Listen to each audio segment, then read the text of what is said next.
Can I be heard? Can I? Are we live? Is this thing on? Hello? Hello? Hi? Hi? I don't know why I sound like I'm being held hostage. Hi, guys.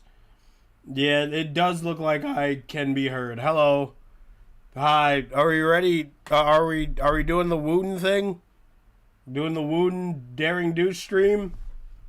Is that what's up right now? What's going on, everybody? It's Wolfhead Brony here. Let me just make sure my OBS is okay.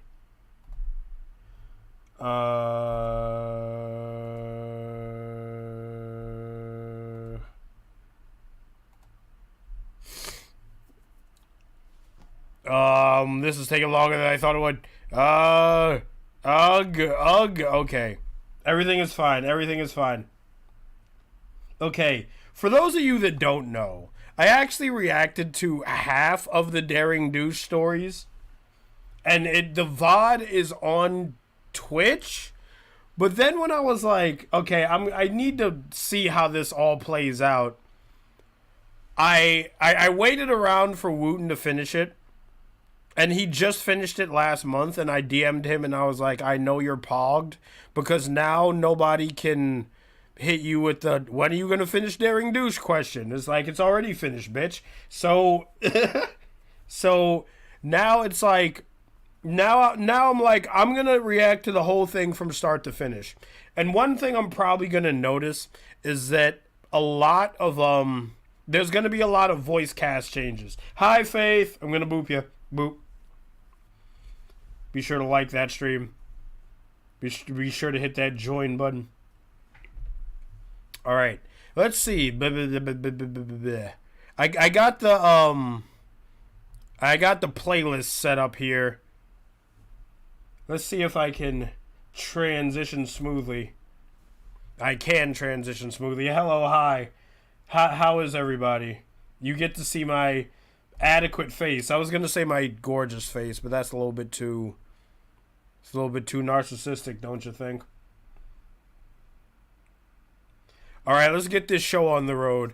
Daring Douche chapters 1 and 2 by BNW. That's not what his name is, but maybe it has the actual name in the thumbnail. Let's see. It's fucking Looney Tunes ass background music. You are Daring Do, called into all sorts of wacky. Written by Band New.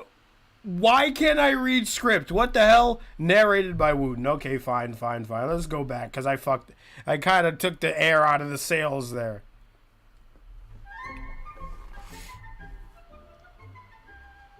You are Daring Do, called into all sorts of wacky adventures, asked to deal with ancient, crazy shit, decided to write fiction books about your adventures, make bits, donate artifacts to museums for tax breaks, and sell other artifacts to collectors to make more bits. Basically, you're rich as fuck. You could afford a stallion in every city, and you don't even care.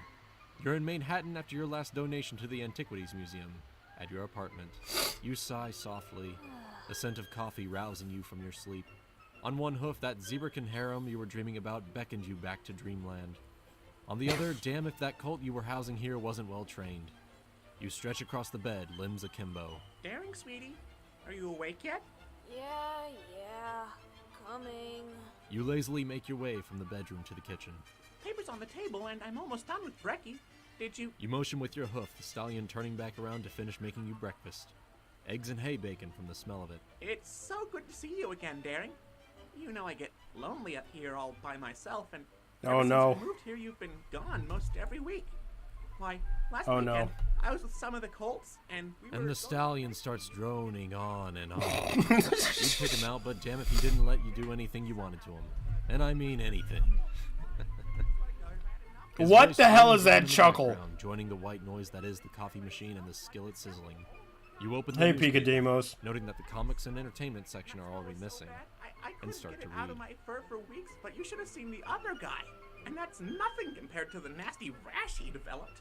So, here you go. I'm actually kind of, I actually wanna get the cut that I actually want the audio of whoever is rambling on, because I'm actually very interested in that story that he was trying to tell without the narrator trying to like talk over it. Scrambled eggs, hay bacon, and coffee. Black. Also, did you notice the color special in the science section? They found this new thing in the Everfree. Your ears perk up. Say what now, Sweet Pea? The Colt's ears flatten slightly. It's Sweet Bean, Daring. Fuck. Don't talk until your coffee hits. Mm-hmm. Sorry, Sweet Bean. It was just a pet name. You smile at him over your paper and he beams, turning around to cook his breakfast. Yeah, I mean, it looks like this ugly ape, but the townsfolk didn't shoo it back to the forest because it has clothing.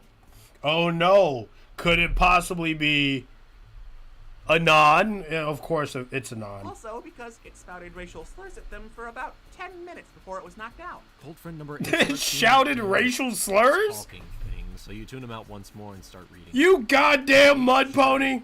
From not here. Apparently he's trans-dimensional. The new princess couldn't stop doing this awkward happy dance during the entire interview.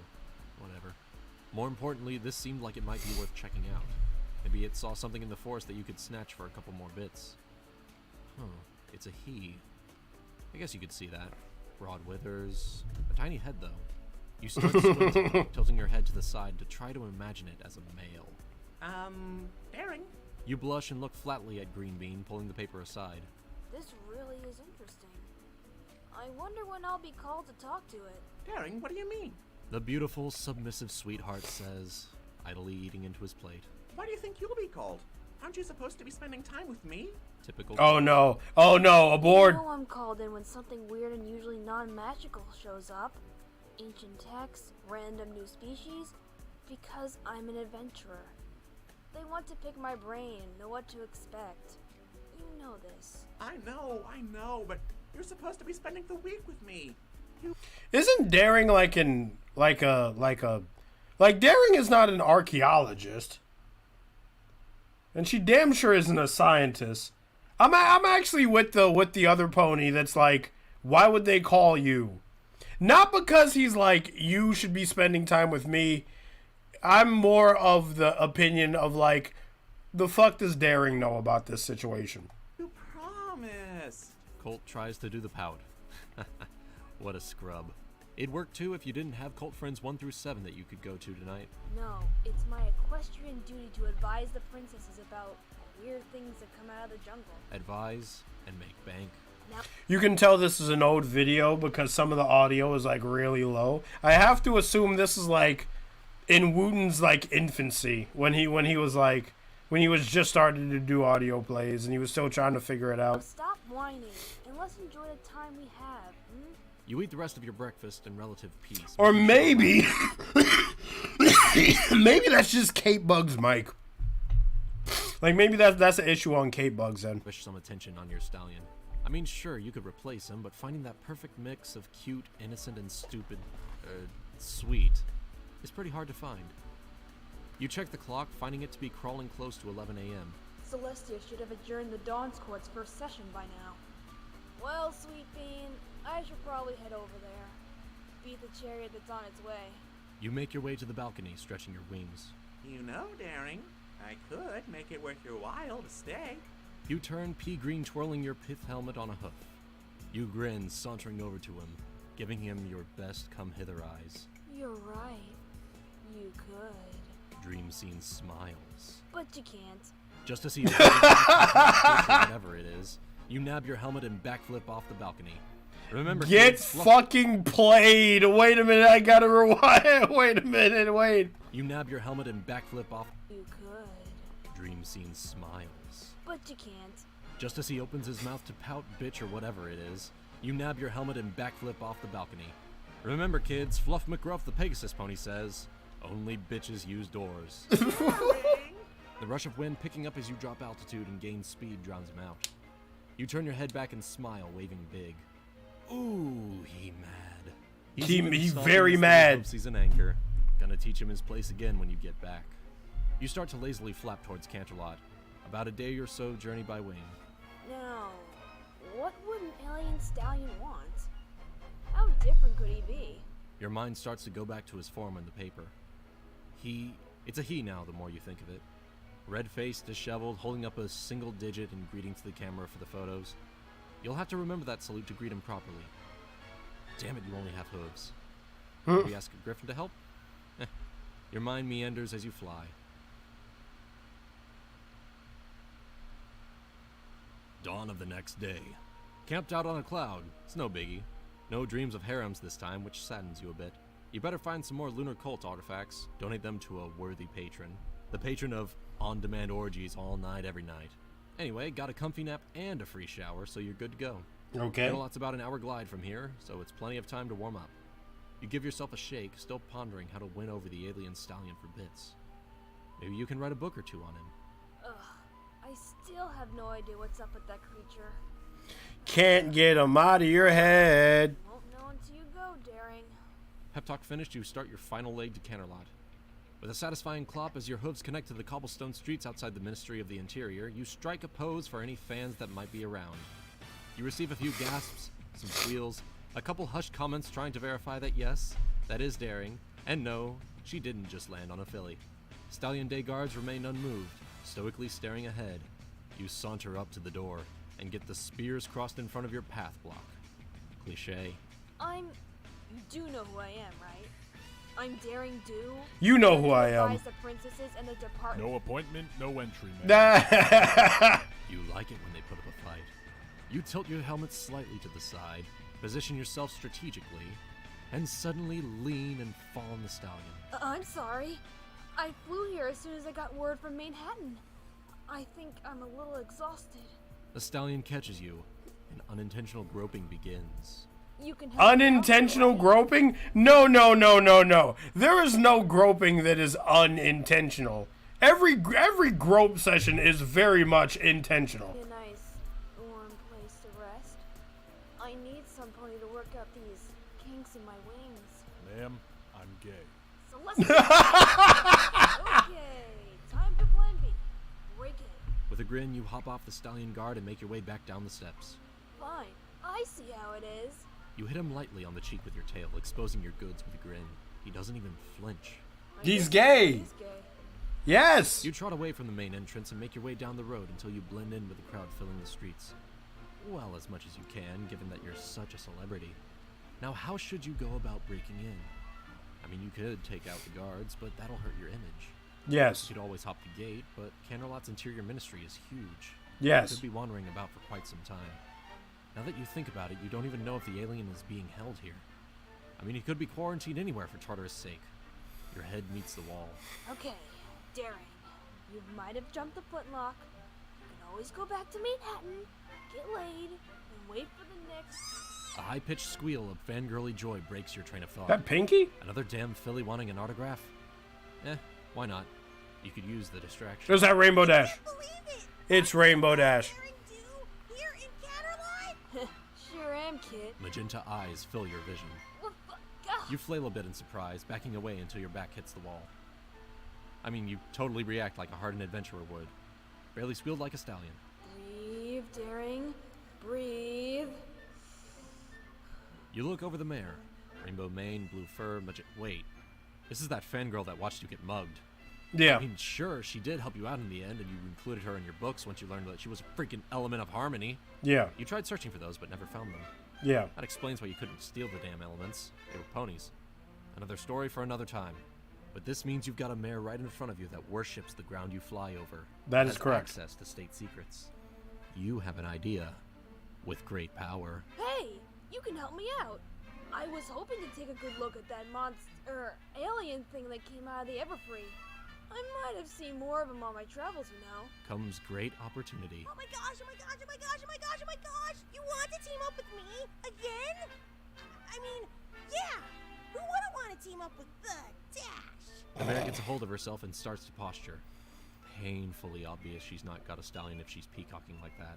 We're gonna be the best team! Yeah! Let me take you to Twilight. She was egg-headed about this thing, and I kinda started to tune her out. Dash admits, lazily gaining altitude. You follow right beside her. Hey, I understand. We can't all be stars, you know. Playing right into her ego, the Pegasus grins widely. Yeah, exactly! Some ponies are in the stands, some ponies are in the show. You pass the time catching up, gently prying her for information. That was Lost, wasn't it? I recognize that line from one of her bloopers. How old is this goddamn video? I don't want to, like, minimize it. But it's probably far enough back where Lost would volunteer to be in this, yes. About the creature. It apparently knows what alcohol is, but doesn't really seem to be affected by the cider it was offered. It also demands to be clothed all the time. Omnivorous, as it explained what a BLT was to the Griffin ambassador that was in the capital for unrelated reasons. You land with your impromptu entourage, walking into a great hall from one of the many random gardens. Oh, yeah! You round the corner. Suddenly diplomats. Suddenly Celestia. She spots the two of you over the crowd, what with being twice as tall as every pony. Oh, there you are, Rainbow Dash. Twilight was just looking for you. You both bow. Ma'am, it is a pleasure to see you again. I am here to offer my services if you have it. Celestia smiles. Of course. We were debating reaching out to you, Called it. but it seems you have anticipated us. We were actually on our way to speak to Anon right now. Anon? Anon. Shortly? Luna asked him was the same thing. No, the creature calls himself Anonymous, but we've shortened it to Anon. You nod. How does it know Aquish? Celestia and her group continue to walk down the hall. We actually don't know. It just seems to be a funny coincidence.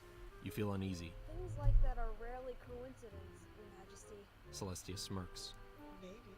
Oh, The group stops as around the clock. You quickly speak to the assembled griffins of the group, explaining the human salute. It might be a great way to continue to smooth over relations, and it would be a great start to introduce everyone. The nodding heads agree. As you ponder these things, you can just make out muffled conversation behind two massive doors. Okay, there's a lighter sounding voice, so a mare.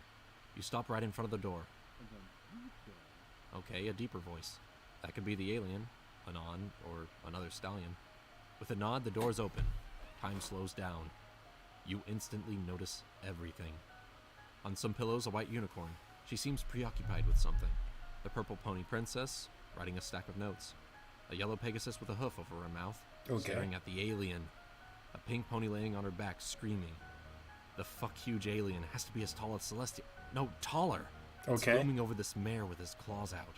I'm gonna grind your bones to make my bread. not on my watch, monster! Your wings flare out, and your body launches itself forward on autopilot. What? What? Is all you get before the sound echoes throughout the room, your head hitting his chest hard. The griffins proudly perform the human salute. Darkness takes you. All right. I remember this part of the fic being a misunderstanding.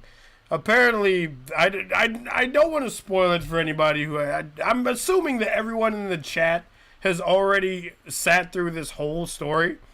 But, like... Anon was telling a story, and he was pantomiming what was happening, and that's what happened. Narrated by Wuten. Yep, there he is. There's the noodle boy. Spaghetti. Rainbow Dash played by... Daring Do played by K-Bug. Yep. Look at this picture. Rainbow Dash, Sweet Bean. Who is Sweet Bean? Alex Von Koopa. Okay. Rainbow Dash. Lost? Okay. All right.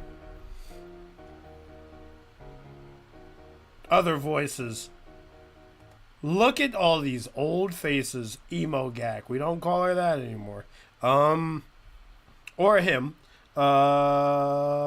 Pale narrator. I think that's him. Scribbler. Scribbler was in this? No, she wasn't. You're lying. I don't believe you. You're telling me a tall tale. All right, everyone, I hope you enjoyed that. That was part 1 of Daring. Next thing. And real quick, what is up with her arm anyway? Let's continue. First thing you notice, what you can begin to notice, is that there's a really weird smell. A smelly smell. The Kind of smelly smell that smells smelly. Not necessarily a bad thing, but how do you say this? It's like, it's dangerous. It smells like danger and a bit of copper, but also comforting. You having a stroke? What is that scent? Time to take consciousness by the balls, Daring. You can do this. Hell, it's in your name. Flawless. Maybe you should open your eyes first. You do so, and then immediately shut them. Concussions suck, yo. Your mumbling and groaning has gained the attention of every pony around you, including your bestest #1, most horribly annoying fan. Oh my gosh, that was so That screams into your ear, causing you to go full fetal position. You were like, stand back, citizen! And you just body tackled it on! I mean, I know he's as heavy as a cow. Hey, But like, Silence. Oh, thank you. You also notice for the first time that you're not laying flat. If anything, you're bundled up against something warm. Anon is not heavy as a cow. Ponies are just weak. Or Rainbow Dash is weak. Don't, like, Pegasi have, like, hollow bones like birds? And that's why they, yeah. Anon looks like he weighs, like, about 150 pounds. It moves. now Dash, look, she didn't knock me back that far, and considering how hard she hit me, I'm glad nothing's broken. Just give her a few, okay? She headbutted you directly in the chest. better not hog her all day. You open your eyes again. A relatively flat, furless face greets you. Its short mane seems disheveled, eyes looking at you with a bit of laughter in them.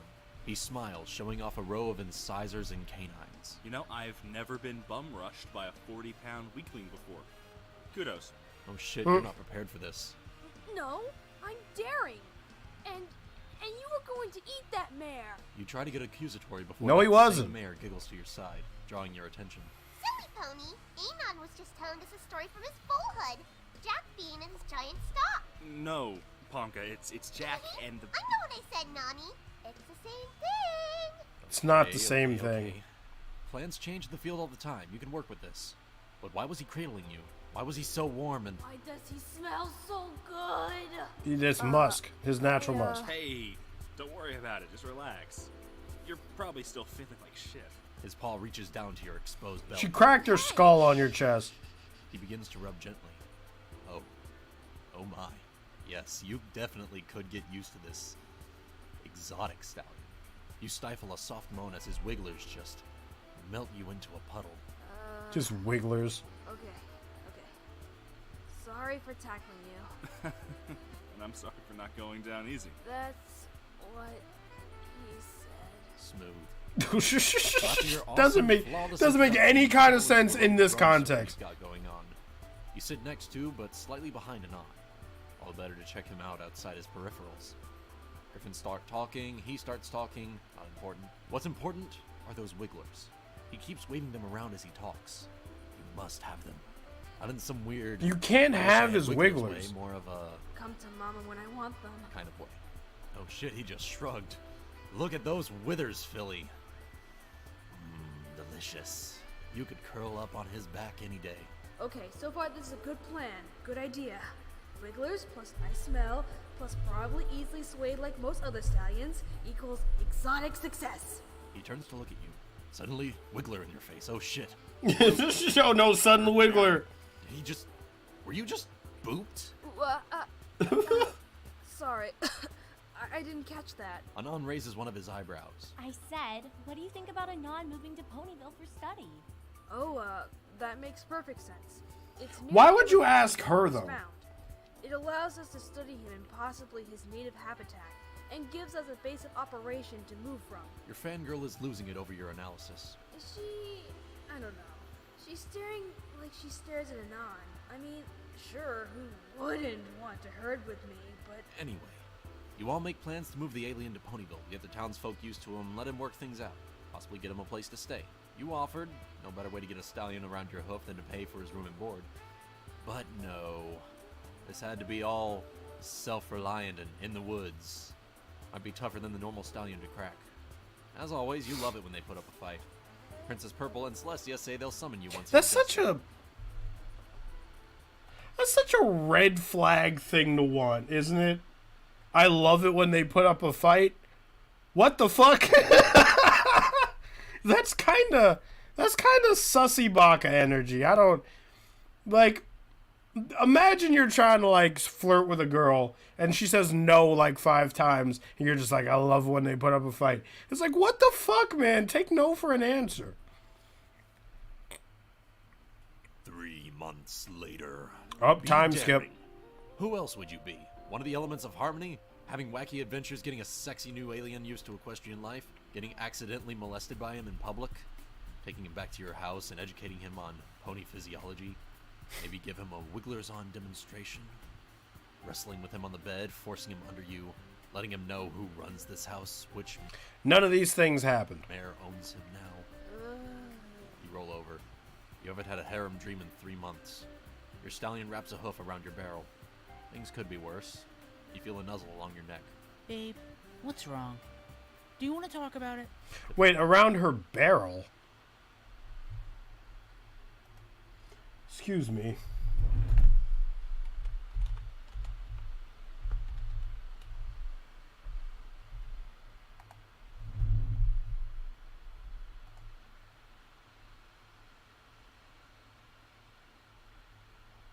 If you want to know what I'm doing, I'm looking up what a barrel is.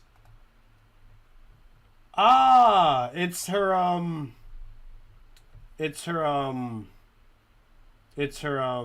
basically your chest.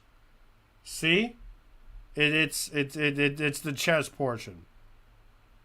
Alright, that takes care of that.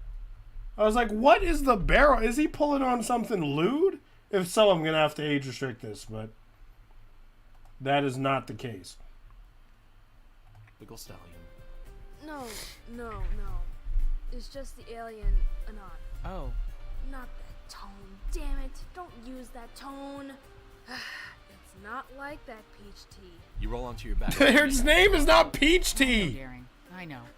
Just sometimes I think you take your work way more seriously than our relationship. Oh So no. it begins. You know, this is different. This is huge. I mean, learning more about who he is, where he comes from, if we can recreate that, that's a whole new world of artifacts. Artifacts? That's what this is about. Peach Tea huffs and rolls onto his stomach, legs tucked under him. Well, I meant to say sweet fucking loot, but you know. Daring, this was almost the same line you gave me with that Valley of the Sun bit and those golden ringy things. Well, it's What? not the same. And before that, it was about a statue that I never saw, mind you. The stallion. Saw! It's always something. You never spend more than a week with me. You never want to talk about foals or the future or anything. Why? This is where the relationship goes downhill, isn't it? Why is this happening right now? I mean, seriously. Did I piss off Celestia? Luna? Discord? Engage. Foals are our relationship or the future. Daring has, from according to this story, like 8 other stallions she could be with in 8 other cities, right? So the fact that this stallion is trying to like start a family with this kind of mare, that's your first and only mistake that will make everything come crashing down upon you. Engage, come hither. Sweet tea, you know? Peach Tea. My name is Peach Tea. And she can't even remember your name! Gets up, stomping loudly out of the bedroom. You don't chase him. He can be replaced. Tartarus, he was a replacement for some other stallion. Who was it? Some confectioner or breakfast restaurant stallion? You are the worst! It's not like I can't replace him again. As long as I can keep dating stallions that are in the food industry, only thing better than nice fuck is free food. You get up, stretching out the abuse. The worst, actually the Such worst. a needy cult. He sure enjoyed himself. I think he lasted 30 seconds. Nice. Making your way to the breakfast table, you see the mail piled high. He must have gotten it last night. You turn on the kettle, getting ready to make your own coffee. As the water heats up, you sort through the mail. Bill, fan mail, declaration of love, death threat, lawsuit. Wait a minute. You hold up an opened envelope. It bears the royal seal. Oh, you sneaky dick. No daring, no revenge. He'll come back like they always do, and then you slam the door in his face. Stupid cult. You pull the letter out of the envelope and begin to read. Blah blah, Ponyville, blah blah, staying with Rainbow Dash. Wow, I wonder who arranged that one. Blah blah, free and unfettered access to Anon as long as he consents. Consent. He'll consent to some of my wet The pussy. shrill whistle of a Time to coffee. The thing that I appreciate about Daring's character in this film, in this story, is that, like, she is actually just, like, a bro. Like, she's just actually just, like, a Chad. She's rich, she fucks all the time, and every time she talks about Anon, she's like, he's gonna get some of this wet, he's gonna get some of this wet Pegasus P word. This wet A-word P-word. The next day. Letters in your day pack, along with some bits, notes, miscellaneous detritus, and whatnot tossed in. You took the train this time. Wanted to be fresh and clean for Anon. Also wanted to wash the stink of that stallion off you. Hey, you don't need to be broadcasting that you've got other dicks. Stepping off the train, you're surprised to be greeted by... Oh my gosh! Just show up smelling like stallion dick. Oh my gosh! Yes! Nope, not surprised anymore, really. Rainbow Dash bum rushes you. Time to put this mare down. You take the initial walk. Put her down, like take her behind the shed? Rainbow's face goes from shock to a shit-eating grin. You think you can surprise me, rookie? Ham it up, Daring. Score those brownie points. Ha! You're no match for the future Wonderbolts, Captain! Engage wrestling mode.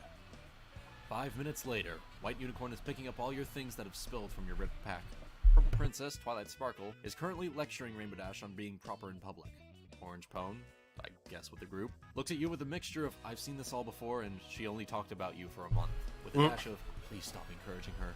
Bruises healed, packs mended, fangirling ended. You are introduced to the group once more. I can't help that it's been 3 months since I learned those names. To be fair, you were busy getting booped by Anon. Oh, boop it. And here's where he is. Daring, you have got to stop spacing out. You stand in front of a massive, to you, door. Pink Pone is doing some very complicated hoof work. They're a blur as they beat on the door. She finishes and goes back to standing. A single, pure, loud knock rings out. How did... Don't go down that road. Before you can continue, you hear the door unlock and open. Anon stands before you, smiling wide. Colt. Good to see you too, babe. Hey, everybody. It's not a cold, he's a person. See where I bury my bone? He looks at you and nods. Kind of. Shine. Well, not just... Hey, has anyone seen where I've buried my bone? What kind of fucking Seinfeld humor sting is that? an archaeologist. Adventurer, master of 8 languages, part-time geologist, and mayor emeritus of the Royal Canterlot College's Antiquities Division. As you say your line, you make your way front and center until you finish on his doorstep, chest poofing out proudly. Never trimmed the chest tuft. You don't care what no stallion thinks. He gives you a mock salute. Sassy Colt. He's going to be fun to break in. Anyway, Daring is here to ask you some questions about your culture, history, and generally to help us build our Encyclopedia Humanica. This is And all she thinks about is fucking. news to you, and she seems really excited about books. More brownie points incoming. Exactly. And if I'm able to get enough data, it could turn into a lecture circuit. Yes! Now, The hell is can I that? come inside? That stupid, sexy Anon agrees, turning to the side to allow you access. Well trained already, huh? You make it a point to brush up against him slightly, blaming your pack and the width of the door. Other Pones say some things to Anon. He says some things back. You're not paying attention. No, apparently no pony bothered to tell you that his whole house smells like him. Fuck. It's Oh, light no. that's present everywhere. Oh no. Let me sit. He turns back to you, closing the door. Couch works for you if it works for me. Oh, Colt. You don't even know. You walk over to the couch and drop your pack, hopping onto the cushions with a pump. Oh, Buck. He must have lived on this couch. You lower your head onto a cushion, and it's like you're bathing in his scent. Oh no. Oh god. Looking at him with your wings slightly raised, blushing. Sorry, just had a long day. I understand. Should I make you Do you understand though? Nice. But do you have any coffee? You nod into that prissy stallion stuff like tea. Coffee or cider for you, or some of that Griffonian bourbon. Sure thing. Let me get it set up. He walks back into the kitchen, and you hear the gentle clinks and thuds of a coffee kettle being prepared. So, how do we want to do this? You have no idea, Colt. Well, I figure we start high level and go from there. Tell me about your people, your nation. Find common ground, start to butter him up, he befriends me, and then BAM! Suddenly he's balls deep in me and I've got arguably the best buckle on my belt. Fuck just being another notch. He's gonna be the centerpiece. Speaking of... Don't be Daring Douche. Don't be daring douche. That's some like Andrew Tate ass behavior. Centerpieces, you start to rummage through your pack. Always come to a stallion's house with a gift. Warms him over. You hoof out 2 things. First, a box of roses. Stallions love roses. The other is a bottle of bourbon. That's more of a... Stallions love roses? If you can be honest. First gift is to get him to let his mane out. Second is to Bitches get him love to let his ping cock pong? out. You position your back against the couch, tucking the bottle of bourbon under a wing. Can't let him get wise to you just yet. He comes back in, holding a cup of hot coffee in each of his paws. Fresh from the kitchen with a gift from Mama. I like. So, I didn't know what you took with your coffee, so I just kept it black, like mine. Is that okay? He takes his coffee black? Oh, no, I've gotta get this, Cult. Sure, it's fine. I got you something. So just to help us start thirsty. talking. Okay. He looks at the red bowed box, a look of puzzlement on his face. He sets down the coffee and sits down next to you. Go ahead. I promise it won't bite. No crazy purple knockout gas, right? Why would you... No, never mind. Things have been interesting as of late. He muses to himself as he uses his wigglers to test the box. No cuts, no canisters. You know, what are those? Those wigglers. Oh, no. Those are fingers. He places the box on his lap and points to his The hand. hands are fingers. These are fingers. And then he uses a finger to point out his other fingers. Ah, so you're dexterous with those. Tool user? Mm-hmm, yeah. We apparently started using rocks and sticks a millennia ago, and it all kind of spiraled out from there. Box is opened and petals pour out onto his lap. He looks at you in confusion and you beam at him. Now don't you mind me, Colt. You just go ahead and dig right in. Those are fresh, you know. Straight from Hayland. Wait a minute. But it's full. She got him the roses expecting him to eat the roses? Oh, well, they're horses. All right, sorry. Oh no. Is he allergic? Does he hate roses? What stallion hates roses? He doesn't... Get him a fucking sandwich. What, you mean eat these? Get him a sandwich, or like the sandwich with no hay in it, with meat in it. Well, actually, that might be a bad idea. Well, yes. That's the plan. A nice snack to start our talk. Do you hate the taste? I can always get you more. You can try a box a day of any flour you want. He raises a hand up. Oh, no, thanks. I appreciate it, but humans don't really eat flowers. I mean, there are some we can eat, but I don't know if roses are one of them, or if they're any good. He picks up a petal and studies it. But I thought with your teeth that you were an omnivore. Yeah, but we can be selective, you know? So I don't eat bark or bones, but I can. Eating flowers never really caught on where I'm from. Damn. You can tell he's trying for you. He just ate a petal and forced another smile. Look, don't force it. Sorry for that. Can I make it up to you? How about I pay for dinner tonight? Oh, you don't gotta go that far. But I want to. Engage, pouty face. Anon looks at you and then immediately looks away. Is he? He is! He's clutching his chest! He has no immunity! This is already I got him right where I want him! Look, don't do that again without warning. Okay? Alright, I can't promise you anything, but I'll Fell try. like a house of cards. In the meantime, You two begin discussing his history. Tool using hairless mammals, apparently killed off all their competing cousins like the Neanderthal. gonna have to figure out the spelling on that one. Blah, blah, blah. Damn, he's cute when he gets animated. As he talks, you inch your way closer to him until you're sitting next to him, body pressed against yours. He doesn't pull away. Just as planned. Eventually, the two of you get hungry, and he proposes cashing in that dinner check you wrote earlier. Okay, dinner then domination. School. You tuck the bottle of bourbon in between a cushion for later. He proposes going to the Hayburger. Aw, he must not remember who I am. As you two make your way into town, you dare him to remember the fanciest place he's seen. He racks his brain, but you already know. Chez Fancy Pants. Apparently named after the stallion, was the closest thing this town had to a 4-star dining. Time to lead. Well, I know of a nifty little place around here. May I take you? Oh, sure. I mean, I'm up for whatever. Aw, I bet he's trying not to blush. Stallions love mares who take charge, and it's sunset. This is gonna be perfect. I love a woman that could kick my ass. You lead him over to Chez Fancy Pants. He seems surprised. You know, this might be a little too much. You know, too rich for my blood. Can we go somewhere else? She took him to like a 5-star restaurant? Nonsense, Colt. You can have whatever you want. Trust me. She's like seriously trying to like wine and dine him. And the dining part is turned up to 10. I'm good for it. He looks at you oddly. Probably amazed. Who wouldn't be? You go in and get a secluded booth after a nice bribe to the maitre d'. And it's crazy because this just makes him uncomfortable. Like he's like, we're moving too fast. Where that spike pony is gonna have shit luck tonight. Not my problem. Non knows something's up. Okay, what's going on here? See, I could tell due to years of stallion whoring and adventuring. Nothing. I'm just trying to get to know you a bit better, put you at ease, and possibly have some damn good food. Is that a crime, Colt? He's silent for a moment, trying to read you. I'll pout again, I swear. Alright, just... Damn, I've always been curious about this place, but I can never afford it. Well, that won't be a problem from now on. Dinner's going well. He's about half a bottle into his night with a light blush on that cute little face of his. The food was delicious. Turns out they do serve fish for some reason.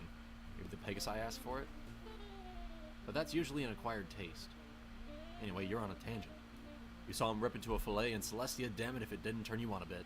I'm going to bed my first carnivore. Well, first civilized carnivore.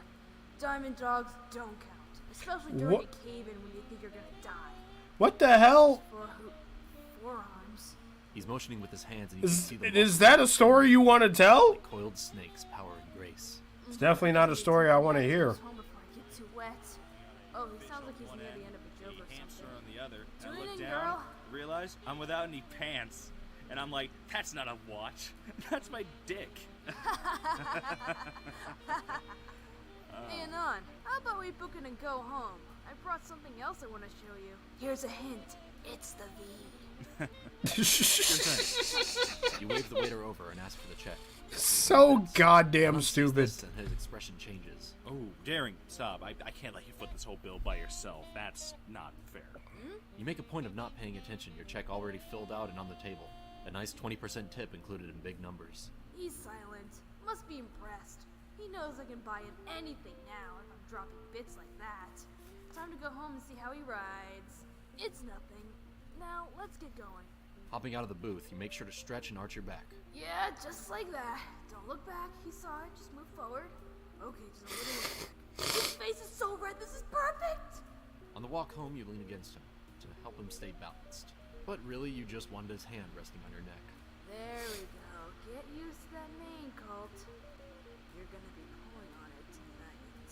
You can't help but grin as you make it to his house. It's just now twilight, the night is young, and he's not going in. You look up at him and meet his gaze. Oh, he's one of those stallions. Wants to make it romantic, pull him into his house in a whirlwind of passion. You've done worse. Is there something you want to say? He looks away for a moment, thinking. Now's my chance. You gently hover until you're eye level with him. He starts to speak. You turn his head with your hoof Oh, Luna, his cheek is so soft. to meet yours. Shh, no words now, Colt. What are you doing? What? Daring, are you okay? He steps back. No, this isn't right. There should be putty in my hooves. Hey, wow. Sorry, something must have been miscommunicated. I didn't. Well, at least it's just as awkward for him as it is for you right now. Wait a minute. What's happening? Look, sorry about that. Didn't mean to jump the gun. How about we go inside and... No. Listen, you're staying with Rainbow, right? Just, you can't miss her house. It's a big-ass cloud mansion with rainbows.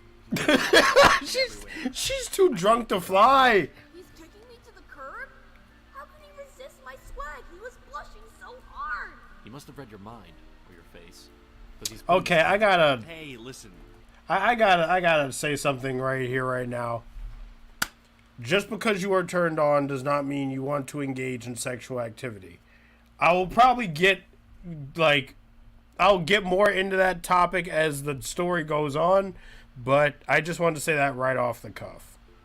No hard feelings, but I'm just not gonna rut, is it? Yeah, I'm not going to be rutting anything right now. Yeah, yeah, he saw you put on a show, but like, and he got like a little hot up under the collar, but at the same time, he's like, I don't want to do this. You swallow hard and nod. Yeah, okay. Sorry about that. The wine must have gotten to me. I'll come back tomorrow and we'll pick it up where we left off, yeah? He smiles again. Aw. Yeah, no, sure thing. Sorry. He offers his hand to you, clenched. Is that a fist bump? He's friend zoning me? You hook right at He closes the door with the warm glow of candlelight brightening his living room. Not like you're staring at him through the window. Okay, you're totally doing Oh that. God, that's great. Bushes, I'm not some idiot stalker. I just want to know if he's going to go through my things. Yeah. He's friend zoning me? Like my cock. Holy fuck. Poker face. Okay. It's not that bad. He's not even touching my stuff? He's not even interested? Come on, usually stallions love to root through other pony stuff. Alright? What stallions do you know? That's enough staring, daring. Even your accidental rhyme doesn't cheer you up. How could he have shut me down? He was blushing the whole damn time. Because he's not that into you. Embarrassment? Who would ever be embarrassed to be with me? No pony, that's who. Time to crash at your fangirl's place. She'll help your ego, get you hyped up for tomorrow. You know, that is Tomorrow, correct, yeah. You start the long game. Woo him with gifts, compliments. Be a gentle mare. Work for it. Learn everything about him. And then he can't help but want you. Damn, it's been a while since I've had to work for it. Last stallion that did this to me was, wow, years ago. Before I was famous. When I was just a nobody. Oh, and now I'm gonna rut your dick right off. I'm not even sure Well, what she said that out of anger. He is an alien after all. Luna, damn it!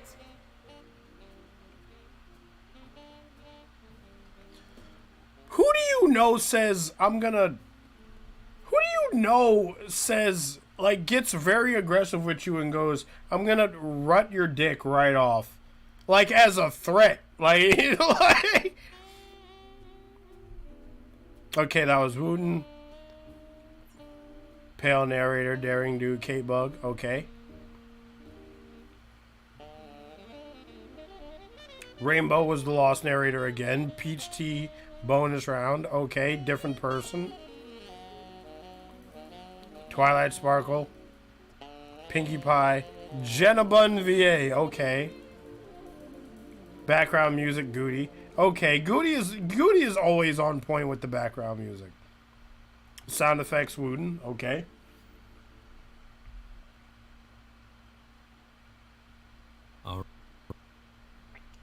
Go into the next one.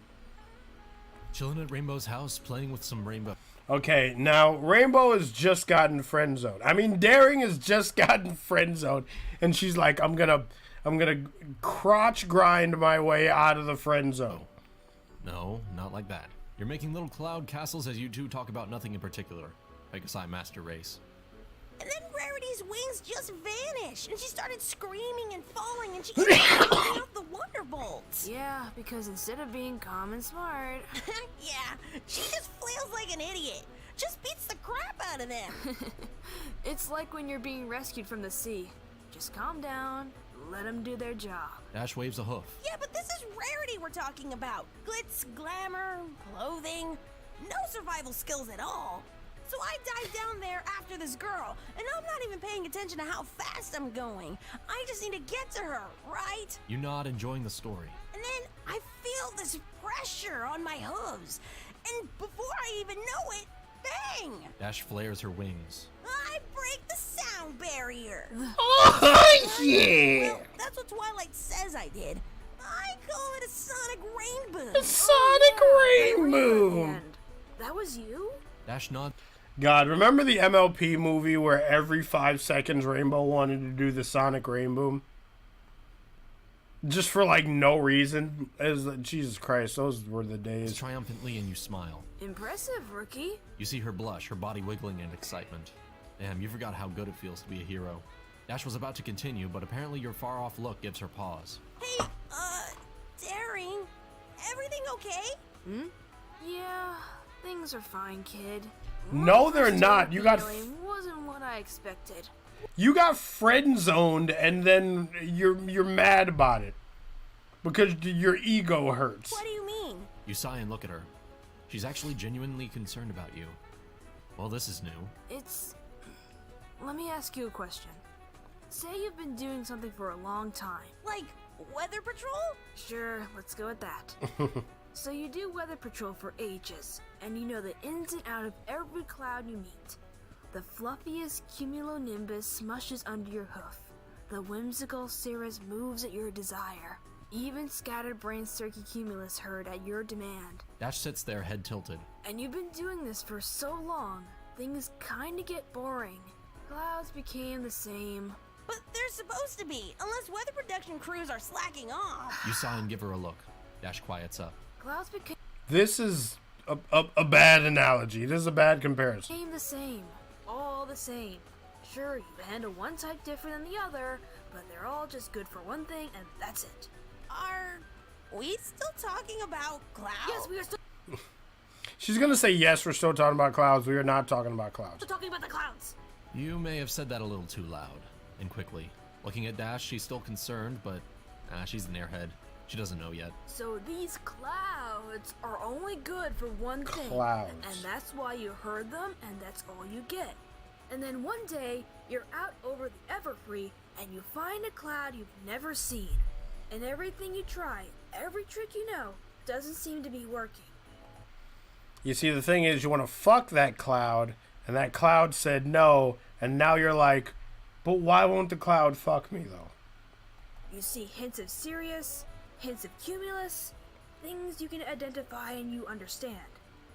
But it's just not working. You're holding your hooves up, standing on your back. And suddenly you want this cloud. You need to tame it. You don't even know what you want to do with it.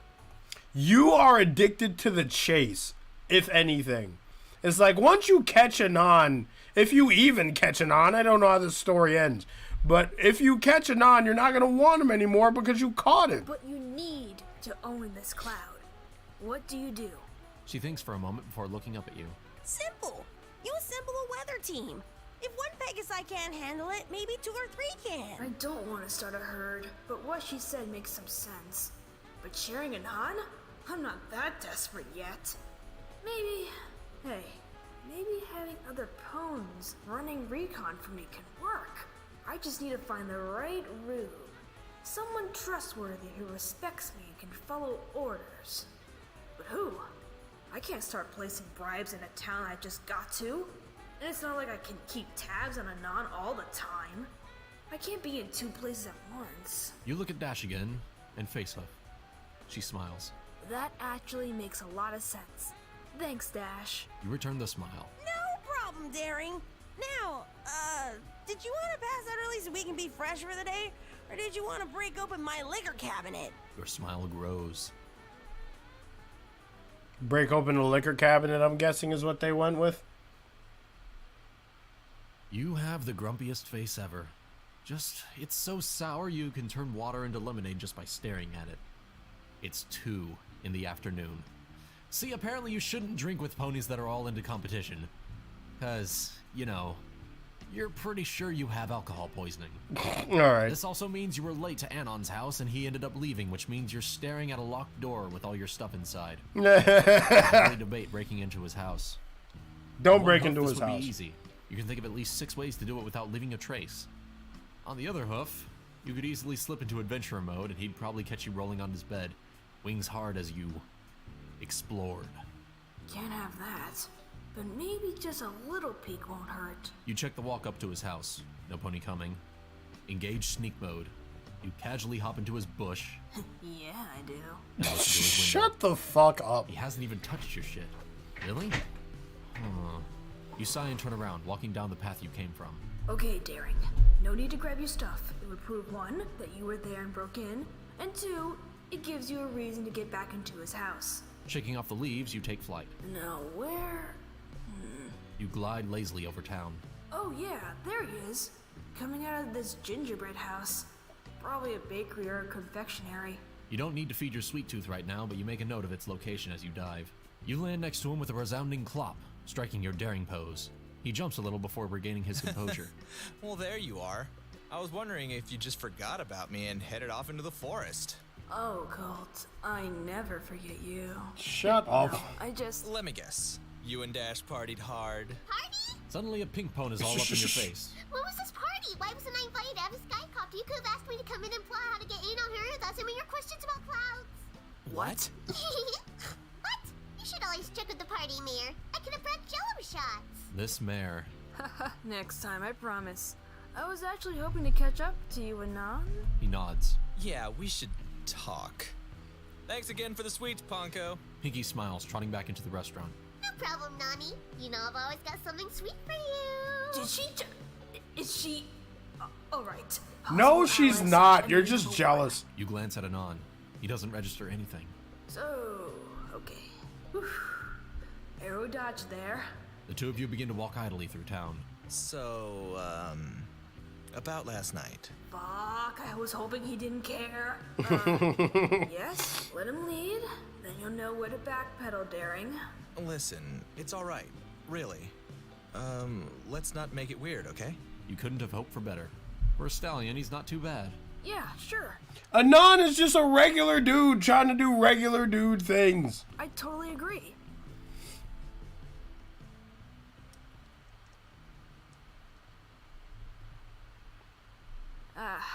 So, can I buy you lunch? You know what they say, go big or go home. He laughs. Damn, you like that laugh. How about this time I pay? It's the least I can do. Ooh, he wants to be all self-sufficient. It's cute in a stallion, but you don't want to encourage it. Just this once won't hurt, though. Especially since you forgot your bits in your pack. Well, alright. Where to? He mentions the same Hayburger joint as last night. Does this stallion even cook? Oh well. You agree, of course, and make your way in. He's just a bachelor that likes fast food. Get off his back. The two of you order, eat, make small talk, and your hangover starts to go away. So, can we pick up where we left off last night? He raises an eyebrow and looks like he's about to speak. You shush him with a hoof, and he complies. Good boy. I mean, more about your history. You were talking about the Bronze Age. Are all your ages named after metals and rocks? He recomposes himself, smiles, and begins to talk again. You let him go for a few minutes before you feign looking for something. Oh, Buck, I don't have my journal on me. It's probably still in my pack. Well then, let's just continue this at my place. Yes! Second time's a charm.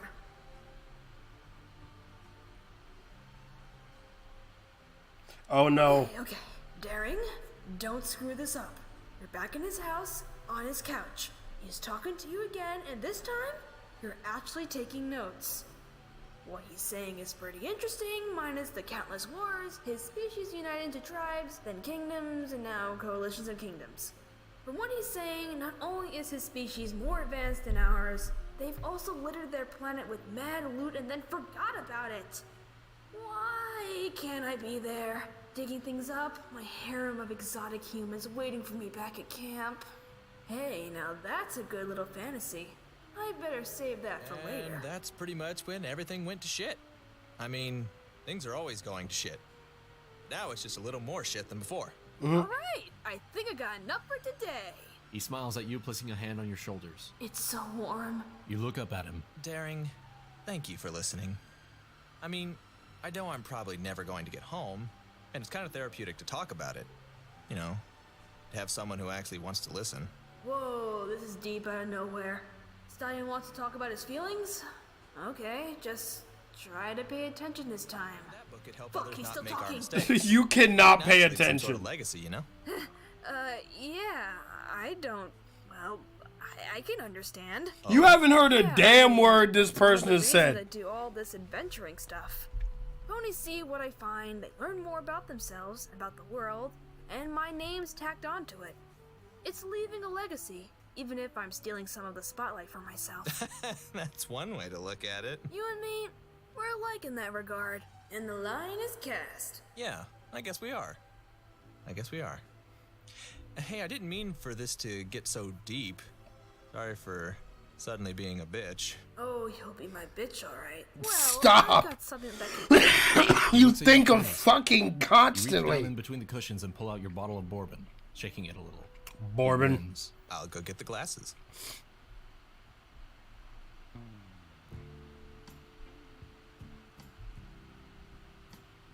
This music is alluding to some things. Okay, so here I am, staring at this extremely attractive stallion. And I may have had some drinks. I mean, okay, so like, I'm daring do, and no pony outdrinks me. Oh, Celestia, I'm drunk. You are drunk as hell. Also, he's bigger than you, so his alcohol tolerance is probably higher than yours. Apparently, the stallion right here. You poke a hoof at Anon's leg, not realizing you're monologuing internally. This stallion here dares outdrink me? You poke him again for good measure, earning you a laugh. Looking up, you give him your best death glare. Him and that fucking lamp over there on the table. Fuck both of them. Daring? I don't The know why lamp you're trying ain't to do keep up shit. with me. I'm like way bigger than you. That's what I'm saying! You attack his hand. Got it. Now what? You see his free hand coming towards you, but you can't do anything. If you let go of his other hand, things will happen. Oh, Luna, it's gonna happen. Boop. Now, you're not a mare that fights stallions. Their cultish cries are, well, pretty grating. But them boops. Them's fighting boops. You use your hand to Them's leverage and fighting leap at the gorgeous boops. stallion. In reality, you more or less just, lurch and flop on Anon's lap. Well, that's the thing you did. Ferocious. You mumble and wiggle your limbs a bit. Anon removes his hand from under your belly. Damn, that was nice. Oh wait, what's going on here now? Anon starts to pet you like a cat. Oh yes, good boy. You treat your mare right, she'll treat you right. Buy you anything you want. So, I'm gonna cut you off here. I've got a light buzz, Bullshit. and you're very much gone, so... It's good. It's doing. I'm sorry, you want to repeat that? Yes, you are. He keeps petting you to calm you down. Fuck, girl, why did you get this drunk? Is it because he turned you down? Did you really think this would work? Really? You sigh. Maybe you're coming to grips with how... I love how, like, your logical brain is starting to kick in when you're drunk. It's like, you got turned down. Now he's got a light buzz. You're drunk as fuck. And you're just like, I shouldn't have did this. hard the stallion's going to be. Maybe it's his fingers running through your mane. Yeah, the fingers. It's always the goddamn Everything fingers. attached to him. He's rumbling. There's something I right, noticed talking. as I've been walking around town. Where are all the stallions? You really know nothing, do you? What? He looks rather embarrassed. Well, I mean, I'm just starting to get used to this whole fucking magic, how does it work deal. You wave your hoof dismissively. Let me tell you everything. You're gonna school this cult. I'm gonna school this cult. You. You poke his leg against so he knows, his stupid pants in between you and your prize. But that's okay. Everything's warm and that's okay. Alright, learn me a book here. What? Continue. Continue. You giggle Shut and then the snuggle fuck into up. This weird full body squirm on his lap. It's comfy. Shut up, baby, I know it. Okay.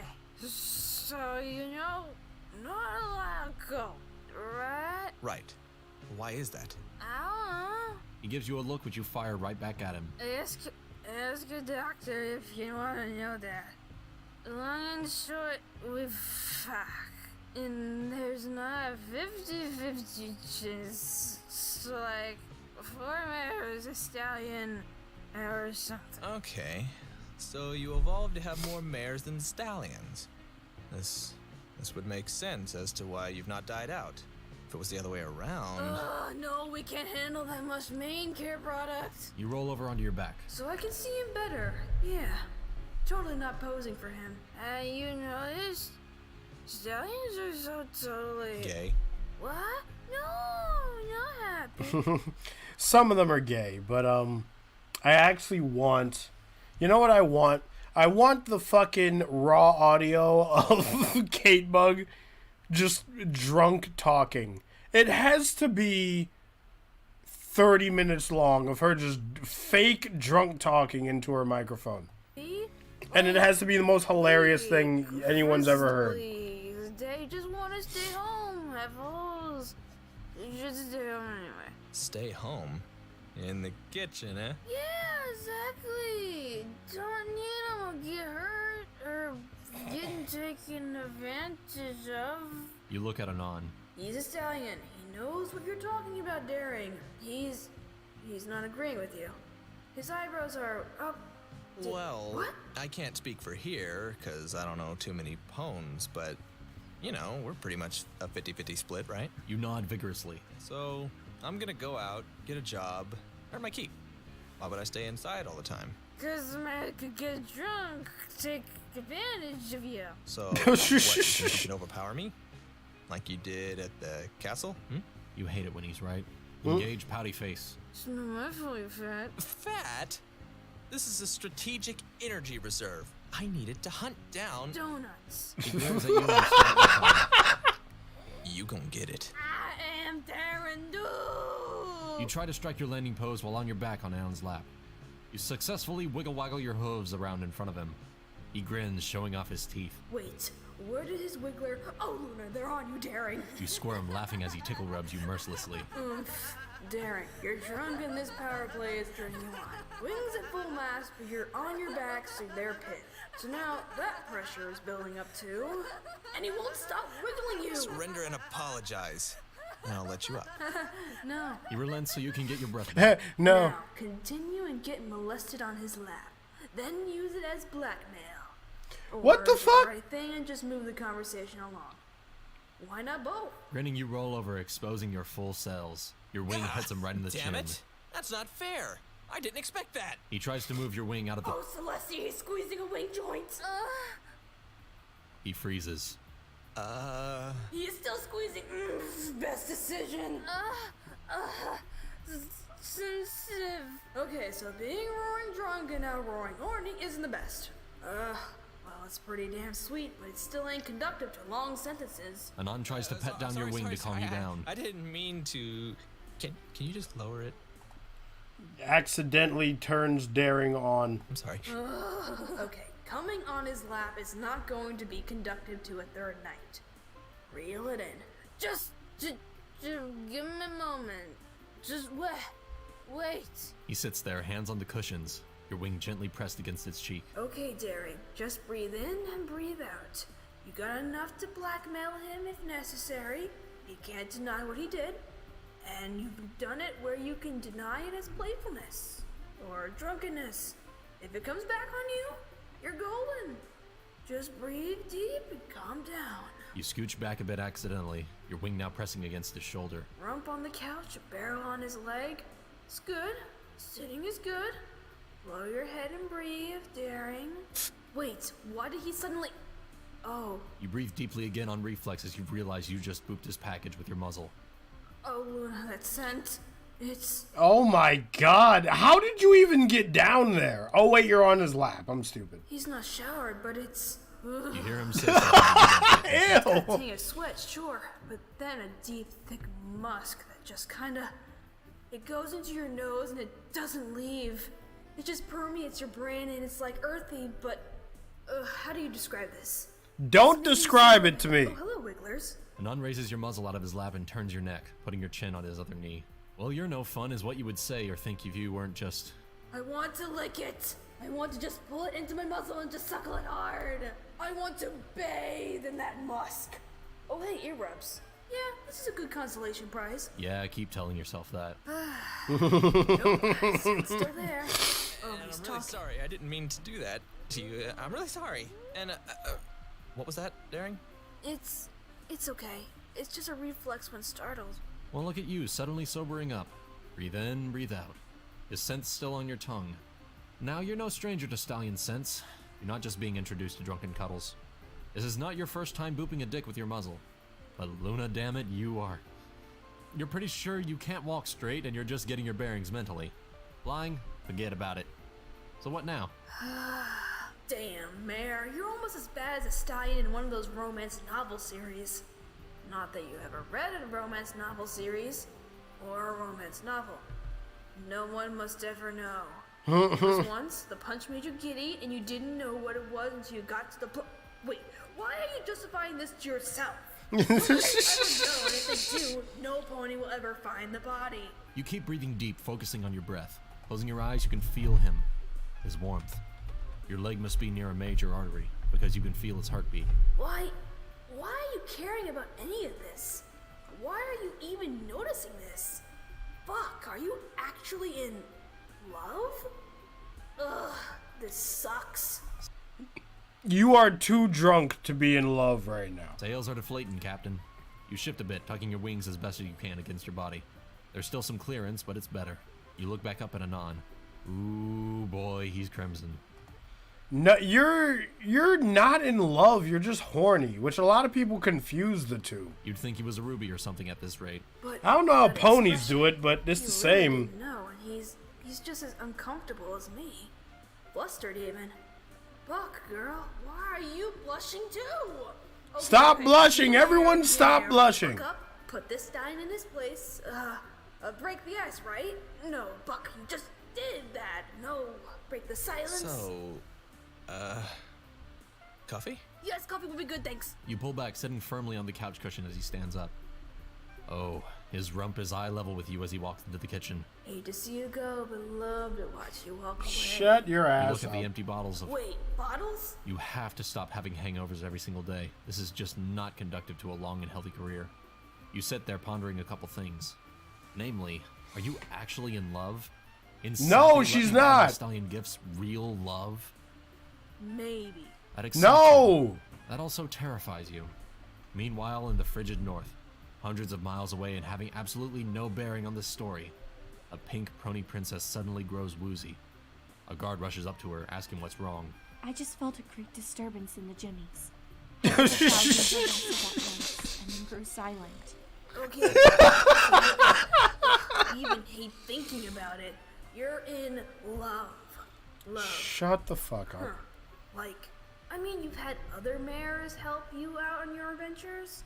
Other mares you've even shared a stallion with? Because why not? It's hot. But they talk about their cults, and it was like they were in another world. Cults are only good for cock, but, oh fuck, you can start to see the appeal. Coming home to that, burying your face in that musk as he massages your wings, pushing him down on the floor and claiming your breeding rights. You start tamping down your wings with an idle hoof. Down, babies! Okay, so this little excursion is getting much more complicated than you had planned. Are you actually going to do this for the long haul, Daring? And if so, how are you going to hedge your bets on claiming it? I mean, sure, got Rainbow Dash. She's a rube, but probably a good pony. She has great taste in heroes. Your mind falls silent. Well, aren't we just putting the cargo before the cart? Already planning Housemare? Let me guess. You and Dash come home, tackling a knot right inside the doorway. A thunk of a mug hitting the table in front of you knocks you out of your second daydream. Damn, Mare, you got it bad. Here's your coffee, Daring. You too. Down Just bad. Don't talk without coffee. Do that for me, Daring. Now you're blushing too. Take a sip. There we go. Mama's getting her bearings again. That's pretty good. Well, it's hard to fuck up hot water and coffee grounds. Anon sits down next to you. So he's not backing down. Okay, so this could mean anything, you know? He could love you too, Daring. He could be wanting you to tackle him. You look around. No, he doesn't. He thinks you're a weirdo. Damn, Colt needs to have some. Hey, there we go. That's a gift idea. Aw, Coffee, you're helping me brain again. You'd be surprised. A lot of cults, if they're cute or have a nice, Can I just be honest here? He nods. With everything that's happened tonight, why stop now? You blush hard. Damn, man. Well. Caught you off guard, didn't it? Get sexy, have a nice cock, or get it magically taken care of, and they're good for life. Remember how I said it's about 4 fillies to a cult? He nods again, taking a sip. Well, we end up herding to compensate, so that one stallion will have anywhere from 3 to 6 mares in his herd, his family. So let me stop you here. Basically, monogamy isn't a thing? Monoa? Like one mare, one stallion. Very rare. Usually only for royalty or political situations. Heirs to the throne and all that. Okay. Common mare? She's one in a bunch. Wow. Sucks to be you. You assume I'm a common mare. Oh? Anon smiles as he takes another sip. Damn it, Daring, don't put your hoof in your mouth. Tell him nothing! You match his sip with your own. Anyway, it's not so bad. The colt stays at home, minds the foals, minds the house, tends to the fields, if you have a garden or orchard. Mares go out and bring in the bits. It's all put into one pot and we all pull out of it. The colt sometimes has more sway over that pot if there are foals. What with him knowing about doctor visits, toys, the like. Anon tending to the foals, your foals, playing with them in the den as you pore over maps in your study. Anon holding you close the night before you go out, running you one last time. Stop. Anon writhing under you, his hands gripping at your wing bases. Anon interrupting your third daydream, Luna. Damn it, stop messing with me! Okay, focus. Focus. What? Nothing. Just interesting how it's set up here. We had something like that, minus the herd, mind you. About 60, 70 years ago. That ended during one of our wars. And now, in most instances, males and females are equal. I guess you can do that if your population's even. Yeah, but let's not talk about this. Anon puts his mug down and turns to you. Political. Now, Daring, it's nearing midnight. Oh wow, yeah it is. Damn, Drunken Cuddles. You missed them already. Wanna come to bed? He gives you another look. Damn it! Sorry, not like that. I mean... I know what you mean. I know. Yeah. I don't have a guest room up, so... it's either the couch or the bed. Oh man, did he just offer... Are you gonna score? So... No, you're not! Take the... Bed. Alright, so you've basically stolen artifacts that grant normal ponies the powers of gods. You've destroyed thousands of years of heritage with every temple that goes poof after you're done looting it. You've even convinced a Zabrican tribe that you were a fertility goddess. Damn, that was a good month. But this beats all of that other shit, hooves down. You press your head hard into his pillow, breathing deeply. It's like his musk, but not as heady. Hardy har. No, it's just his general scent. You snuggle under his blankets, also smelling like him. Your wings have been hard for 2 hours. No sleep, but you can't clop or else he'll know. You have a towel under your nethers just to collect anything that leaks out. Okay. Just roll around, get it all in. You're not gonna bathe tomorrow or the day after. You're gonna smell like him as long as possible. That's Maybe gross. Spread a silent rumor around town. Yeah, that'll work. That's fucked At his up. place all night, walk around all day with his scent. You look down at the Don't towel, do that. somewhat moist with your own scent, and you get an idea. A terrible, awful, wonderful idea. Oh, really? It's fair in love and war, and marking territory. You take the towel in your hoof and gingerly run it around the mattress. Not enough to leave a damp spot, but just enough to give it a hint of dew. Cause he should have did do. Didn't even sound right in your own brain, Daring. What the hell are you talking about? And if his nose is at all sensitive, maybe he'll get your scent, and then maybe, I don't know. At worst, he smells like you, and at best, he gets aroused by your scent.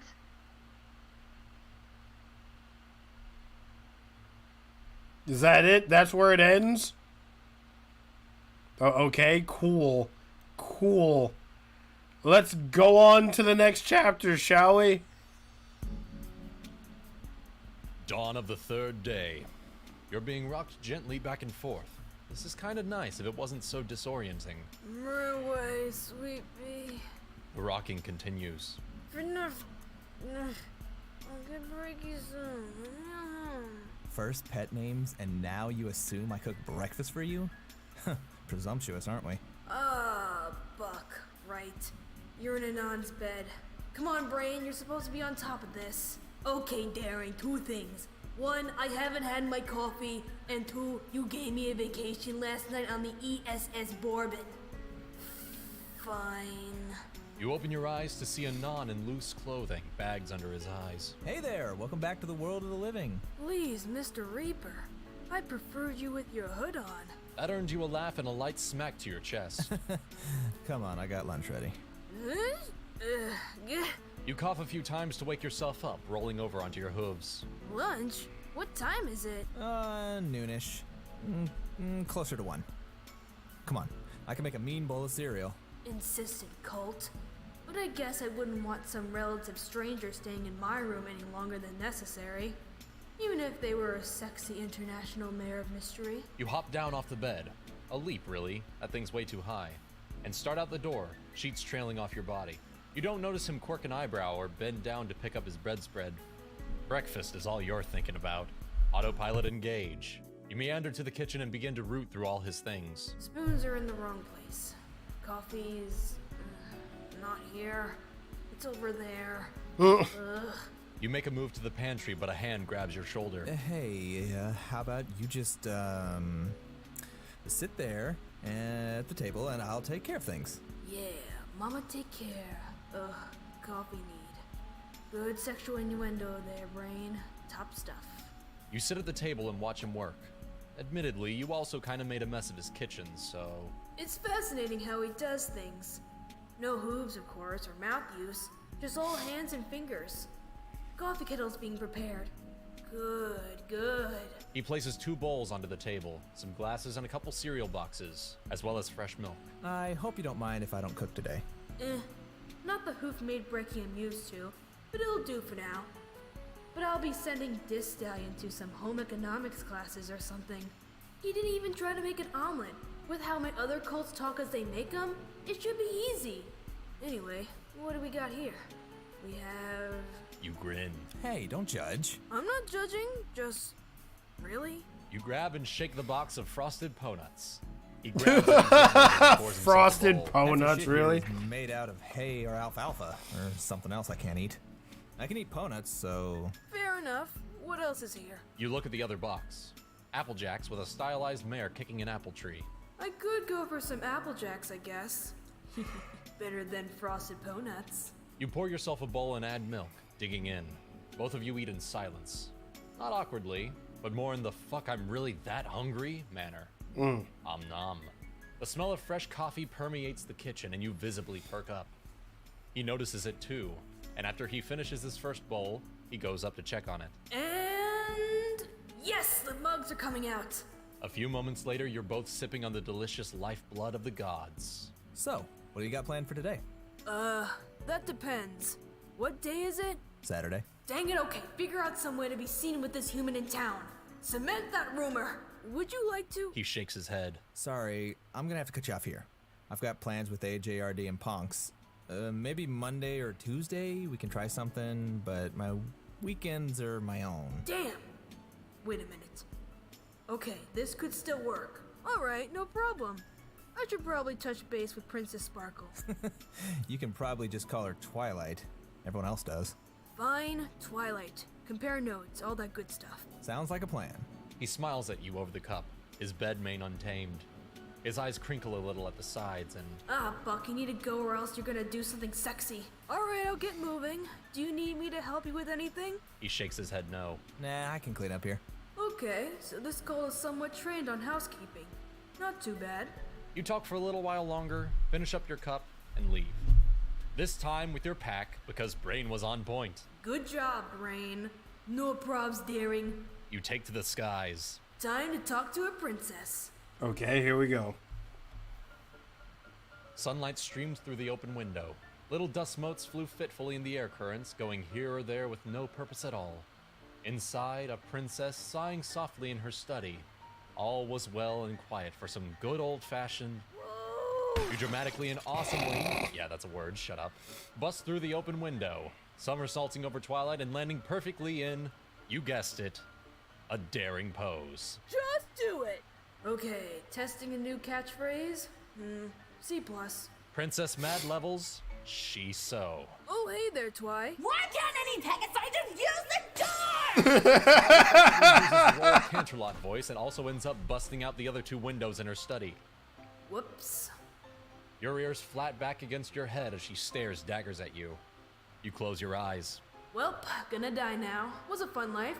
I just wish I had read it and on once. Well, way more than once. Okay, I wanted to keep it as a little rut slave, but still. Wait, not dead yet? You risk opening an eye. The princess is there just breathing deep, doing this weird four-hoof thing. But it's calming her down, so whatevs. I'm sorry, Princess Twilight. Forgive an adventurer her quirks. I meant no harm. You bow. Come on, sappy apology. Do your job. It's alright, it's alright. I shouldn't get so mad over such small things. Twilight's horn glows and the windows repair themselves. And you can call me Twilight. I don't really like the princess title. Well, this is new. A down-to-earth royal? Huh. You rise. As you wish, Twilight.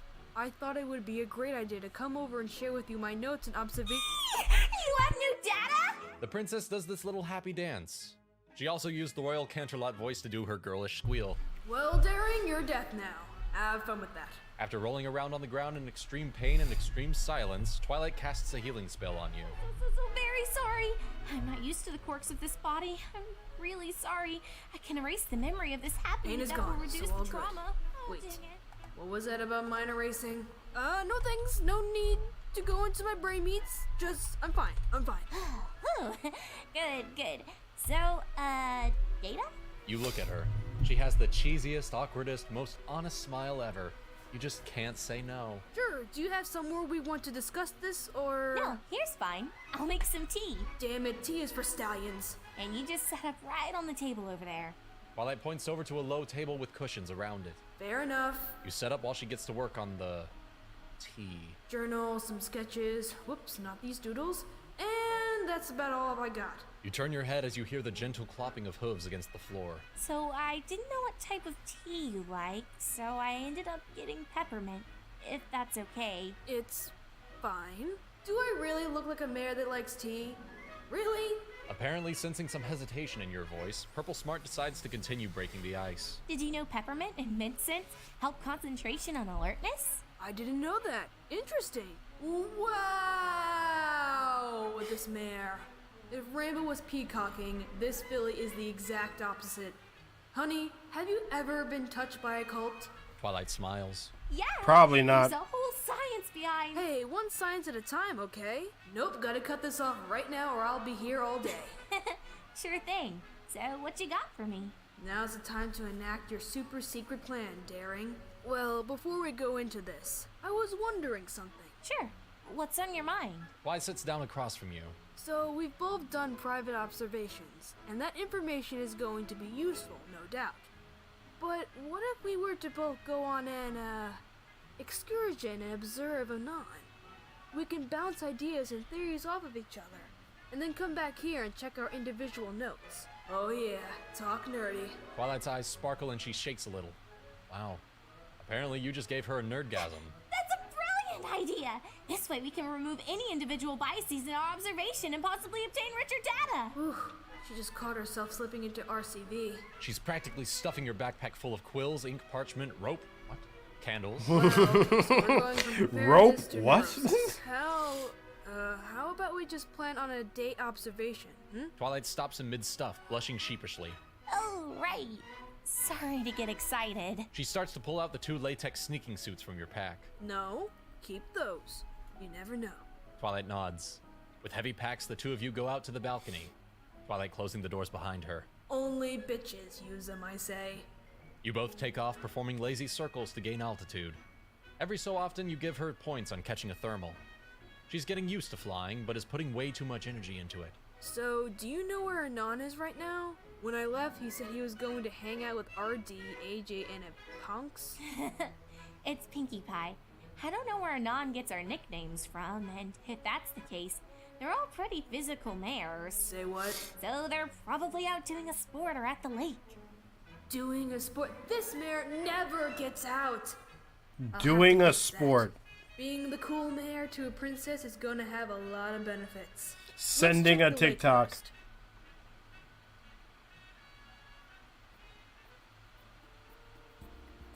Anon Doing laughed the as he splashed YouTubes. Applejack, an oversized beach ball bopping him on the back of the head. Nani, you're supposed to be treading water for this game. Well, how can I do that? You pawns come up to my waist. What's treading water for you is nothing to me. An argument breaks out about if he should sit or kneel or if they should go deeper, if wings are allowed to be used, and the proper uses for mustard.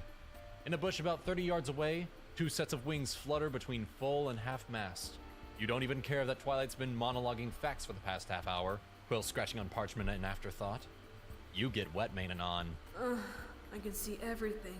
No shirt at all. How It's lewd, but every pony else is naked, so Fascinating. why is this And apes just... usually can't swim, so the fact that he's in a lake with no issues must mean he's okay with it. Also, apparently humans have their own sets of clothing for swimming. Question, do humans also wear clothing for bathing? Further study? Whoa, hey there, get in on that. What do you mean further study?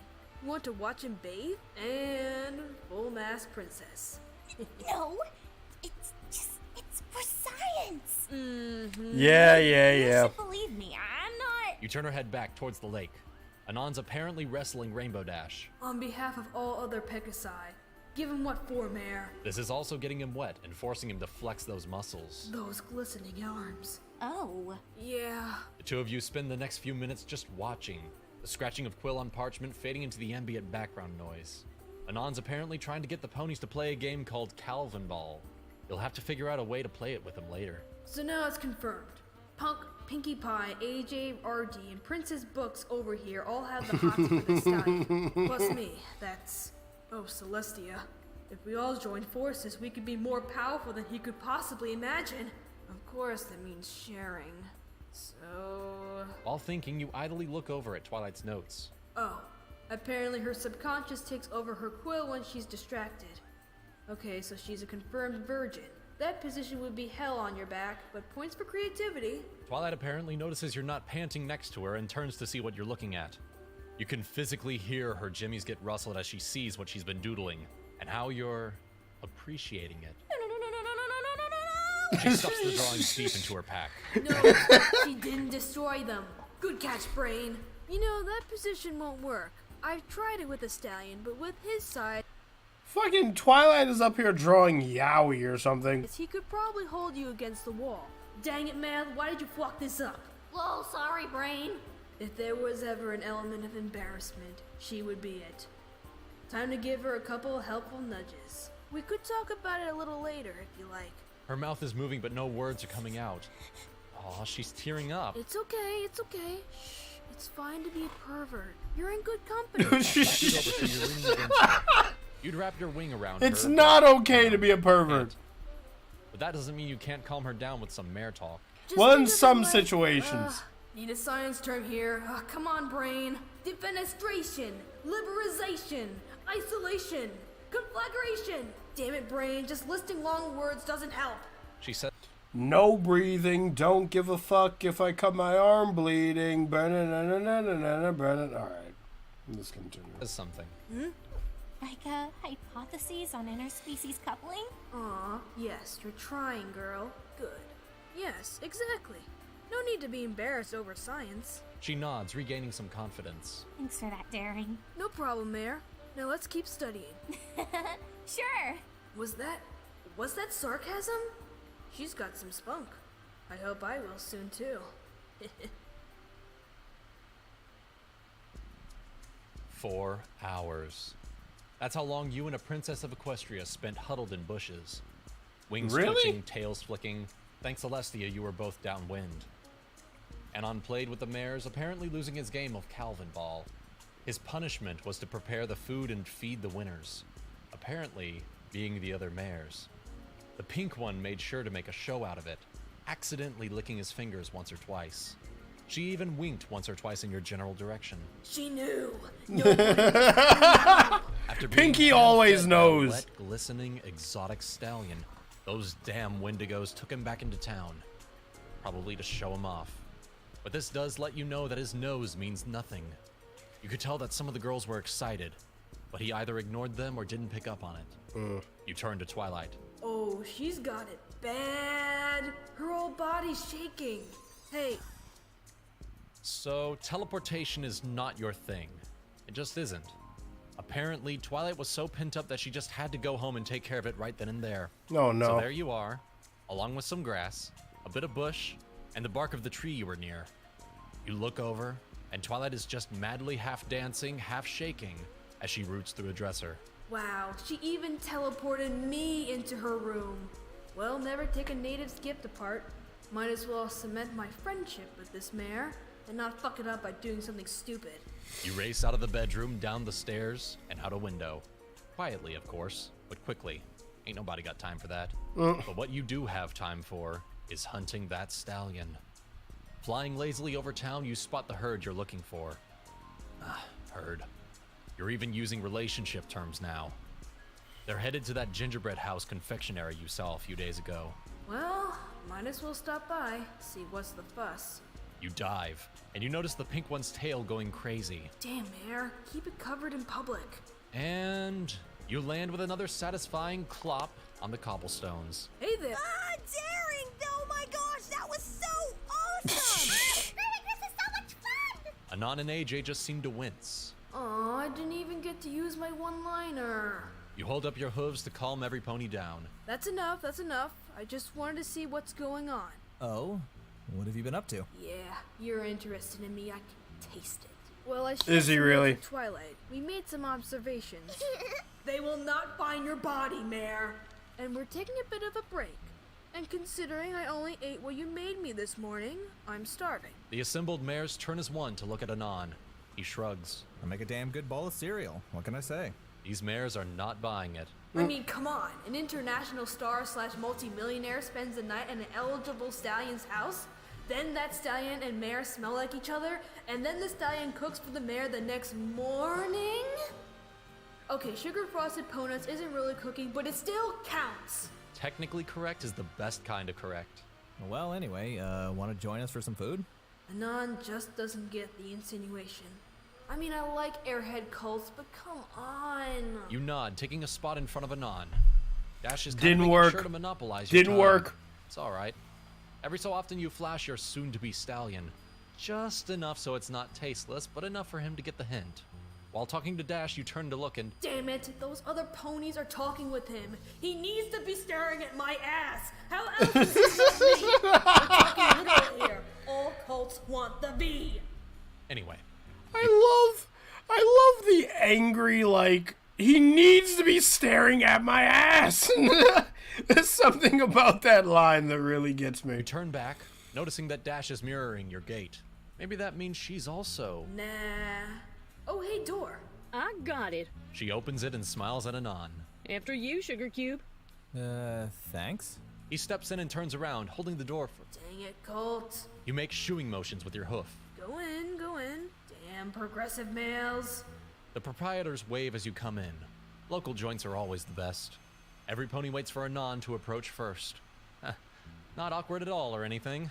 You have anything you like, Anon? Yeah, it's on me today. Your body, the desert, no witnesses. You glare at Pinky for a little while and she smiles at you. Every time Innocent, she opens her sweet, mouth, this she's mare just just not, pleased she's dumb not here smile. for it. I'll have a coffee and a Claire and, how's the cheesy bread? Anon stares at the confections behind the glass. It's Wisconsin-licious. I'll get that up for you soon, Nani. And every pony else? You all place your respective orders. Applejack gets something with, surprise, surprise, Apples in it. Okay. You get a black coffee, a slice of red velvet cake, and a blueberry muffin. Okay. Dash wholeheartedly copies your order. It's alright. You all head towards a booth and once again wait for Anon to pick a side.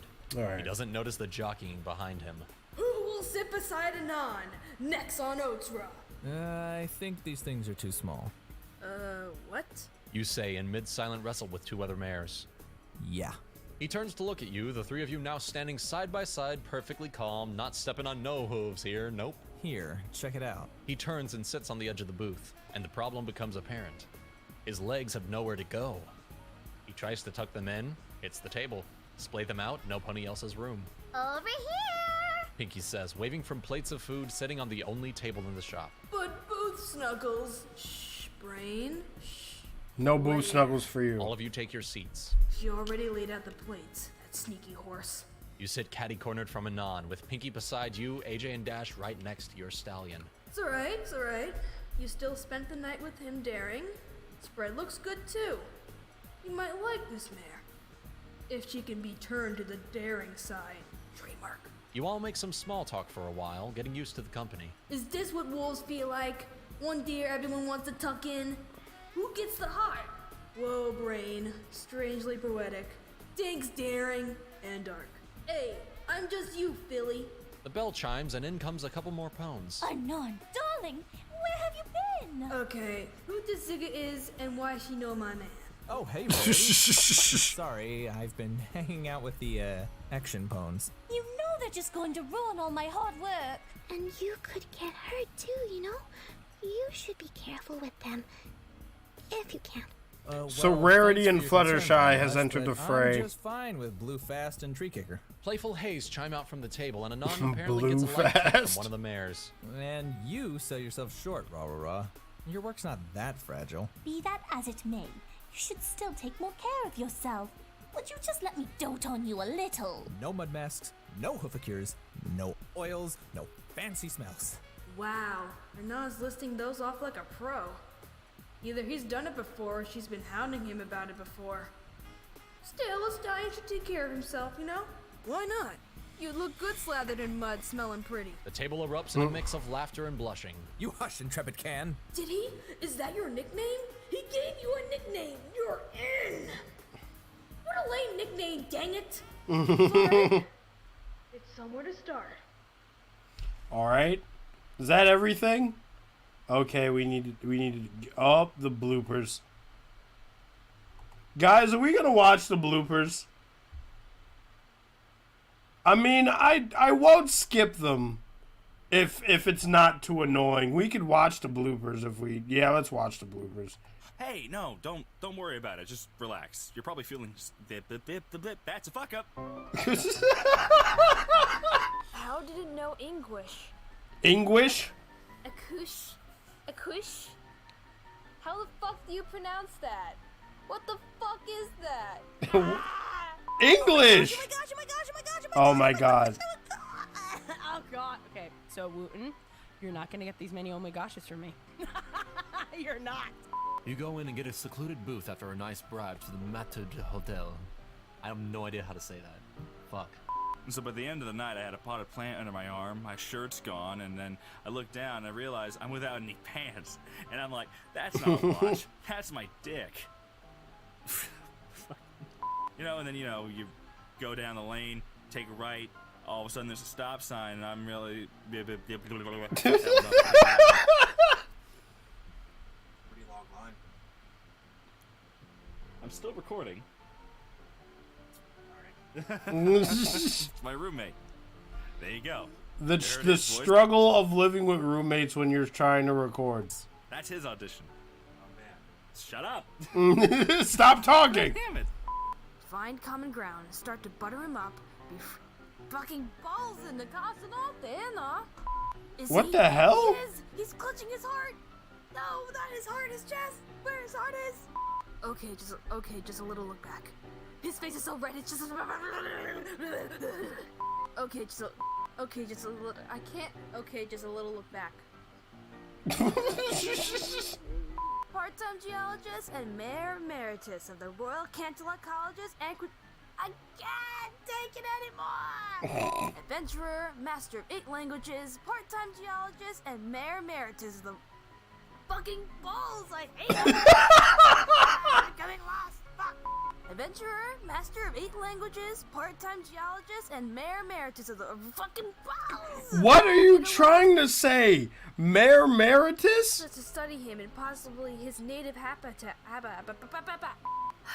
It's not like that, Peachtree. Whoops. It's not like that, Peachtree. God, I keep calling him a tree! Everybody, is the archaeologist here to see where I bury my bone? And then I imagine there's like Seinfeld theme. Oh my god, I when he said that, I was like, what kind of Seinfeld-ass joke is that?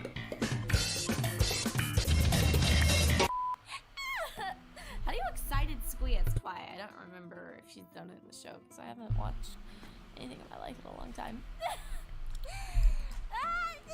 Squeeze! Squeeze! Use that one. And that book could help him. I'll go get the glasses. Oh, I hate that noise. And then all of a sudden I'm nose deep in your vagina. So, okay. Whew. Arrow dodge there. Dare? Really? Really? Dare? So, fuck you, airplane. You lot of shit fucking sack of butts. Yeah, you're carrying butts on your fucking self. Whoa, that was not daring at all. Oh, God, I don't have my journal on Wait, me. no. It's probably No, still stop. Shut up. Everyone stop. Can we talk about how stupid this goddamn insult is? Listen to K-Bug. Not a shit fucking sack of butts. Yeah, you're carrying butts on your fucking self. Whoa, that was not It's daring like at all. the insult a toddler would come up with. It's probably still in my back. No, it can't be in my back. That would be weird. Well, I mean, I'm just starting to get used to this whole fucking magic. This whole fucking magic. You know, the magic of fucking. Yeah! Cunt in you. That's not how it goes. Hey, now that's a little good fucking bitch. You fucking bitch. How dare you? Donut hunting is not as easy as it sounds. K-Bug, are you okay? Apparently I just threw up in my mouth. I am Darren Doe. I can't. Oh my god. I am Darren Doe. Don't be one muffin. Ew, they're too loud. I have to fucking step back and then control the laugh. I fucking hate this, Wuten. I hate this. Darren. Fucking K-Bug gives Wooten her letter of resignation. Like, she's just like, I hate this. I'm never playing Daring Do again. It's nearing midnight. Get your muzzle out of my dick. So you do weather patrol for ages, and you know the ins and out of every cloud you make. The fluffiest, the fucking words, a cumulonimbus. What the fuck is that? And you've been doing this for so long, things kinda got boring. Clouds became the same white stuff that comes out of someone's vagina or penis, depending on the mood. Let's just continue at this pace. Continue this at my place. I'm skipping ahead. I'm going straight. 0 to Pitch. 0 to the booty, nigga, real quick. Pitch. We need you to pull it together here, bud. Probably a bakery or some confectionery bullshit. Punkapoo. Hey. Ooh, that was a little too. Hey. Stop. Listen. Listen. Brown note. Hey. What's with you and the brown note? Hey. Hey. Listen. When your crush looks at you like this, you know it's about to be a fun night. What's with you and the brown note? Hey. Oh God, it's everywhere. I can eat peanuts, so. Well, excuse me.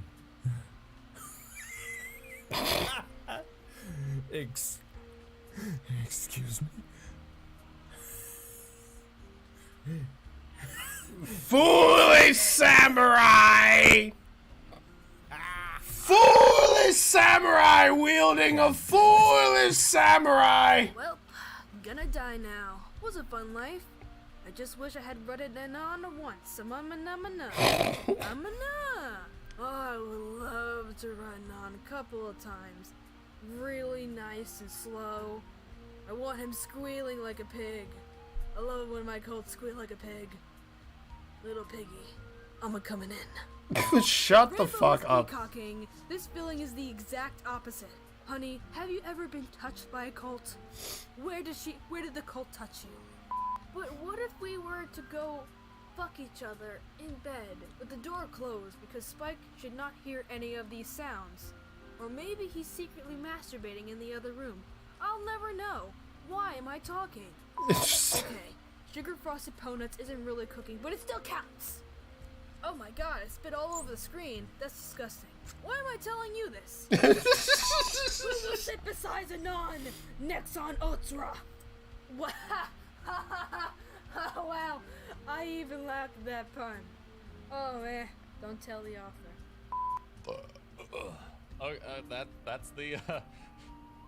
That's the trigger thing for for the start of the recording. All right.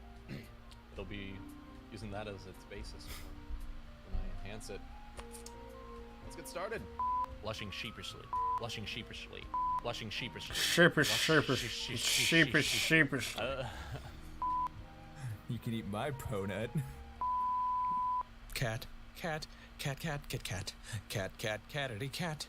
Na na na na. He's messing with his fucking cat. Da da da da. Messing with his fucking cat. Da da da da. He's messing with his fucking cat because that cat's a stupid bitch and he won't get out of the room. Da da da da. Fucking cats. Da da da da. Fucking cats. All right. Let's continue the story. That was fun, but like, let's get back on track here.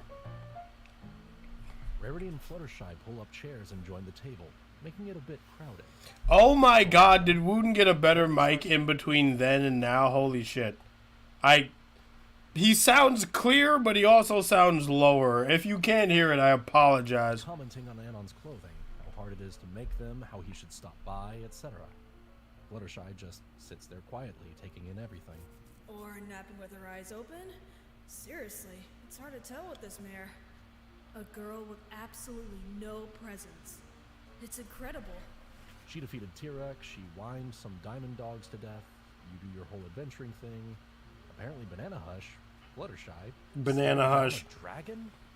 You raise your eyebrows and look at her when you're told the story. But she blushes and nods, so wow. Impressive. You all keep talking well through the afternoon into the night. And that's how I saved our last leader, Optimus Prime, completed the Triforce, and defeated Vladimir Putin. Once again, impressive. And shoot, it's nearly 6. I gotta go. You know how Twilight is if I don't return books on time. Another round of chuckling, and then he gets... Wait, hold on. No, stop. Shut up. Who the fuck was laughing like that? Who the fuck was laughing like Betty from Kung Pao? Wait a minute. No, you can't throw that past me. And defeated Vladimir Putin. Once again, impressive. And shoot, it's nearly 6. Everyone shut up. I gotta go. You know how Twilight is if I don't return books on time. Another round of... Who the fuck was that? Somebody was back there was like... Can I talk with you? Nobody laughs like that unless you're an evil guy in a cartoon. If you don't mind. Sure thing. Always fun to talk with a fan. Fluttershy seems to shrink a little at that. Maybe not a fan? You look around. None of the other mares are getting up. Ah, it's gonna be one of those talks. Like back in Dronningham. Ended up getting that stallion anyway. And his brother too. Oh my Anon god. gets up and leaves, and that's when you notice the building, by and large, is empty. You settle back down, making note of the exits. Now, dear, don't worry. We're not here to, what's the phrase, Applejack? Mark our territory? Right. We just noticed that, well... You just whooshed right on in and are trying to take our naughty from us. Well, Oh, come on, Sugar Cube. You're not being subtle. Hell, if he ain't picked up on Dash yet, y'all ain't gonna have any luck. Hey! Notice this. He's just... he's... being a gentle stallion about it. And we're not being proper ladies to him. alright. Maybe he doesn't want to bone any of you. Alright, so I saw... Because you're ponies. the stallion. I liked what I saw. I'm going after it. Is that so wrong? Well, no. It's just that, well, we don't want you screwing this up. Wait, what? You think I'm going to... What? You sit up, slamming your hooves onto the table. Where the fuck do you backwater... A magical glow holds your lips together. Now, let's not say anything we'll regret later. You backwater ponies. Fluttershy? Your lips are freed, but you turn and snarl at Yellow Quiet. She shrinks back into the chair. What? Oh, wow, she's physically trembling. You look at the other ponies with a mixture of anger and confusion. Any pony want to fill me in? Or you're just gonna insult me? Dang it. Right, here's how it went. Applejack rests her hooves on the table, using them for emphasis. So, it all started when Fluttershy went to Anon's house one morning. And so the story goes. Sheltered Mare wants to check in on a mysterious, possibly dangerous stallion. Wow, right out of a romance novel already. falls in love after a little while. Sure, fine. And on set. Wait, okay, hold on a minute. Hold on a minute. Can you run that by me again? Ugh, I said. That's what he liked to do. For pleasure. You asked a stallion, point blank, what gets him going? Wow, the teats on this mare! Staring down a dragon, asking colts how to get him hard? I think I want to buy a drink for you, Philly. What? Hey now, calm down. I'm still staying at your place, you know. Oh, right. Yeah, I remembered that. Okay, so what happened then? Well, he told me that he was flattered, but he didn't. You ponies in that sort of way. He doesn't want to fuck you because you're horses. What you're concerned about, dear. Not that you don't deserve a shot. Goodness, you might even finally loosen up if you catch my drift. But if he keeps getting hounded, he might just turn every pony away. You know how stallions are. Pinky nods. And if no pony gets to rut him, how will our story progress? What? Besides, being alone forever is sad. And I'm against all forms of sads. Okay. I get it. So, what's the plan then? Are we going to form some weird council? Team. Consortium. Group. Cult. And work together on breaking in this cult? You quirk your eyebrows as... Wow. They all nod. Wow. Okay. So, well, this is an experience altogether new to me. Brain, come on! I need a witty one-liner. Well, nope. Damn it, Brain. One job. What's the plan? Well, dear, what we'd like from you and the other, more physical mares is to be more of a friend and what's the term? Male mare? No, that's derpy. Well, I like the term.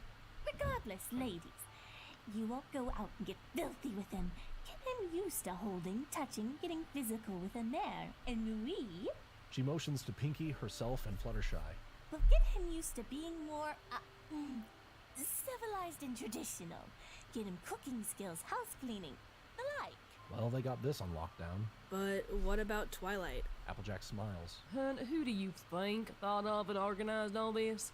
Well. Oh, okay. Some newfound respect for that mare. Alright. Speaking of, she still has my notes. Well, that's what you get for not joining. Your right hoof trembles. There.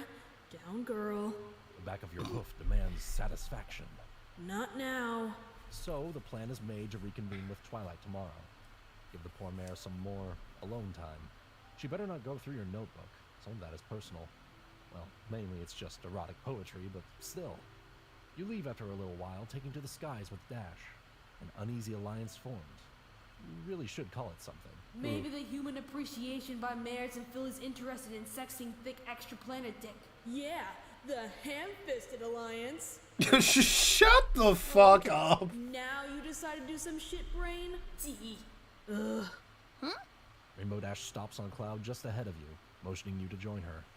You land on the Cloud with a soft pump. What's up? Dash sits down, tucking her legs under her barrel. You unceremoniously sprawl out on top of the Cloud. Just not used to sharing a stallion. Or even having this much competition. Yeah, he's got it easy. It's much harder for us mares to get the eye of the stallion we want. Speak for yourself, Peacock. First time? What? No! Dash is crimson, and you just stare her down. She said no, Her but eyes start to get wet. she said no, but I'm just like, you're lying. She nods. Yeah. Yes, fucking nailed it. Cults were intimidated by me. You know? Be fit, get the dick. Yeah, right. She kicks part of the Cloud, and you just listen. You get too fit. Get on the pro level. And suddenly you're not Dash, the hot mare with the tight flank. No. You're Dash the weather captain, or Dash the possible wonderbolt. What cult wants to settle down with a mare who will be traveling all over Equestria every year? I have to choose between males or my future. And until now, it was an easy choice. Aww. Heart, Okay. what are you doing here? Okay. down. Alright. I just grew 3 sizes this day. No, fuck you. She's competition. You notice that you scooted next to Dash, wrapping your wing around her. Hard? What are you doing? Help me, Brain! Okay, Lo, I got this. Let me start by telling a story. No!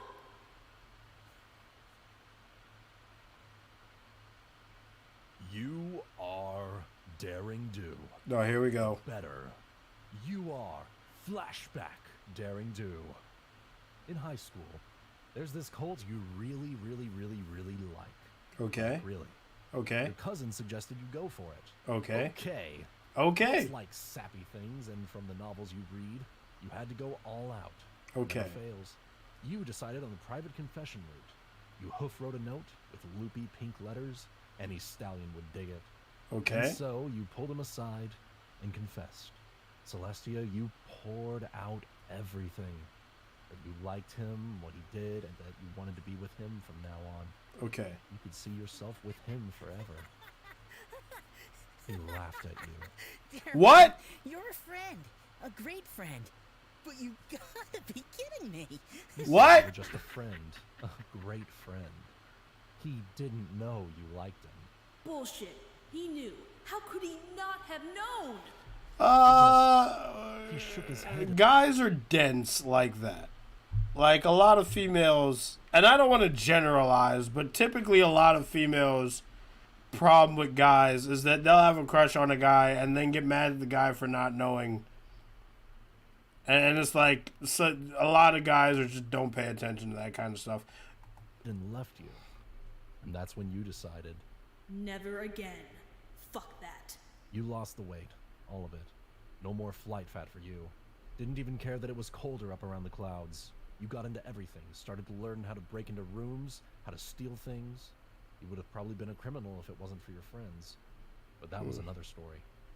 You became a bad girl. All the stallions wanted to fix you, to tame you. A bit of that Pegasus pride was showing. You weren't a mare anymore. You were a challenge. And your old stallion friend came up to you after all that time. Oh, wow. I had no idea you were like this. Hey, want to hang out sometime? Oh, now you're interested, huh? And so you did.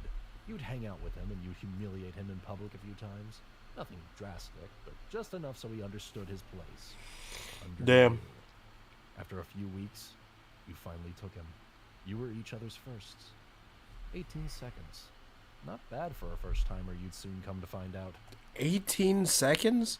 I'm not gonna Google how long it takes a horse to orgasm, but I'm just gonna believe that that is a long time. But it was hollow. Sure, he moaned your name. He held you as your breathing came back to normal. You felt his warmth. But he didn't love you. And I didn't love him either. Okay, well there's the end of that story.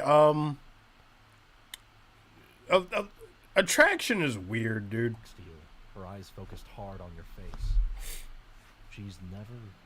Her heroes are real ponies, and she's never had any pony open up like that to her. And I ended up ditching him once I got out of Cloudsdale. I didn't even tell him. I just let him find out I had moved. You look up and meet her gaze. Damn, you just dipped? Never compromise who you are for any male. Ever. I did that. And I keep doing it. Because I think it works. You feel a gentle nuzzle on your neck, and you lean into it. Just don't do what I did. You don't deserve it, and neither does Anon. The two of you sit in silence for a while, just enjoying each other's company. Eventually, Dash manages to break the silence. Well... To recap the story, she had a crush on a dude. She got laughed at. She used that as power to motivate herself to change her whole personality. Then she changes her whole personality. He likes her. She gets in a relationship, but it's kind of abusive. And then they have sex. And then it's just hollow sex. And after that, she just dips. I don't know how to feel about any of that. I got really... It's probably a little bit too realistic for me to be like, ah, or sad or whatever, but... Heavy? Sorry about that. No, it's alright.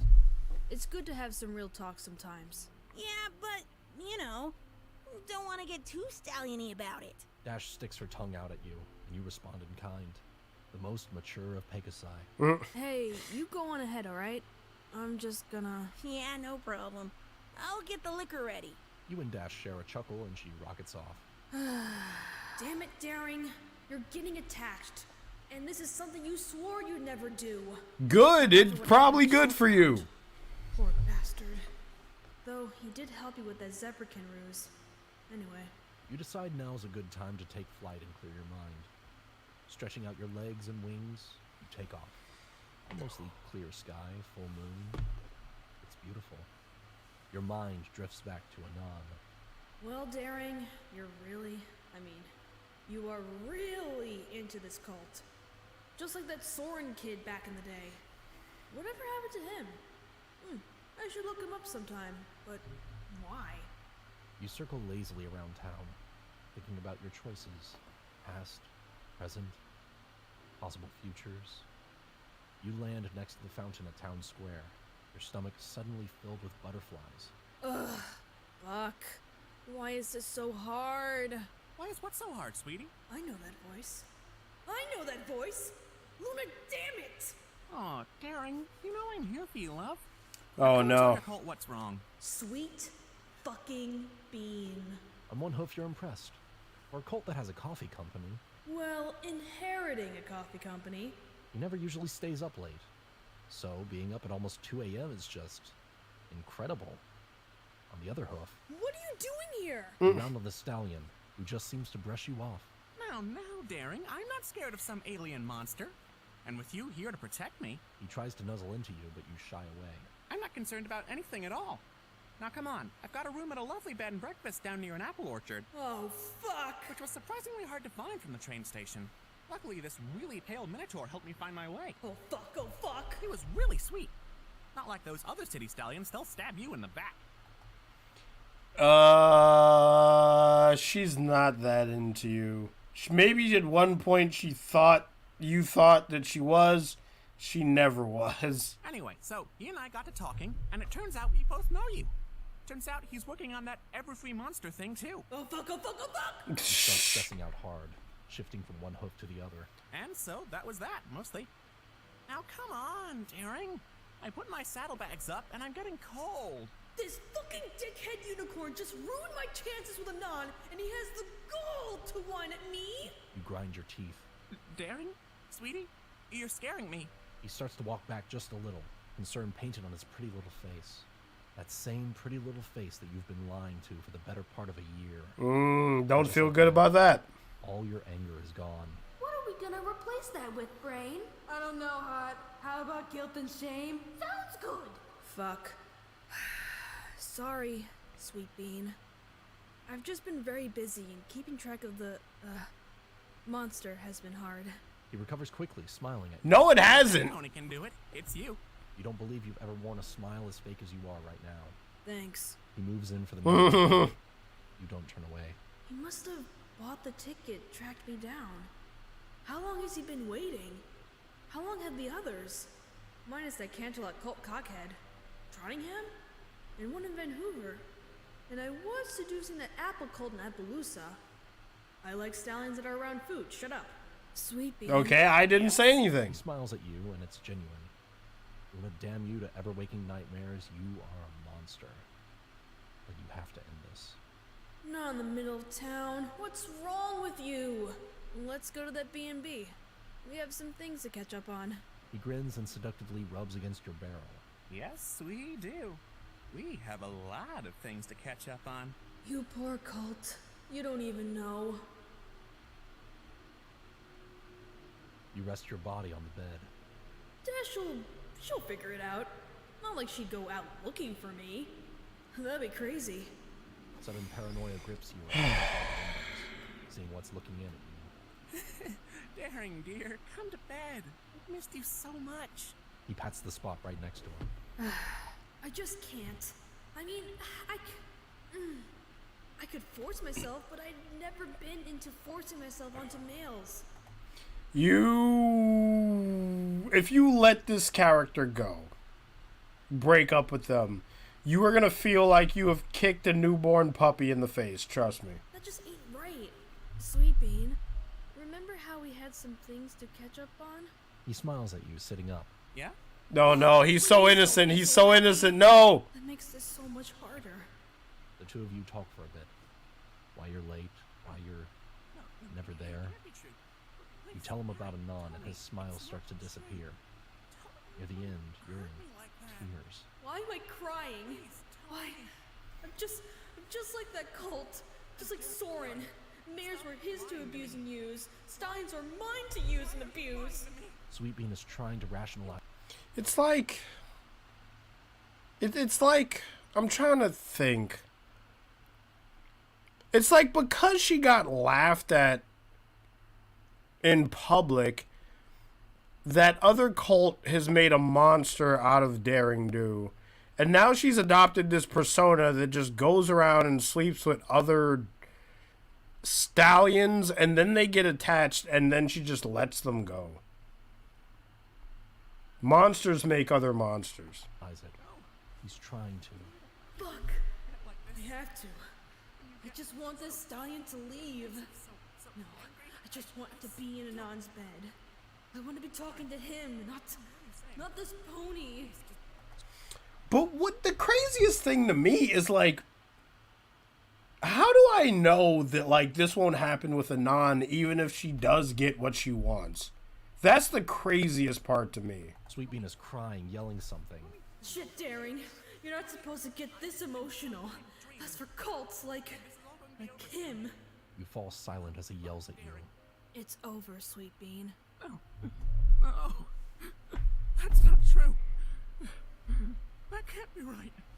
No self-respecting pony would date a monster. He is not a monster. He's the best stallion I've ever run into. And I know better stallions than your weak, sorry, frail flank could ever even hope to be. You get angry, and things are said that can't be unsaid. Damn. He locks himself in the bathroom and cries. That'll do, pig. That'll do. You take flight again as dawn breaks. Fuck. Might as well just fuck. You find yourself back at the fountain in town square, staring at your reflection as the morning mist clears, staring at yourself, at your choices, as the sun peeks over the horizon.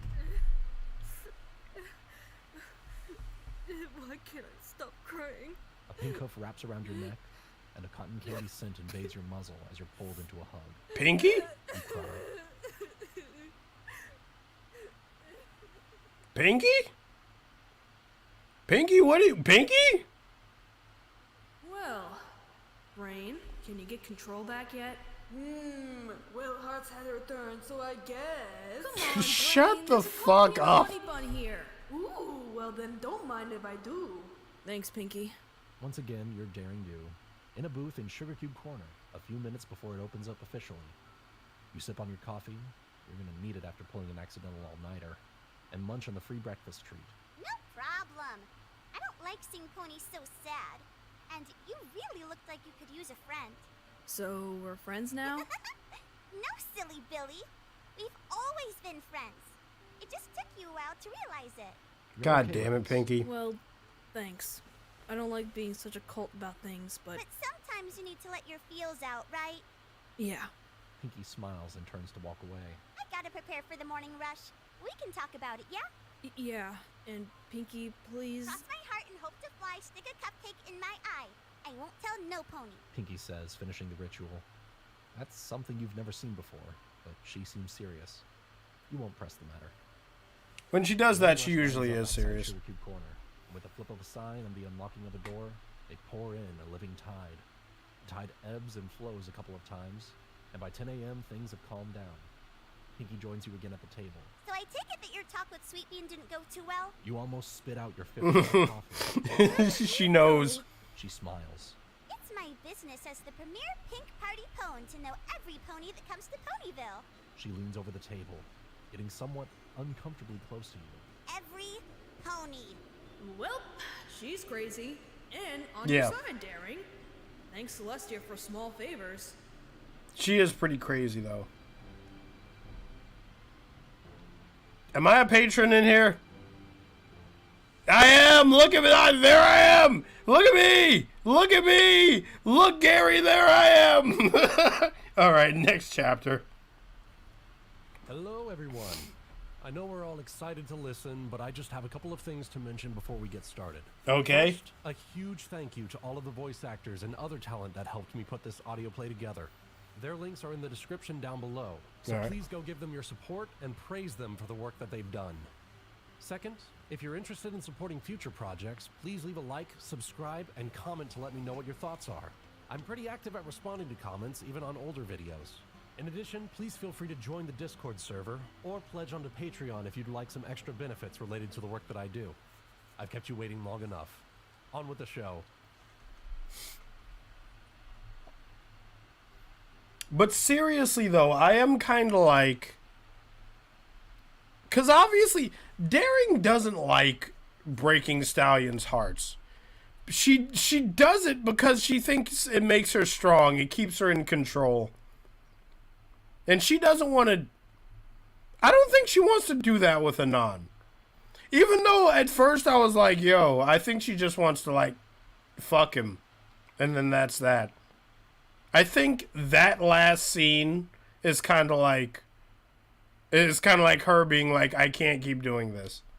I have to pick one.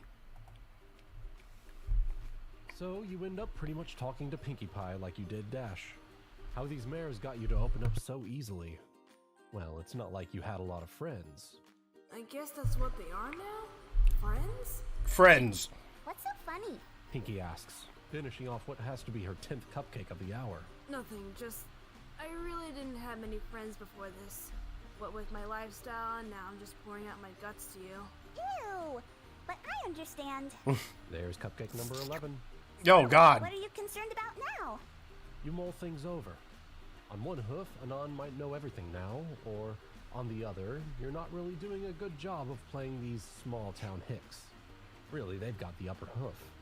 Well, I like to know what Anon knows. And eventually need to catch up with Dash and Twilight. Pinkie starts clearing the table. Guess you're wrapping it up here. Well, I think the best thing you can do is go visit Twilight. You can see how she's doing, if she's walking straight. No, seriously. No, that's creepy as fuck. And actually go over your notes. I'll distract Anon long enough to get him to forget all about you.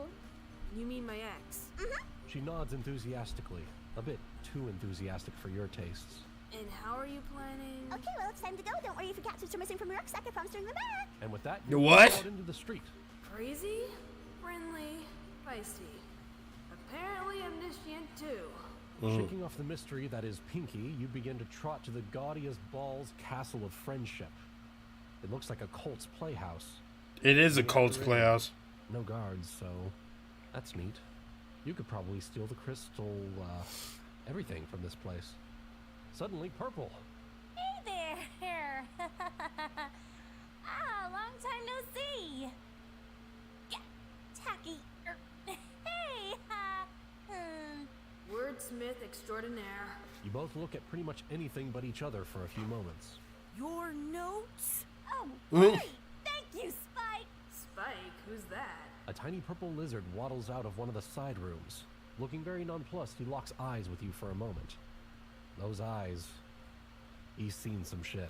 Dragon? Male? Not interested. Wow, he's got it down pat. Poor bastard. Daring Do. Pleasure to meet you. Forgive Spike. He was up all night recataloging and shelving the donated books from Canterlot. Ever since the old tree brewery got destroyed, we've had to replace and enchant all new books against fire damage, and explosive and acid damage. You tune her out, and so does the lizard. Another look between you two. You mouth out, "I'm sorry," and "only the dead know peace," is his response. That's why I had to lick the entire encyclopedia. So, notes? Twilight pokes her front hooves together. Poor thing. Sure, that'll be great. Do you have any coffee? coffee. I think we have some for guests, right, Spike? Yeah, I'll get it to you in a few. He trundles off to what you assume is the kitchen. Now this way. I was able to take a look at some of the sketches he made. Damn it, those are private and kinky. Mostly private. Wonderful anatomical similarities. So tell me, what do you know about bonobos? I know I don't bonobo for free. That shit's gonna cost you. Shut the fuck up. What? Shut your dumb ass up. The monkey. Oh. They're pretty much like any other. I don't bonobo for free. Toss some apples at their general direction. They don't try to rip your wings off. Chimpanzees are the real cunts, though. Damn you, Mr. Flippy. I remember your bullshit. That's the last time you tour with a circus.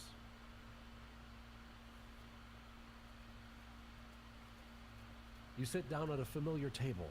All evidence of the rush teleportation job is gone. All the windows are open too, and is that a new bed sheet? That poor mare. Your notebooks and journals are already unpacked. Stacked neatly on the table, little colored sticky notes on various pages. So, bonobos, is that all you know? I know they always travel as a troupe, and You think back to one of your many trips through the jungle. when did I see bonobos? Alright, just before the whole fertility goddess thing. Oh, right. They fuck pretty much all the damn time. They do pair up quite often, yes. Pair and up. Twilight blushes a bit deeper. Say it. No! Proper princess ponies don't use such like. She gives you a pouty face. Who does she think she is, a stallion? You stare at her nonplussed. She gives in. Fine, a compromise. Hey, Rudd. Ponies rut, monkeys fuck. The damn time, happy? A coffee tray lands on the table. You both look over to a young dragon who has seen some shit. I don't care. I don't want to know.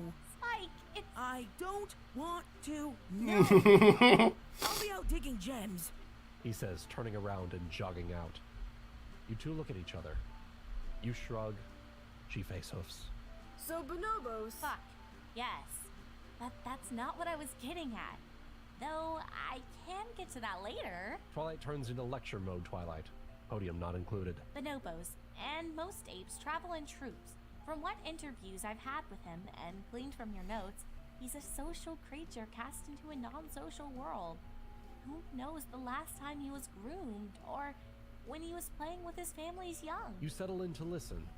Twilight starts to pour the coffee as she speaks. Bonobos have very strong ties, and that's something I don't think Anon is getting. I tried talking with Fluttershy on possibly getting a couple of her other ape friends, maybe a chimpanzee or a gorilla to befriend Anon, but in the end, they weren't having it. They were saying something about, if it ain't got fuzz, it ain't right, cuz.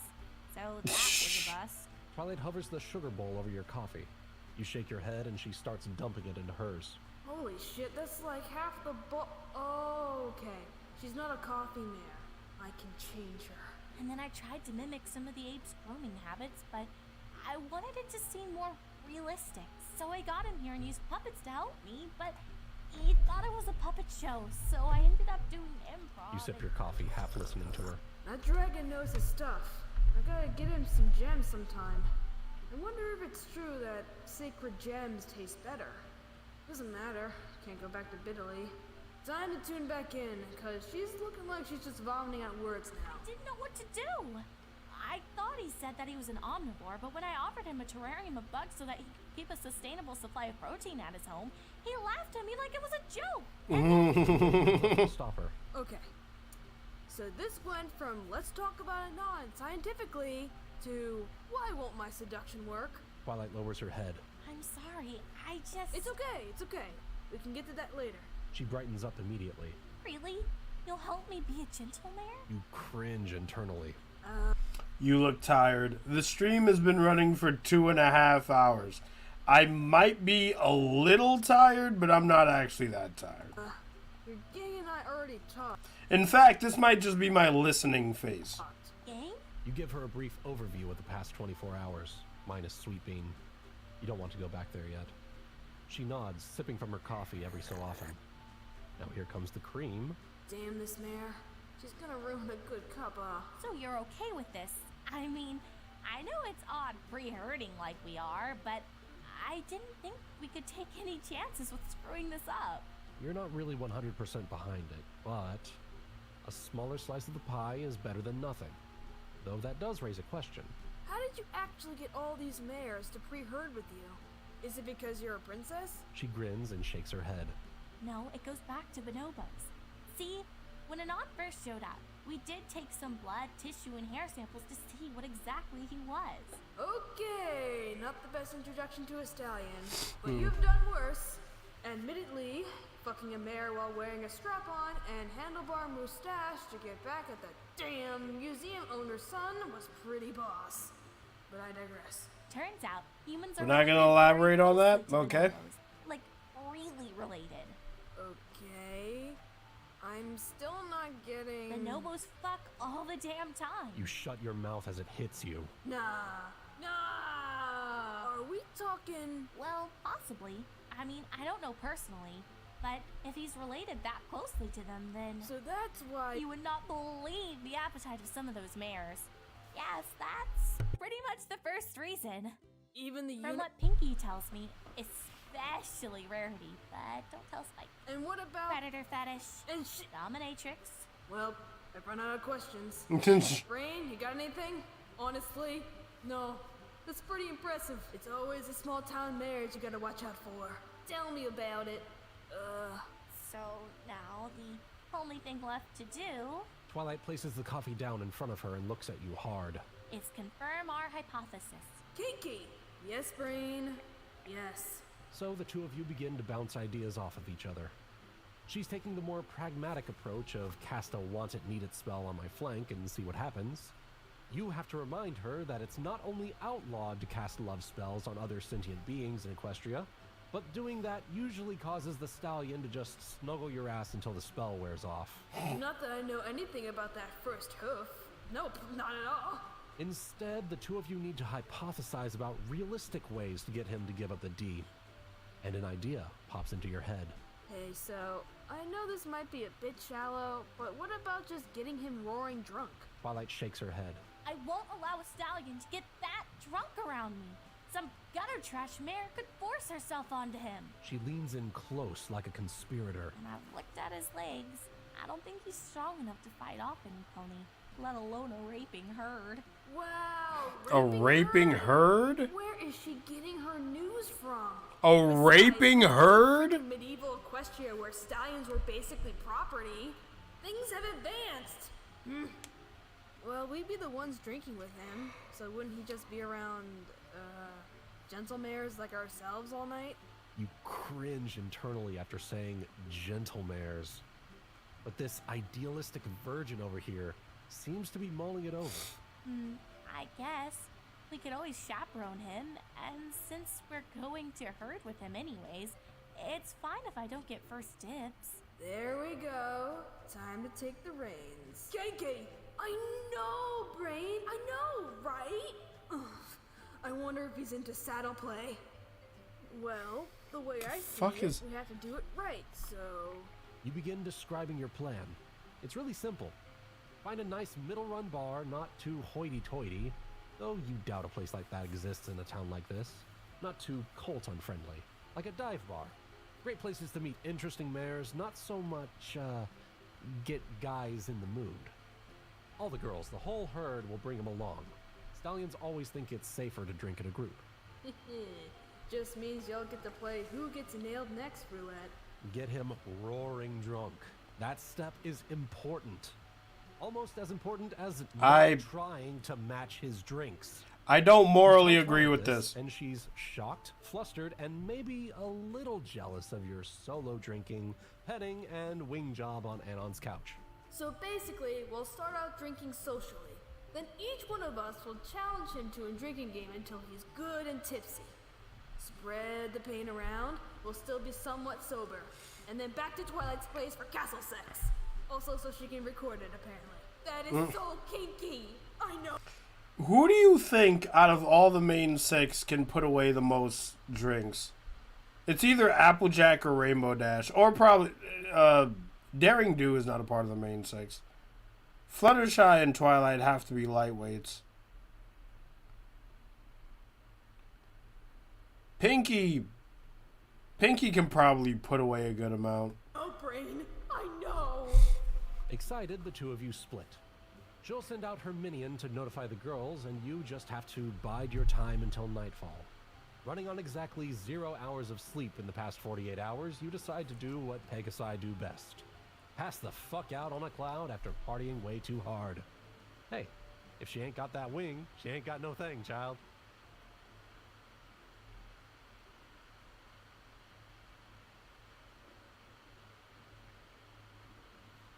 Ooh, blue, blue, blue, blue, blue, blue. What? Ooh, blue, blue, blue, blue, blue, blue. Fucking... You open your eyes and stare out at the inky blackness that surrounds you. Fuck, did I sleep too late? What time is it? You frantically look around, but you can't see anything. Ooh, blue, blue, blue, blue. What the hell is happening? Face your fears. What? Ooh, blue, face your fears. Luna, can you just stop that now, please? That's Luna. You hear quite an undignified harumph and a stomp behind you. Turning, you see the Princess of the Night. You feel like you should bow, but, you know, she's in your head with her morals and shit. Well, better be safe than sorry. Your Majesty, to what do I owe this honor? How did ye know it was me? She inquires, tilting her head with a small frown. Well, to be fair, the only things I usually dream about are... Zebrakin harems. Right, well, we weren't about to insert ourselves into something like that. It's fun, you know. Really relaxes the body. You do the sexy wing stretch thing that all mares just know how to do. Luna rolls her eyes. Yes, well, apparently we are not allowed to have a guardian harem like we used to. Honestly, why does Sister keep an all-male castle guard then? Wait, what was this? Oh, never mind. We'll make you forget this by the time you wake up. She sits next to you, legs tucked under her barrel. Well, dang. That was some juicy information. So, what fears do I need to face? She shrugs. Commitment, love, actual intimacy. The usual when it comes to your type. Well, excuse your me, type. Princess, for boring you. We did not mean to insult you, adventurer. Just, after doing this job for thousands of years, it does start to get a bit repetitive. Yeah, well, still. Very well then.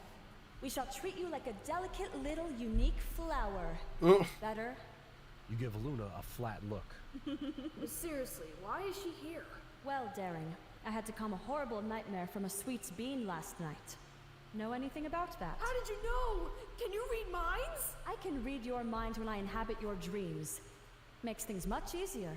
Fuck. Now, about that poor stallion you'd led on for months. I think... Yes, okay. I was a horse, I admit. I cut him loose, I told him the truth. Isn't that enough? Well, it is better than what you've done in the past, but in this case you've already lined up another stallion. This has never stopped you before.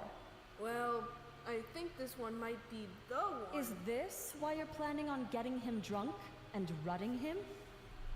Yeah, this is why you're Daring. You're being a little sussy baka right now. You're being a suspicious idiot. That's why I can't even fucking pinpoint if she's gonna rut him and kick him to the side or if this is actual love.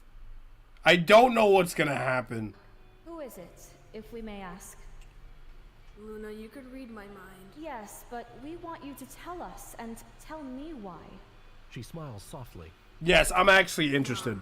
She tilts her head. Really? Yes, Ken. Wait, you can only read my active thoughts and I'm actually thinking? Ha! I got you! Bamboozled. Luna rubs her forehead gently. Thank you. Some mares. Just trying to help. So the alien stallion. Why? Just like the exotics, like zebras? Okay.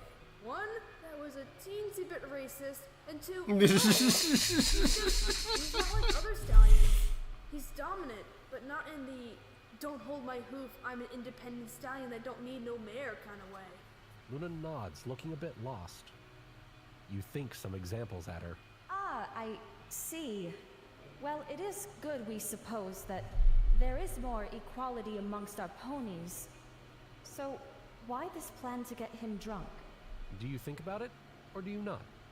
If you think about it, then she'll know. But if you choose not to... Not thinking about it is causing you to obsess over it. And then I can read your mind. Oh my god. Language, young mare. You grumble in your thoughts. Thoughtily? Yeah, new word. Take that, Merriam-Oxford Dictionary. Luna is silent. Silently judging my thoughts. Didn't even make her flinch. Is she? She is. She's steadily getting redder as her wings are lifting from her barrel. Oh, so she's got to the part where Twilight talks about... We must go. Fucking Royal Canterlot voice in my skull! Please stop yelling. Luna, well, yells, trotting in place. She hastily looks right, then left, then dives to what seems to be an open portal. It would be a graceful exit if her fully erect wings didn't cause her to get caught. She squirms quite ungracefully. Yeah, I'm gonna remember all this shit. Press the big red button. What did I just freaking finish thinking at her? I swear! Everything goes black.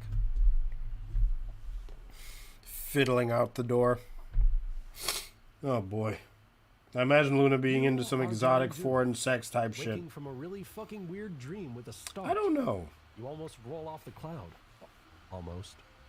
You look around. It's dusk, just about when you should be meeting the girls. And Anon for a night on the town. Apparently, one of the mares employs him and gave him Monday off with pay. Okay. So you can drink tonight. Stallions get it all, seriously. You stretch again, doing that wing stretch that all mares just know how to do. Huh, deja vu. And you're off, gliding around town at the speed of yawn. Your keen senses hone in on your prey. More like you see really freaking obvious rainbow contrails and decide to follow it. But that's not what I'm gonna tell my biographers. Nope. Adventurer superpowers. Sells more action figures that way. Or collectible figurines for the mayor still living in Mama's basement. You see your group. Apparently Dash just landed and made her intro. Time to totally one-up her. You go in for your dive, but... Look, she just lifted off again! Probably do some idiotic stunt, damn it! You slow down as hard as you can. She sees you and tries to do the same. Fluttershy covers her mouth. Applejack has the look of utter joy on her face. Rarity is cringing. Twilight is trying to shield Anon's eyes from this horror. Thank you. And so you slow motion collide just as Pinkie Pie takes a picture.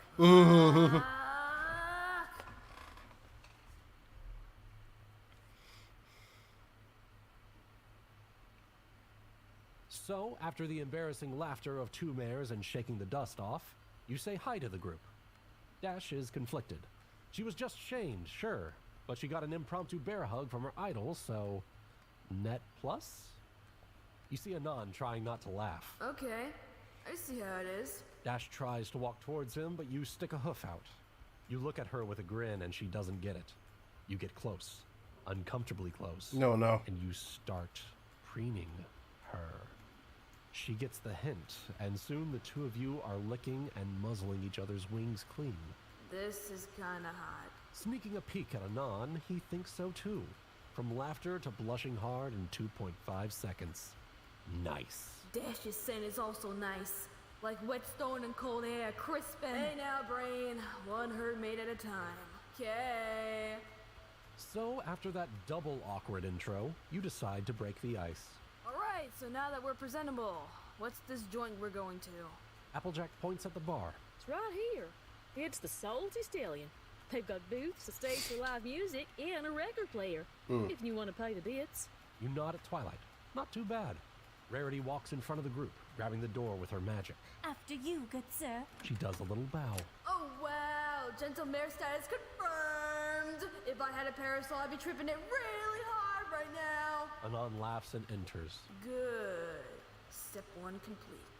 You all pour in afterwards and are able to secure a booth facing the stage. Unfortunately, there's nothing scheduled for tonight, so it's kind of a shit view. Well, it would be if you weren't staring at your soon-to-be horse Bondo. What's the human equivalent of that?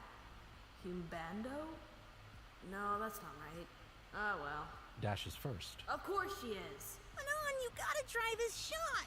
It's called the Cinerator. It's a cinnamon liqueur that's got this great kick to it. Sure thing, Dad. Actually, Anon, I took the liberty of ordering for us. For the first round, at least. I hope you don't mind. Everyone looks at Fluttershy. She squeaks and shrinks down. Hey, no problem. I'm curious as what you'll get us. Be nice to him, Daring. We're all on the same team. Every pony else seems to get it and starts nodding. Small talk starts, and soon the waiter comes over. Your drinks, every pony. If everything goes... Ugh, no, Colt bad. He's ours. 6... If everything goes according to plan, Anon will get drunk enough to bang each and every one of these ponies. That is the plan. Fighters, local... And Daring is somewhere in that rotation. That is the plan. Brew, not bad. And one frilly umbrella drink. Anon takes it in his hands. The drink is basically engulfed in his grip.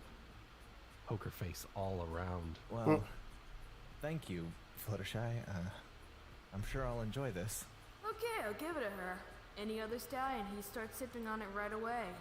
It's also about 70% pure alcohol. Sneaky mare. I approve. Coconutty in my mouth. Sunset breeze. Anon just smiles softly and raises his glass. What a gentle stallion. I'm sorry? You all cringe slightly, but accept the toast. That all changes tonight. And he chugged it. Well, fuck that. You, Dash, Applejack, and Pinky all chug as well, and slam your drinks down at the same time. Hey, barkeep. Incinerator shots, please. Make it a double! It begins.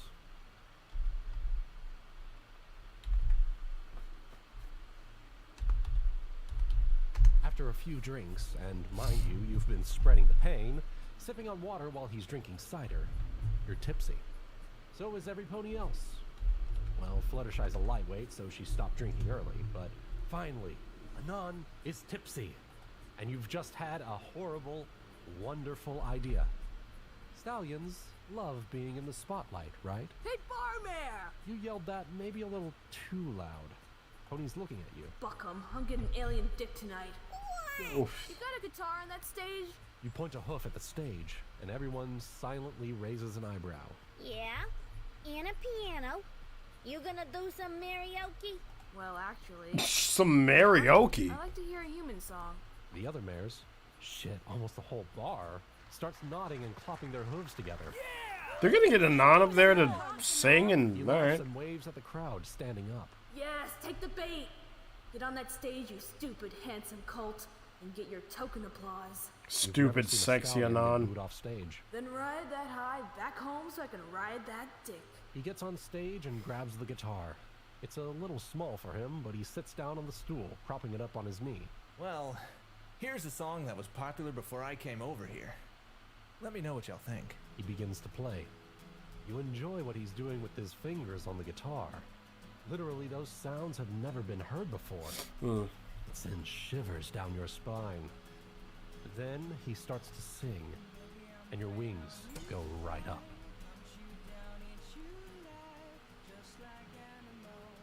Animals like animals. Baby, I'm praying on you tonight. Hunt you down, eat you alive.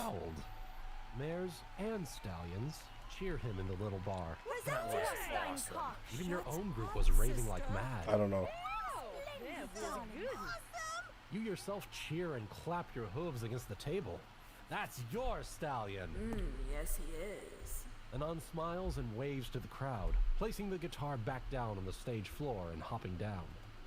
He walks back to your table, all smiles. So I take it you liked it. That was awesome. The table agrees with you, and you continue your general dick riding of this stallion. Figuratively, soon to be literally. Apparently, his that is singing the has given plan. you some minor rock star status, and free drinks start making their way over to your table. He drinks the first few, but soon starts passing the rest out to every pony else. Man, I'm gonna get sloshed. Some of this is top shelf. Oh well, I've had drunken sex before. Not too bad.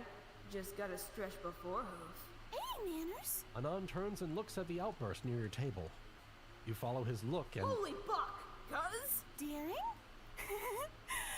Awesome. Hey, Bubble Butt. Aw, her nickname is Bubble Butt? Why didn't I think of that before? Huh? Wait. Anon looks confused. Oh, I remember this part. You continue to hug the mare next to you. Y'all are related? Well, yeah. I'm Daring Do. She's Ditzy Do. We have the same family name. Ditzy nods. But I thought your name was Derpy. No, that's the name you get to use if you're her friend. But I've been using it since I got here. Well, ever had a piano drop on your head? She shuts up and stares wide-eyed at your cousin. Ditzy smiles. But then we got to know each other, so we're all good. You scoot over, patting the seat next to you. Hop on in. Don't mind if I do. Derpy replies, sitting next to you. You can always use a wing mare, and it's obvious what your group is trying to do here, so she's no threat. Rainbow Dash looks both hurt and astounded. You two are related? Yeah, we just... You two are related! That's what we just said, yeah. Just calm down there. Derpy sighs and leans into you, turning to face Anon. So, where'd you learn to lip sync like that? Anon tosses an ice cube at Derpy. Catty bitch. Is it that astounding I can sing? Derpy sticks his tongue out at your stallion. Okay, they're just friends. This is good. Get them all nice and relaxed. Another round of shots appear at your table, courtesy of some mare who won't get the dick. You pick up a glass. To singing! To singing!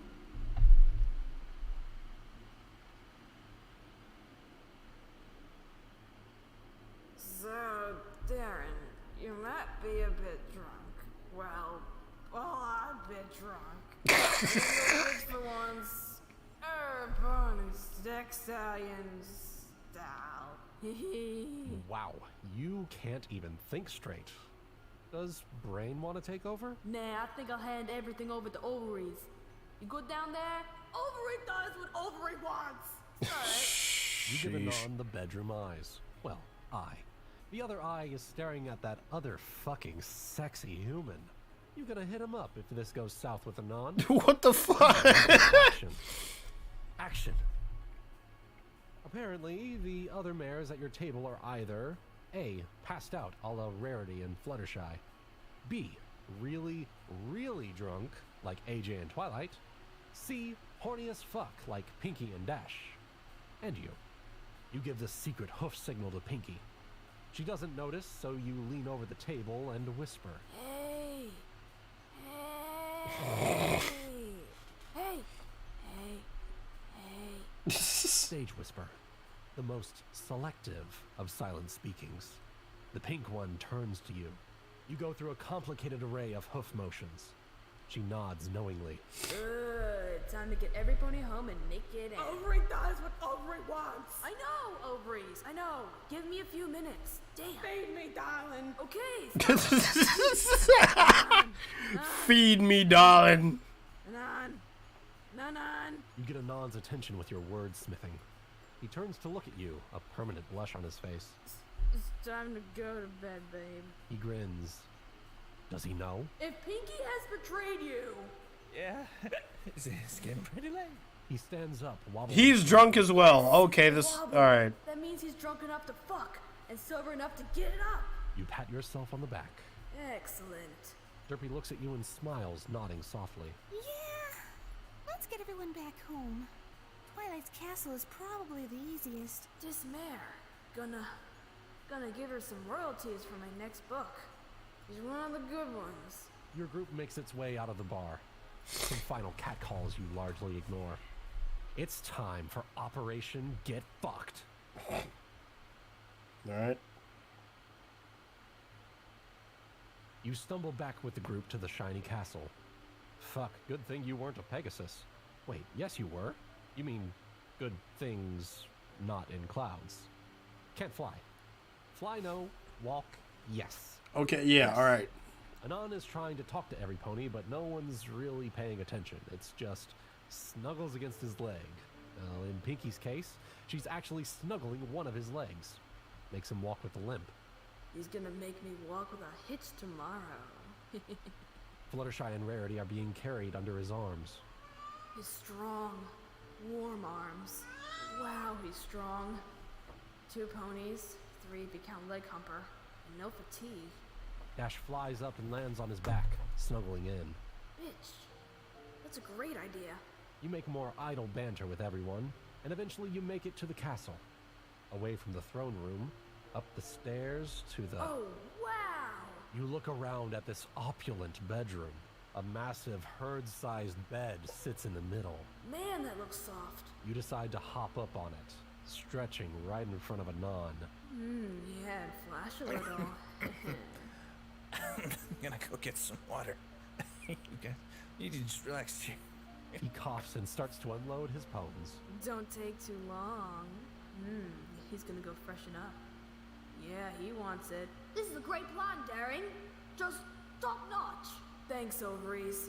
No problem. Why are her ovaries sound like a British chimney sweep? You sprawl out over the deceptively comfortable mattress. Man, this is comfy as fuck. You roll over onto your back, wings spread out. Stallions love plumage. And leg spread. There we go. Airing out the V before you get the D. You lay your head back and wait. Any So moment, weird. Non will come back.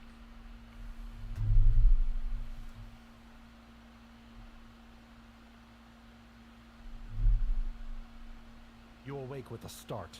Bleary-eyed, you look around. Sunlight streams in through the open windows. You don't see a non. Fuck. Really? Maybe I need to check into AA or something. You do feel a pressure against your abdomen. Maybe he went down and fell asleep? Oh man, if he went down, then I'm gonna propose to him right now. Nope, just Twilight, asleep on your tummy. You're just still drunk enough to think this prank is gonna be funny. You scoot up slowly, making sure not to wake her up. Just so her muzzle is right above your fun cave. Then squeeze your legs together and... Oh, Buck. You moan and writhe loud enough to wake everybody. It takes her just What a few prank. moments to realize what's going on. Sorry, I mean, we're not Can't even... contain your laughter. Everyone else is either somewhat aroused, suffocating from a massive hangover, or both. Twilight hoofs you in the cutie mark. You flinch. Hey now, you just gotta finish what you started. Wrestling, Brony. She mumbles, clenching her eyes shut. Yeah, alcohol's a bitch, but your liver is used to it. Or dead. One of the two. You look around and take stock. Apparently, a couple mares did get frisky last night. With each other. You smile as they untangle themselves. Well... that could have gone better. Wait. That scent. Is it his? You inhale again, deep as you can. No. It's blueberry muffins?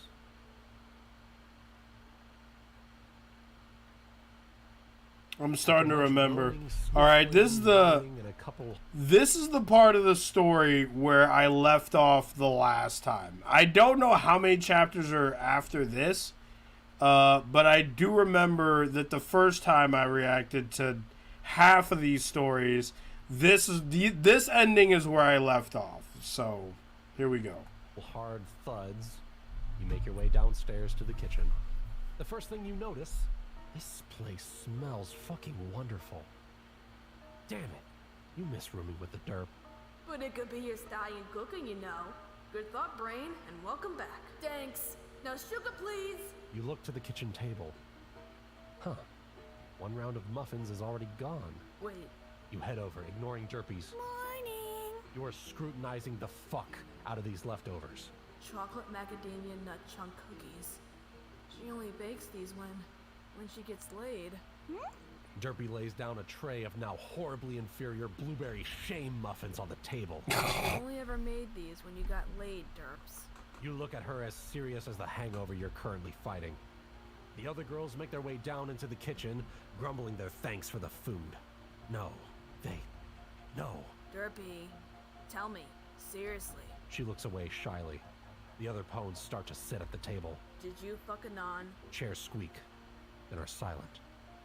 No pony moves. No. Lucy opens her mouth to speak, but the kettle goes off. Coffee, thankfully.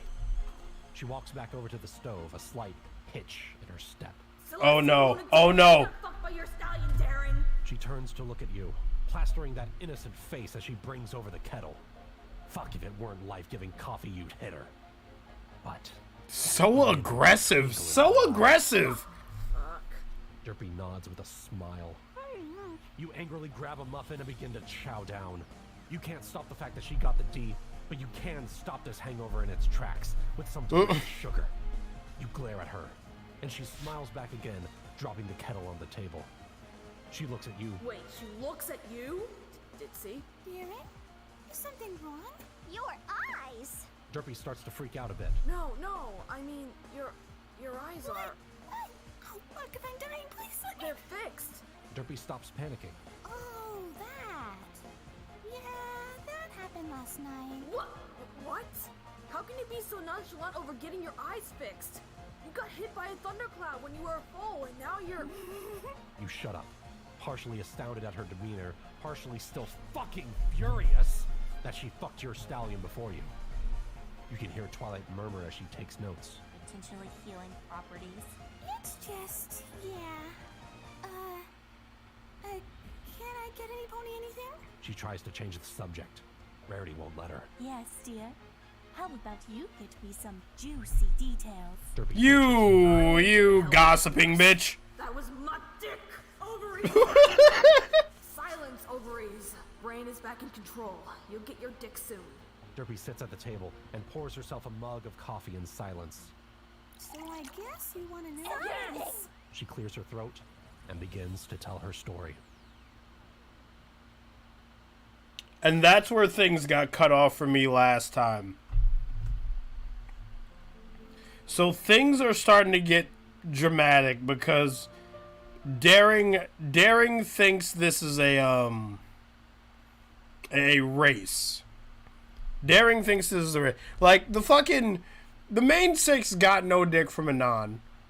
Anon called Derpy Bubble Butt, which is a pet name, which means that they have been hanging out before. They've been hanging out like behind the scenes throughout this whole story.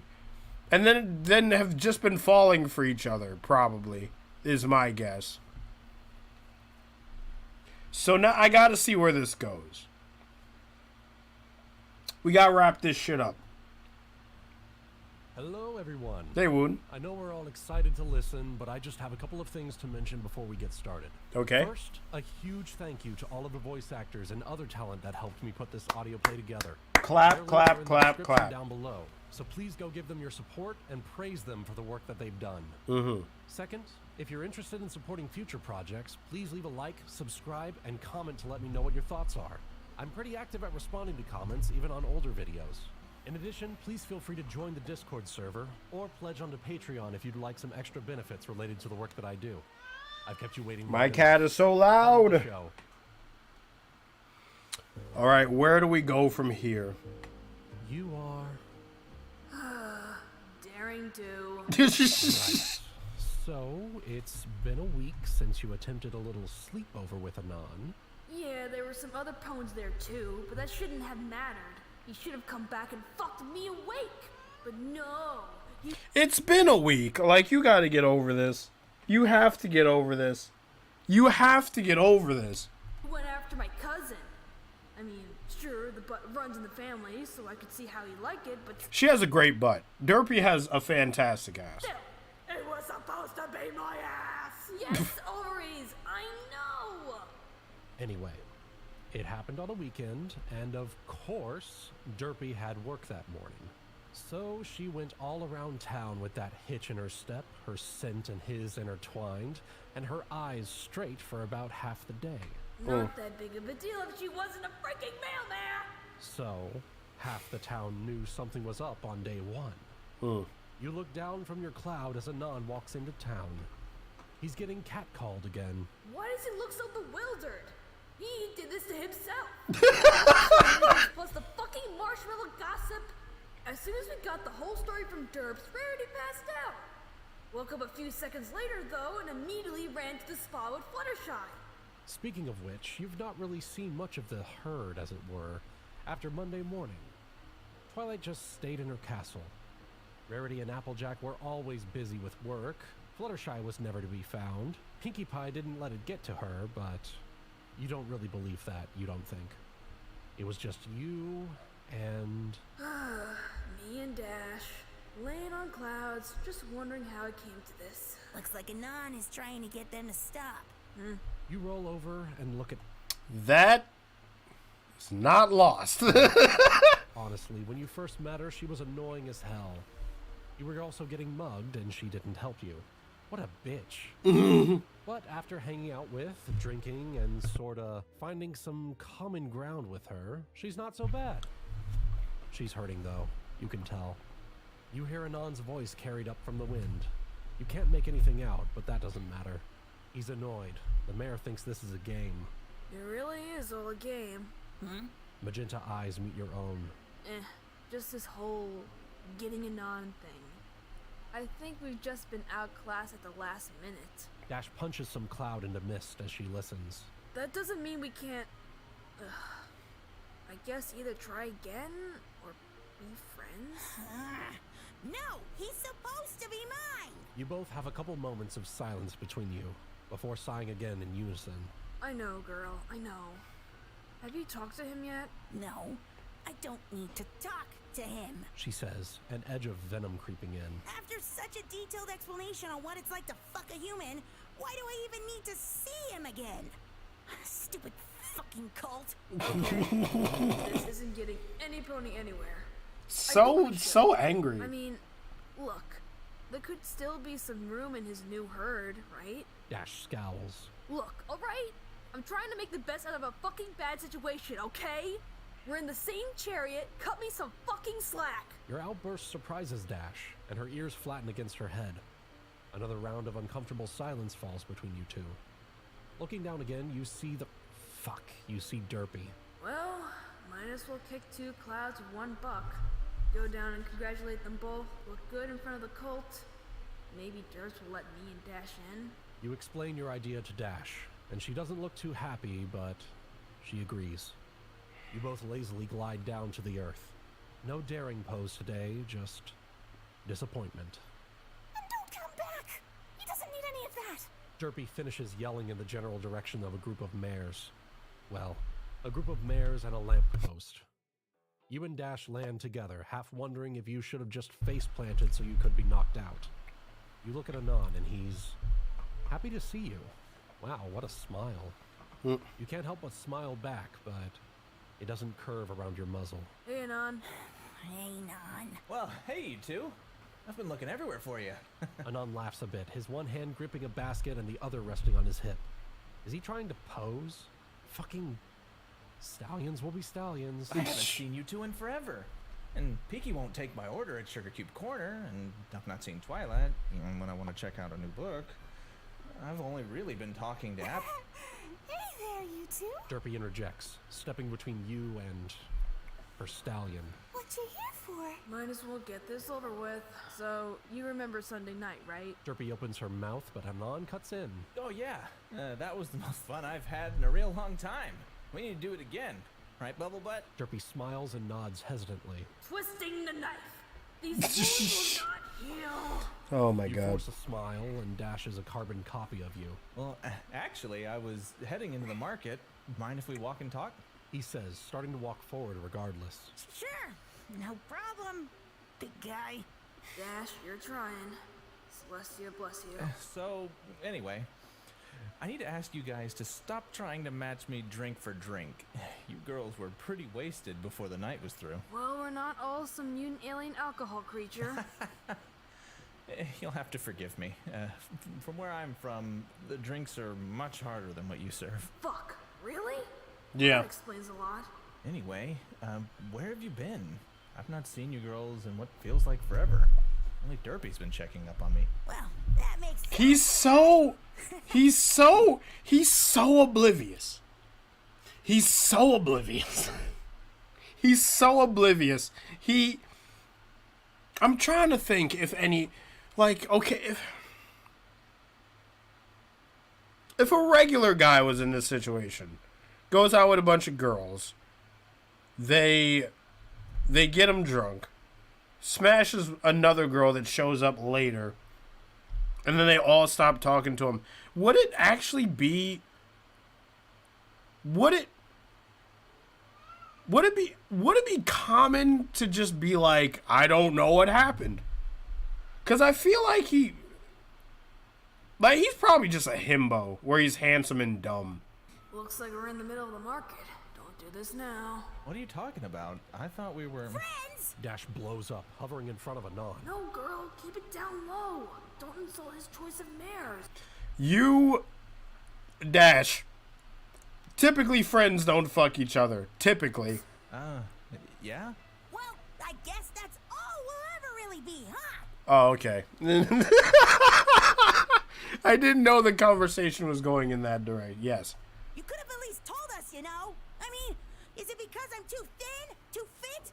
Do you want me to get a bubble bed on? Dash, that's enough. Derpy yells, waving her arms at Rainbow Dash. Leave him alone! No, I should be happy for you two, right?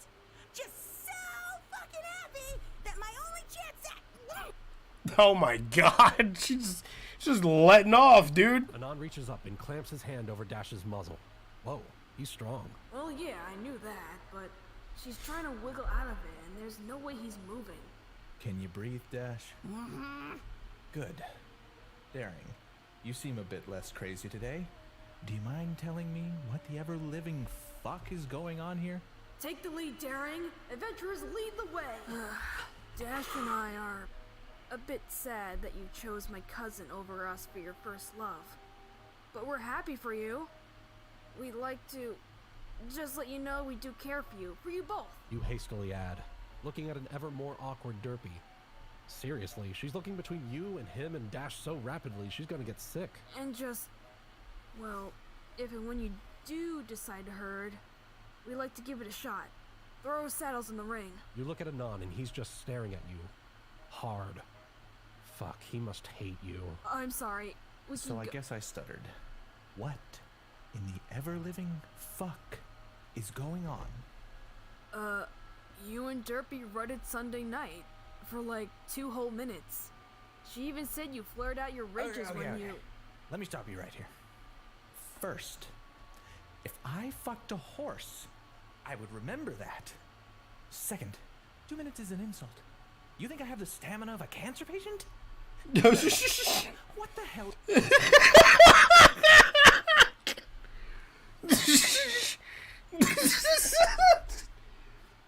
2 minutes is an insult.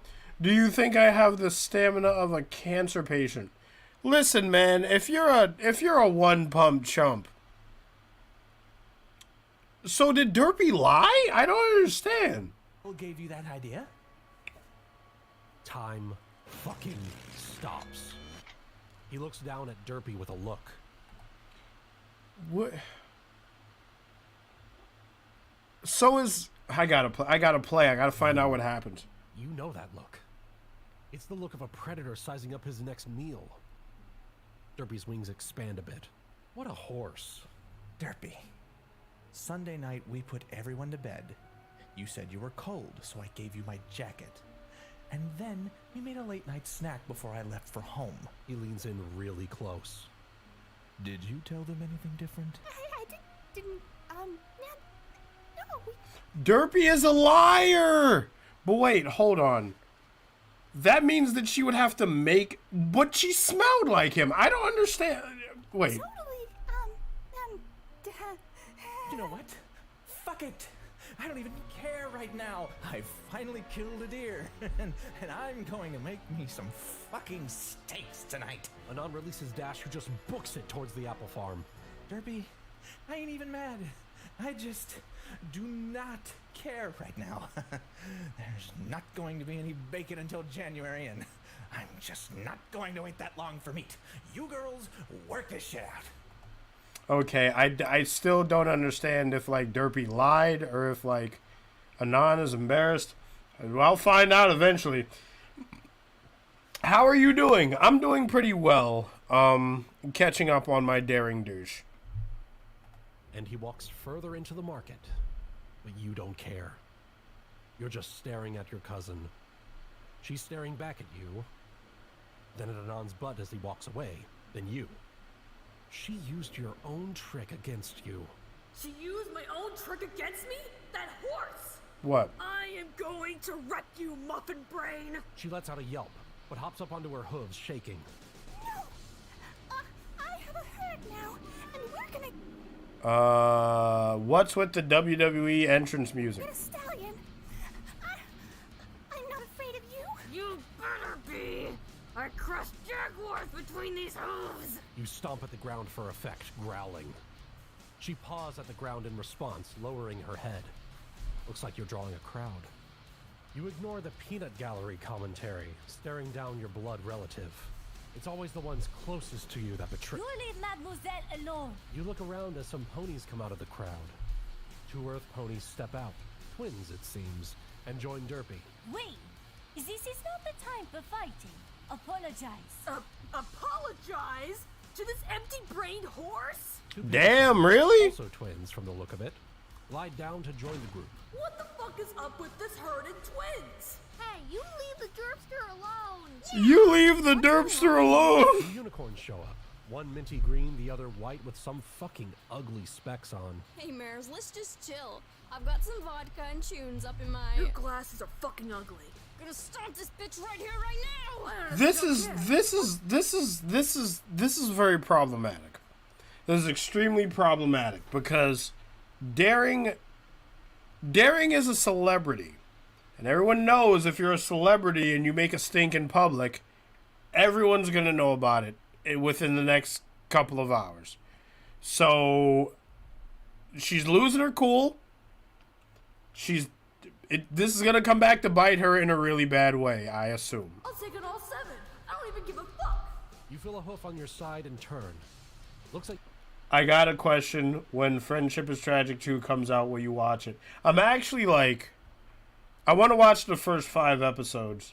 Maybe soon. Maybe in a couple of weeks now that you bring it up. You have some support after all. Rarity and Pinkie Pie stand... I gotta watch it in parts, though. Hear a southern accent yelling something from the distance. Sounds pissed. Good. Looks like Rainbow has been gathering the herd for a good old-fashioned beatdown. Master Rarity, surely we can. Your prices are too high, your oils are old and tired due to course 5 years behind my grandmother's time, your accents are fake, and your names are ugly. Damn. Oh, she rattled that off like a pro. I guess there's only one. That is enough! Twilight Sparkle lands in between the 2 forming groups. Every pony, I thought better of you. Without warning, Twilight starts to lecture all of you. Some mares in the crowd roll their eyes. Some seem to be paying attention. Yeah. You look around Twilight's flank to Derpy. She crosses her eyes at you, making them straight, and then sticks her tongue out at you. Yo, bitch, when did you learn to do that? You make some rude gestures with your hoof and start mouthing out curses as Twilight finishes her speech. With the power of friendship, we stopped Tyrek, and we were able to save the planet from a magic-sucking... Ooh, you suck! You certainly do not! Blank flustered much? I thought Mary Sue's like yourself could never get that riled up. Okay, girls. Fuck being the princess of friendship.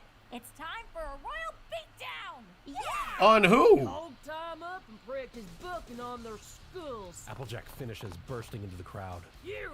What? On who? Who were we attacking? She points to one of the Earth ponies, who points at herself questioningly. I never did like your fancy spa. And I never enjoyed working on a mat pony such as yourself. You hear, and every pony looks around. That didn't come from you. That didn't come from... You hear a loud bang, then another. A rainbow streak is making its way towards you, but that's not what's impressive. There's a pink and yellow streak that's following, and that streak looks pissed.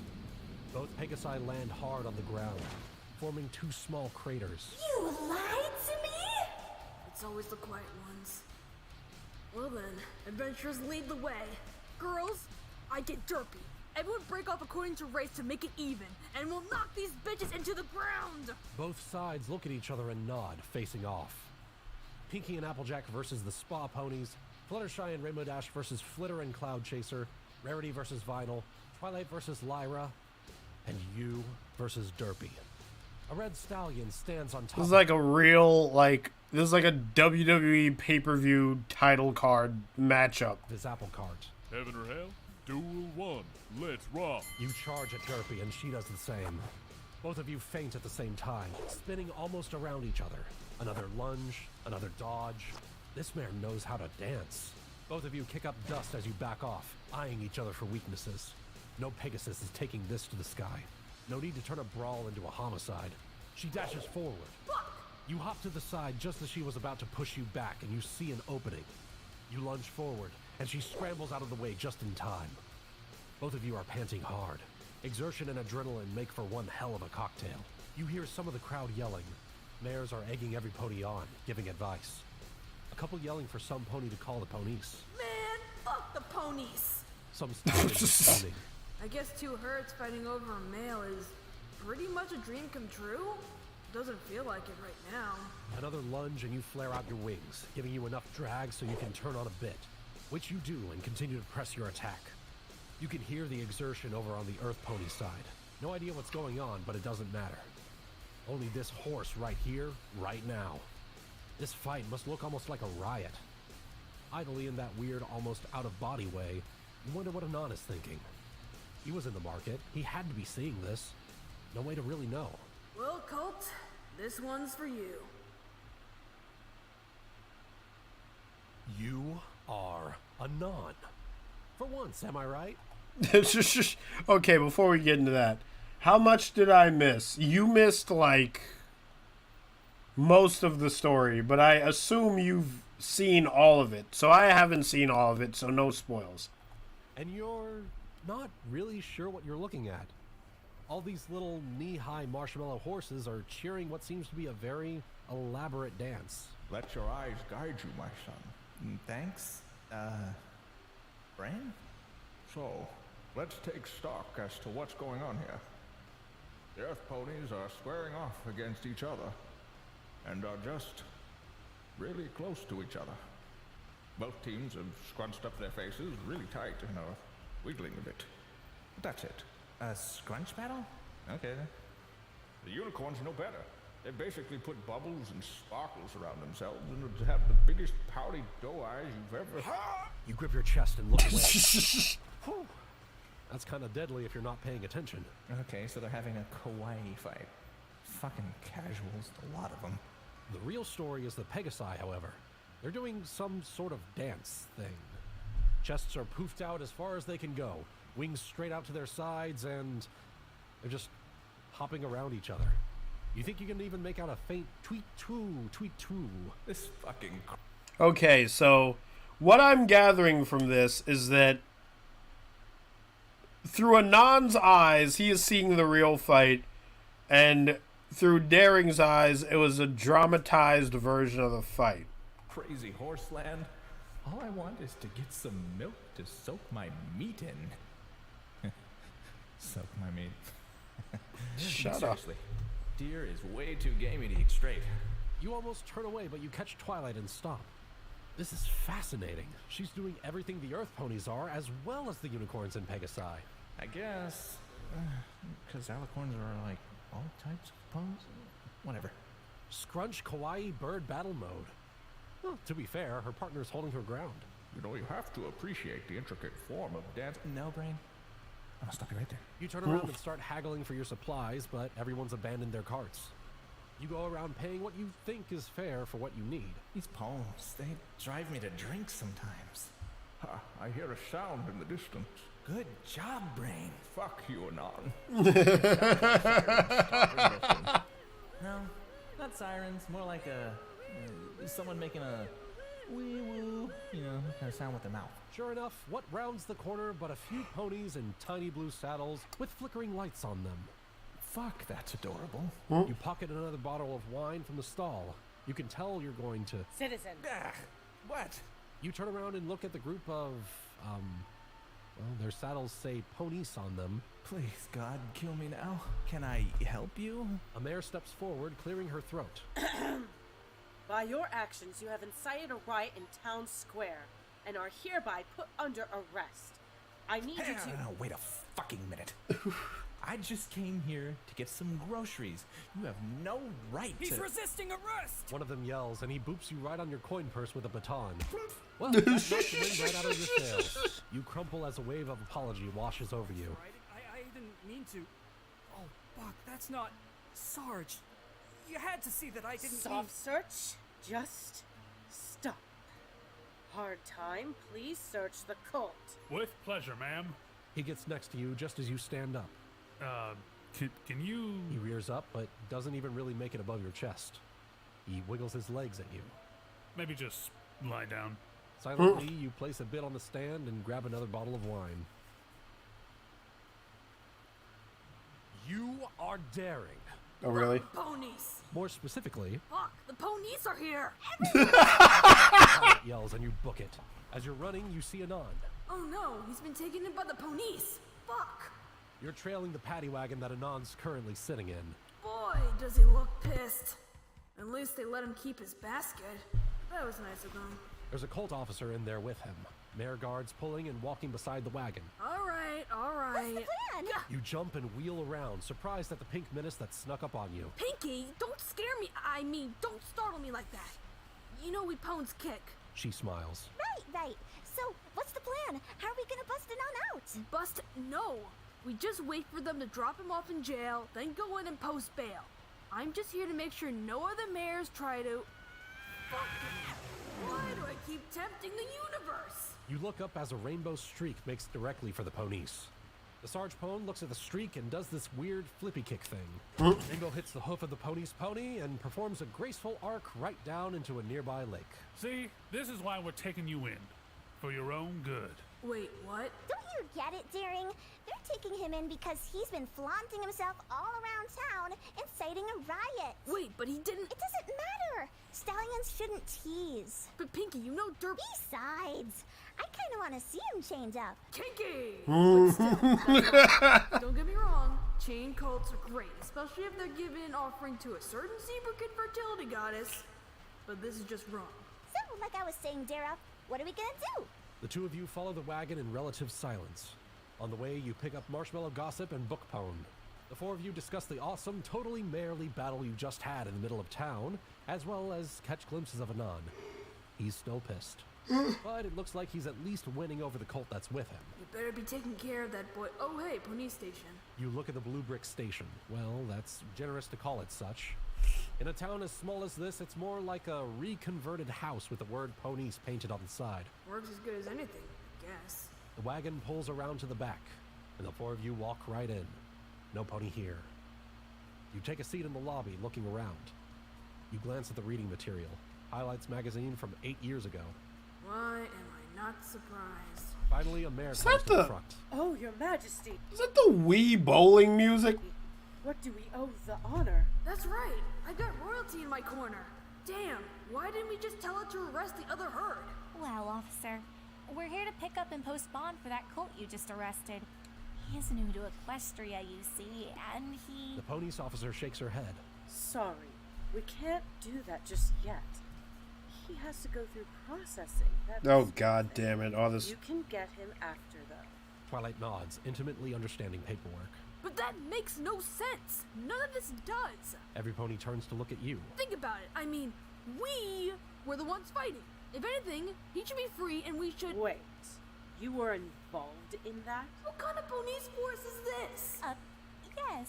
Is that a problem, dear?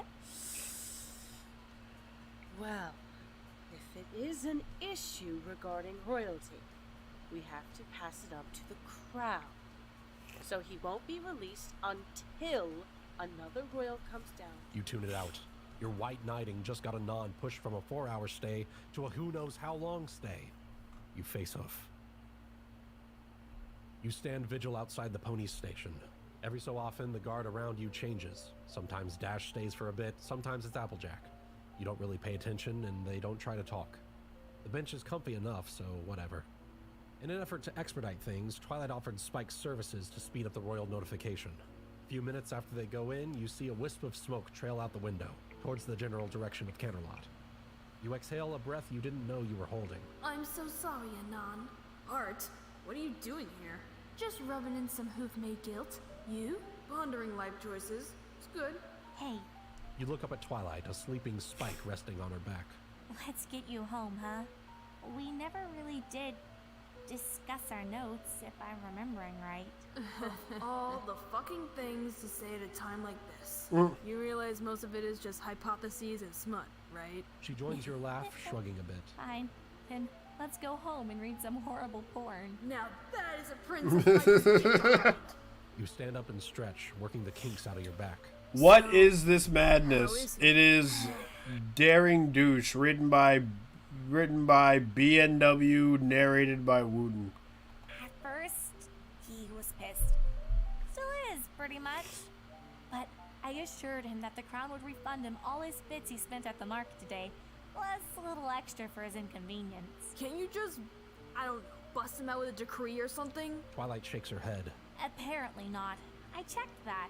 Agreed laws stay on the books until a majority princess ruling against them. It's a checks and balance. You wave your hoof at her and she stops. Sorry. Law can be fun and interesting, you know? And I'm certain you're the first sentient being to ever say that sentence. And Law can be fun and interesting. Return it. Still, I don't blame you for what happened. Neither does Anon. Wait, you told him I started the fight? Now it's her turn to interrupt you with a hoof. First, he deserves the truth, don't you think? Yeah. Just hope you didn't toss me under the chariot. Twilight shakes her head. If you didn't say it, I probably would have. Honestly, I had to research that law once the police told us that. Anyway, he's not mad. He's taking it very well. Of course, knowing stallions, we're never going to hear the end of it. And we can make that up to him later. Maybe another Pinky party, or... Yeah, ready! You and Twilight cry out as Pinky just materializes in front of you. No, seriously, she just appeared. Pinky! How many times have... Yeah, Twilight, we know. You don't explain your magic. I ain't gotta explain nothing either. Pinky, magic is a science with Topic change! So, what's this about a nun? You fill Punka in on what's going on. She nods, simply paying attention. Honestly, you just don't know with this mare. So basically, Nani's gonna get a visit from a royal? So what's the big problem? The problem? Royals don't give a fuck about a lot of things, especially lawbreakers. Who knows what kind of impression they'll have on a non? Silly, you don't know Twilight. How does that even matter? Yeah, I don't really... Twilight, seriously? Pinky looks at her flatly. Your mentor is a princess, your old full sitter is another who is married to your brother, and the third one owes you her life. How can this go wrong? Oh. Twilight face hoofs. Sometimes I just forget about that. Well, fuck. Girls, this is great. Let's go home and get some dinner and pass out. By tomorrow, all this will be sorted out. Pinky enthusiastically agrees, and the three, plus a passed out Spike, but he doesn't matter, of you are off to the castle, and off to drunken readings of poorly hoof-written clop stories. You are a non. Again. Okay.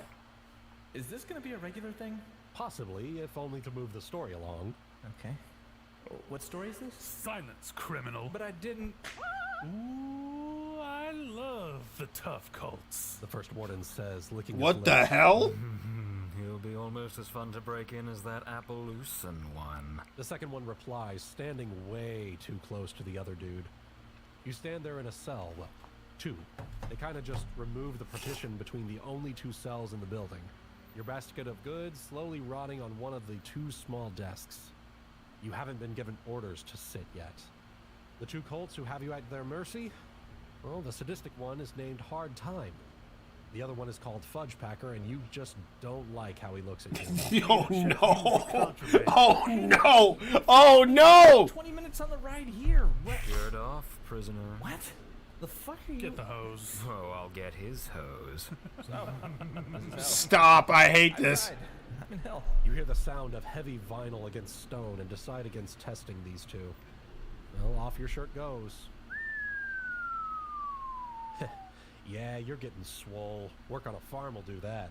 Plus, no fast food or soda, so emotions for you to turn around. Fuck. You want a show? All right. Fine. No! You turn and flex, showing your muscles rippling under your skin. Plan A. They open the jail cell, you crack their skulls, and head out for the Everfree. Plan B. They open the jail cell, you tie them up with the bed sheets in a compromising position, alert the Sarge, and hopefully get new wardens. You feel a spray of cold water hit you unexpectedly. Hey, fuck! Oh, stop that! Or, you know, Plan C. Be dumb as fuck, tease them, and give them eye candy. Hard Time is just licking the bars to your cell. He's doing it and looking at you in a way that really rustles your jimmies. Fudge Packer is sitting belly down on a stool, rocking it back and forth with his hips. Damn it, don't make eye contact. Stop. This took such a turn. Take off your pants, but fuck that noise. So they just kept hosing you down. You stopped caring. Once you got used to it, it was basically no worse than being hit with a garden hose. They realized you weren't crying or begging for it to stop, so they turned it off. And for the past hour or so, this shit's been going on. Hey, Hard Time. Yeah? You think the princess will chain him to the wall like last time? Fuck them, there was no last time. You look at the wall and... There are screw holes. Maybe, Fudge Packer. Well, I especially love it when they're done questioning him and let us take over interrogations. He inhales sharply as he finds the key. Is that Goody? And starts. Oh, fuck. Is that Goody Booty? That's disgusting. Getting cold, Colt? You could always ask for us to warm you up. That is Goody. That is Goody. They suddenly look at you with shit-eating grins. They even took my favorite curse word from me. I am a broken man. Hard Time moans, and you actually hear the tumbling of the pins in the lock as he tongues the fuck out of them. Okay, wow. That's disgusting. Why not just use the key, you sick fuck? Puts all the keys on her person. Doesn't want anything to happen to us poor little stallions. Suddenly, the clicking of the lock gets more ominous. So, if we're ever going to help you, we have to improvise. Fuck. You are anonymous. Last and only human of Equestria. Apex fucking predator. Scared shitless of two tiny marshmallow ponies. You wave your basket at the two colts as they slowly advance. Back, you. Stop. Go ahead and complain as loud as you want. It's not like any pony can hear you in here. Fuck, did they plan this from the beginning? They look at each other and grin in unison. I call right. I call left. A pincer attack. You slam your back against the wall and pull out a bottle of wine, readying it with one hand. In the other, you hold your basket, hefting its weight. I ain't gonna give up my black cherry without it. They move! All systems on high alert! You crouch slightly and wait for them to come into range. You can't. They're fucking with you. Both of them scrabble as quick as they can to the two beds in your double cell and start bouncing on them. You just kind of freeze there, waiting for the other shoe to drop. Don't put down your guard. I'm gonna win, Hard Time. Fudgepacker says as he grips a pillow with his teeth. Nuh-uh, you're gonna go down. Hard Time says, thick with innuendo. They charge at each other, pillows at the ready. Are they a jailhouse pillow? Am I in softcore porn? What is happening? Already cave in a skull, dripping wet. As the two wardens start smacking the shit out of each other with big fluffy down pillows, feathers going everywhere. What? That is what we would like to know, human. Oh my god. Was that Luna or Celestia? I honestly couldn't tell.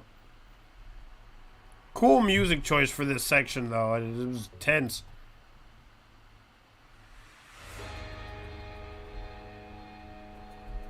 Oh, hi.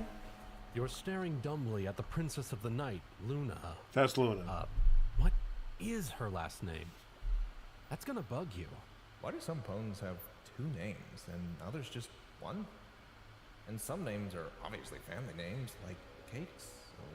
While you're thinking, the two feathered demons take it upon themselves to shift the blame. Help us, Your Majesty. He's using his magical horn powers to force us to tease him for some sick pleasure. Oh, really? The horn is located in his pants, here. Hard Time caresses your inner thigh, and your arm reacts on reflex with a bottle of Nope.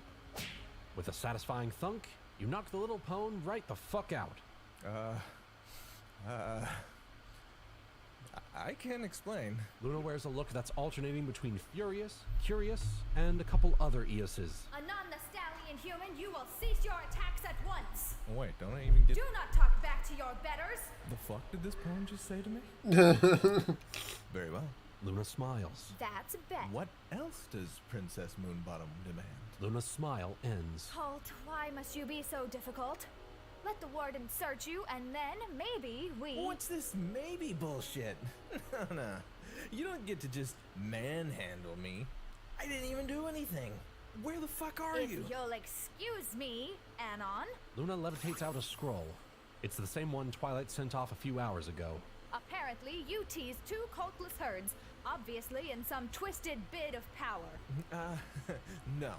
I tried to buy carrots. See, But if that wasn't enough, you didn't step in and present yourself to either, even when they were locked in mortal combat. they were dancing. I don't. Not only that, but you wholly ignored them. The riot you created was an excuse for you to loot the town proper. I was buying. He was. You still haven't He was presented buying yourself. carrots, Your Honor. She wants me to present. Fine then. You grip your crotch through your pants. These nuts, son.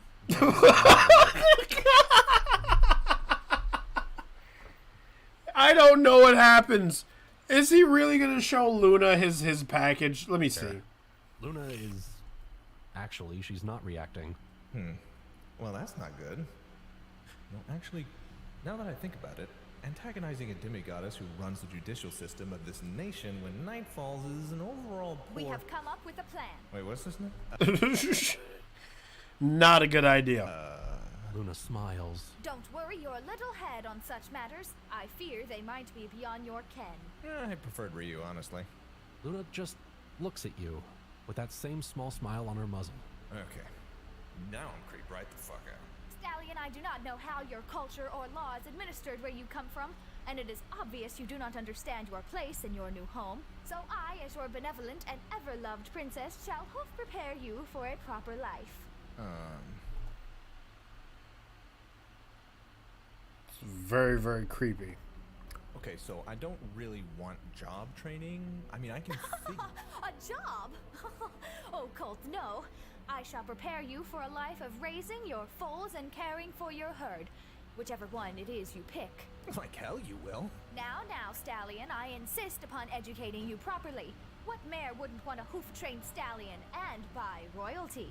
I am an independent man who don't need no mare. She stomps the ground twice, and two Bat Pony guards show up on either side of her. I insist. You just stare at her. Fudge Packer takes this awkward silence as the opportune time to paw at your zipper. On reflex, yet again, you knock that little pone right the fuck out. Why Neither the... you nor Luna flinch. For Frodo! You launch yourself at Luna with wild abandon. Historians will forever debate what happened. Oh, God damn it, Ilya. The Night Guard insists it was capable and able to defend their princess from the gentle flailing of a confused stallion. Luna is tight-lipped about the matter, even decades after Anon's death, due to extreme, magically enhanced old age. Anon's only recorded comment was that he let his autism flow. Is, or how it helped. But you, gentle reader, get a front seat to quite possibly the battle of the century and proof Oh, really? of man's dominance of the stars. You start windmilling your arms as you rush the princess, making sure to make killbot noises with your mouth. It seems to be working. Luna looks quite shocked. Enough, Anon. Stop this. Princess! The two guards dash in front of her, blocking her body from your swings. The foremost guard readies her battle stance. Woo, twist! The second guard, albeit scared, ruffles up her chest fur as fluffy as she can. For Equestria! Two little ponies knocked right the fuck out. You realize that you are a killbot. Grinning, you speed up your swinging. Luna starts to back away. Now, Anon, I do not wish to harm you. After all, you are just scared and confused. Killbot Anon will not be appeased. You gotta break the fuck out of here. You make a final push towards Luna, who teleports out of the way. This surprises you, to say the least. You stop your killbotting, surveying the damage you've done. Four little ponies knocked right the fuck out. Alright. No authority figure in sight. Alright. Open cell door. After doing the right thing, by which I mean positioning the unconscious guards together in lewd positions, you start making your way out of the station. Man, this was easy. I should hit all ponies with a wine bottle. So far, it's 4 for 4. You boldly kick open the door and... There has to be at least 20 night guards out there. Wow. They do not look happy. And, Luna's there in the center. remain flowing in the non-existent wind. Now that I think about it, that's kind of creepy. Anon! No. Anon! I haven't even. No. Luna paused. Yes, princess. I said no. Prepare the soft cell. Yes, princess. The soft cell? You're gonna put him in a mental You ward? don't even get that far. Apparently, preparing the soft cell means being draped in a bunch of really, really comfortable blankets.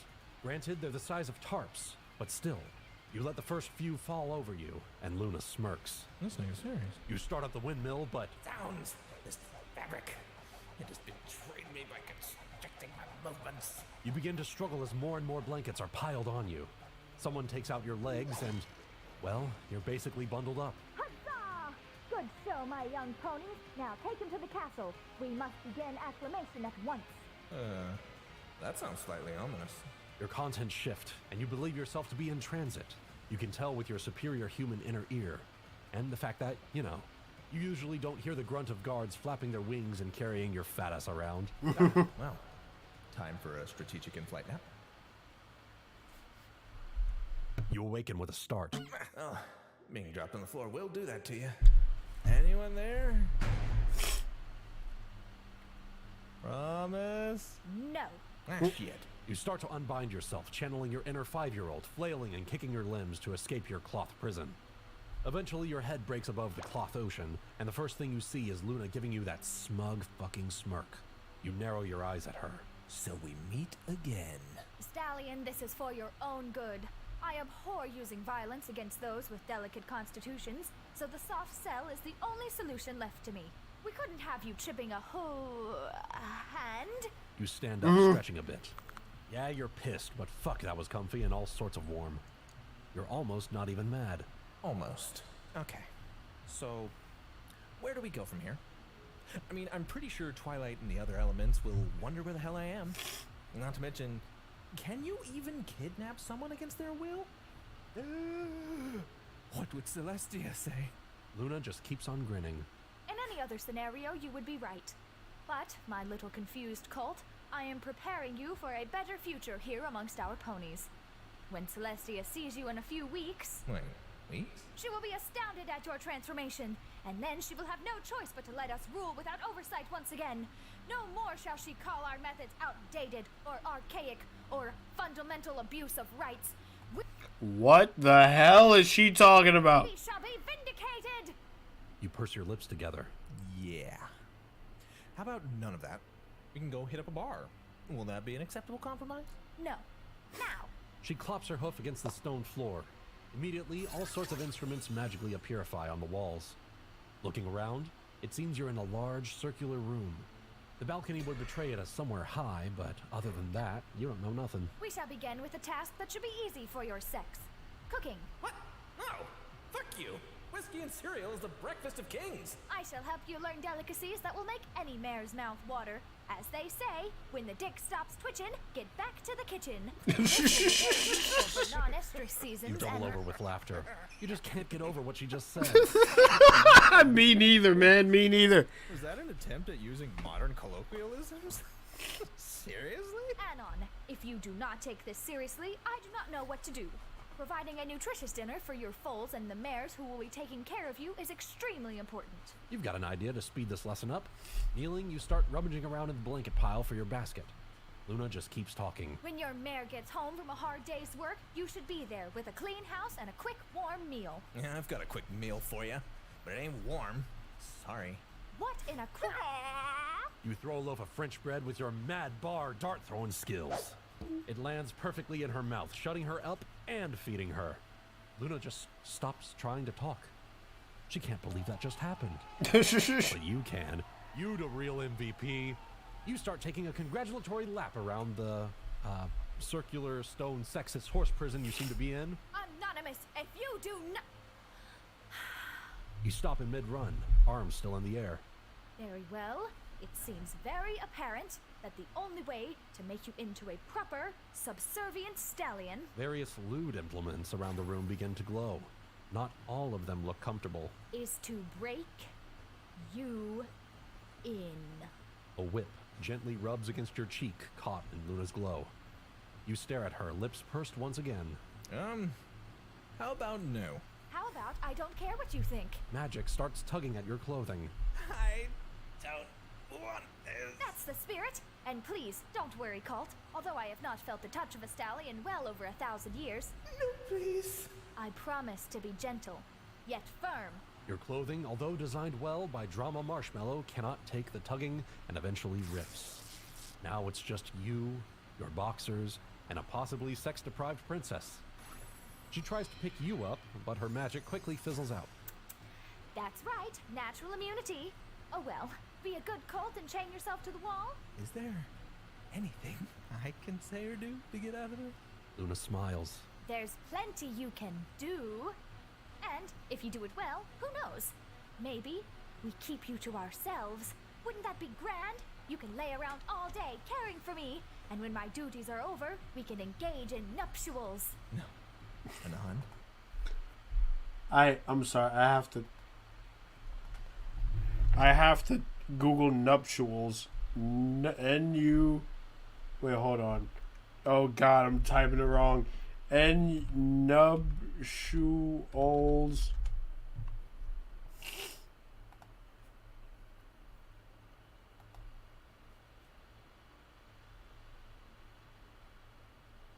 A wedding. Okay, fine. Alright, sorry. You might be going out, but you ain't going out like a bitch. You grip the whip with your hand, her magical glow fizzling out. Good to know. You unroll it, striking a dominant pose. Luna quirks an eyebrow. Anon, please. Your name. You crack the whip in front of Luna and she shies back. Anon, stop this. Salve. You crack the whip again, and her magic falters on some of her floaty items of rape. You trade facial expressions. She's now looking at you with a frown, and you've got this wide grin on your face. Luna spreads her legs out in a defensive stance. I will not be dominated by a weak stallion such as... Your name is Salve. Oh god, this is so fucked up. You sigh as you stretch out. Even the guest bedroom was comfortable as fuck, considering it came from a princess who's now totally your new best friend. Oh, I forgot. You are daring. There we go. Who else would you possibly be? Alright. Now then, you spend the night drinking with awkward virgin Twilight and discussing the finer points of clop fiction. Turns out that librarians are kinky as fuck. The two of you unabashedly sported wing boners as you talked about potential positions, his size and shape, what he'd feel like, the sounds he'd make, what his sin... Dang it. Morning wing boners are a pain. You groan as you roll over onto your tummy. Celestia, I do not want to leave this bed, but hopefully I can pick up Anon today. The thought makes you happy and you spring out of bed. Opening the door, you hear some muffled sounds of conversation. Well, might as well follow him, right? Better than wandering aimlessly. After a few minutes, you make your way downstairs to a pretty tasteful breakfast nook. I don't think anyone's gonna answer, but do you think he boned Luna? I honestly don't know. This story is going in so many goddamn directions in so little time that I actually couldn't say, but I'm gonna play and see what happens. Twilight waves to you, blushing. Her dragon slave is busy in the kitchen, cooking breakfast. Her dragon slave. But what really gets your attention is the fresh pot of coffee. Oh, despair right here. You sit down beside her, nodding. Well, brain's still not booted. Good morning, Daring. Morning to you, Twily. Twilight smiles, pawing a hoof at you. Seriously? Only my brother calls me that. So, purple smart then? Better than Grape Encyclopedia. I'm serious. Where does Anon even... The clank of plates hitting the table interrupts her. Apparently Spike is done. No, I mean he's just done.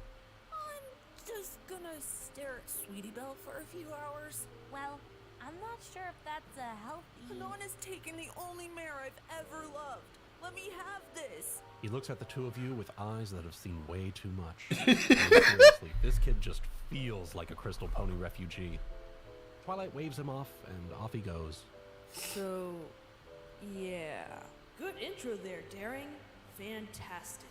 The The two of you eat in relative silence, every so often sharing an in-joke or a smile. It feels good to relax with a pwn you can trust. Huh. I guess that's what's been missing for so long. Trust. Well, that and respect. Anyway, Twilight finishes the last of her hay bacon. I figure we head over to the jail, pick up Anon, and spend the day buying him whatever his little cultish heart desires. Hopefully he's got a short attention span like every other stallion, and we can just make this a bump in the road. Good idea, Twi. I really don't want him reflecting on me being the cause of his prolonged imprisonment. Yeah, but I mean, it's not like anything's happened to him. Ponyville's a quiet town. He probably just spent some time on a cot and that's it. You nod. Honestly, you couldn't expect anything drastic ever happening to this sleepy little town. So, shall we? Twilight nods and stands up, magicking the dishes to the sink. Sounds like a plan. Let's head on out. The two of you make your way onto the street and into the beautiful dawn. Absolutely nothing could go wrong.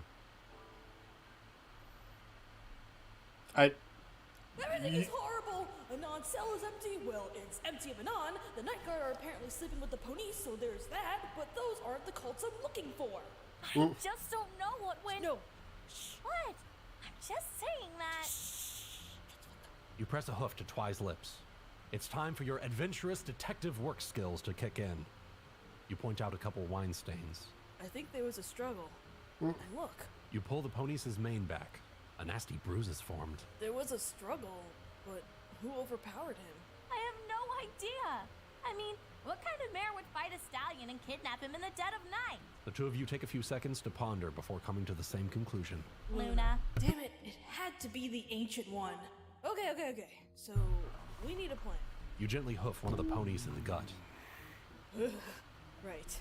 So, what should we do? Twilight thinks for a moment. First, we should let Celestia know that Luna probably has Anon in her custody. That would be step one. Then we should round up the girls and go get him. You nod. You realize we're going to owe him like a year at the spa and 1,000 pairs of horseshoes after this, right? Yeah, but at least he'll be here, you know? Right. Well, we're burning daylight here. Yeah, so Spike probably went to Carousel Boutique. Fucking ponies. You hoof the guard in the gut again. So, we should head on over. Twilight finishes, as she turns and heads out of the cell. Right. Both of you leave the pony station and the guards. You flex your wings and take off, soon joined with Twilight as you glide your way over to the extremely cultish fashion shop. I mean, the mayor knows her clientele, but damn, could she fit any more hearts on the thing? Twilight waves at you to get your attention. You look at her and then to where she's pointing. A tiny green lizard hides among the bushes just outside the window. You can feel his disappointment. Poor bastard. The two of you bank down and land quietly behind him.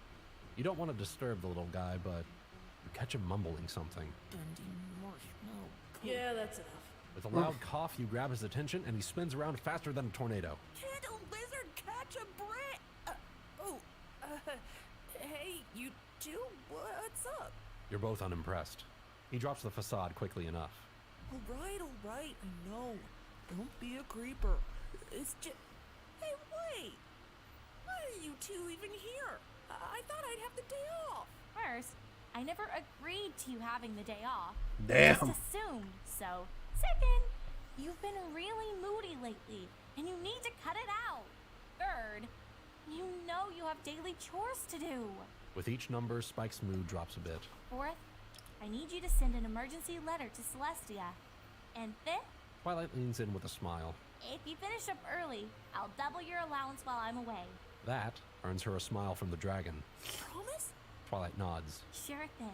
And I know Sweetie Belle will need someone to play with, seeing as how Rarity will be joining us on our trip. There's a bittersweet smile on his lips.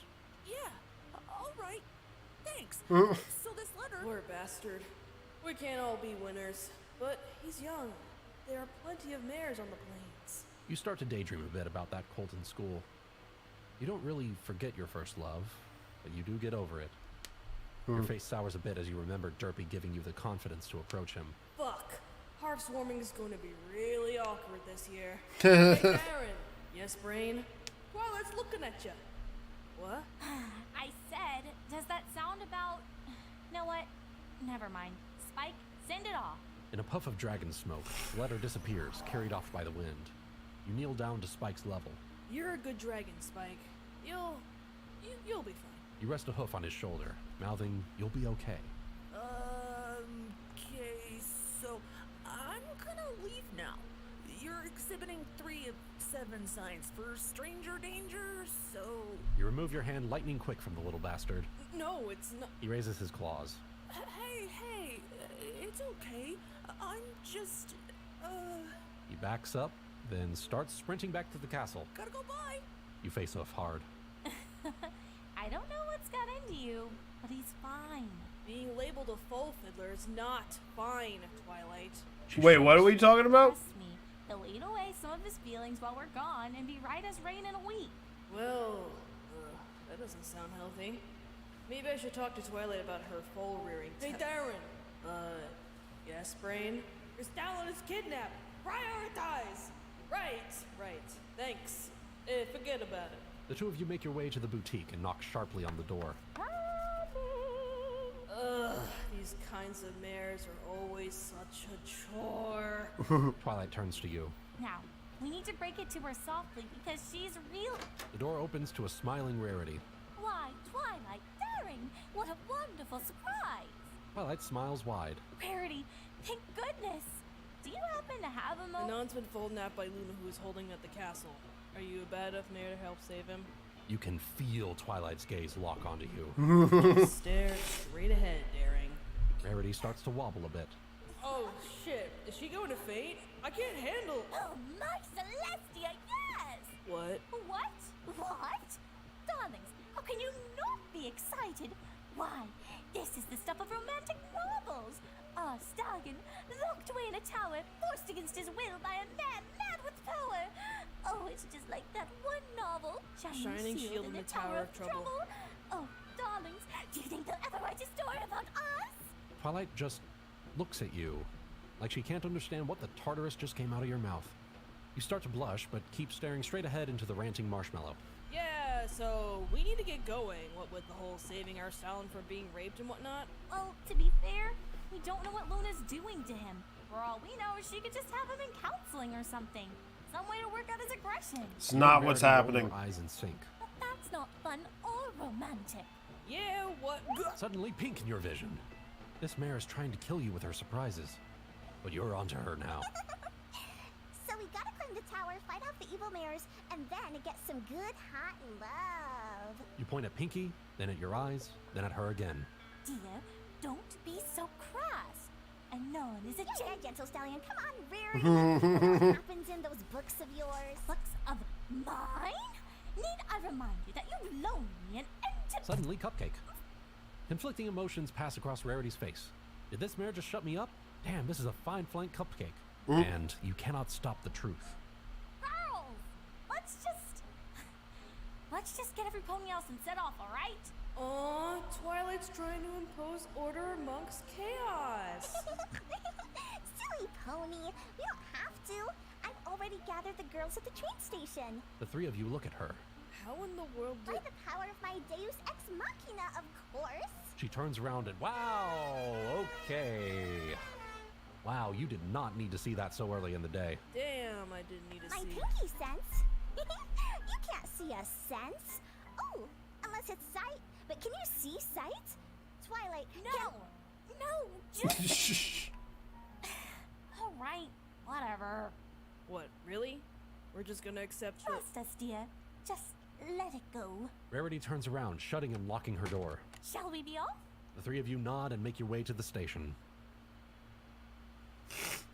So, what you're saying is that Luna's run off with Anon, and we gotta get him back? That's the long and short of it. Well, what's the problem then? Derry and I will rush in, fight off Luna, and rescue Anon like that. Rainbow Dash smacks her hooves together for emphasis. Well, the first problem I see with that is the whole assaulting a royal thing. The wind leaves Rainbow's sails. Oh, right. That. So, how are we going to save our Anon? The poor colt must be scared and confused and... Fluttershy Something tells me he's having the time of his life. Her mane. Pinky nuzzles her. There. It's all right. Nami's made of harder stuff than that. Fluttershy cracks a smile at the innuendo, and you smile too. So, what's the plan, Twi? Well, we've already sent a letter to Celestia letting her know what's happened. She's going to wait for us, and then we'll all talk to Luna together. Applejack nods. And the plan with her? She points to a rarity that's been grinning non-stop for the past 30 minutes. We just let her stay in the fantasy? Grasping for straws there, Twilight. Candle on! 30 minutes, girls. Get ready!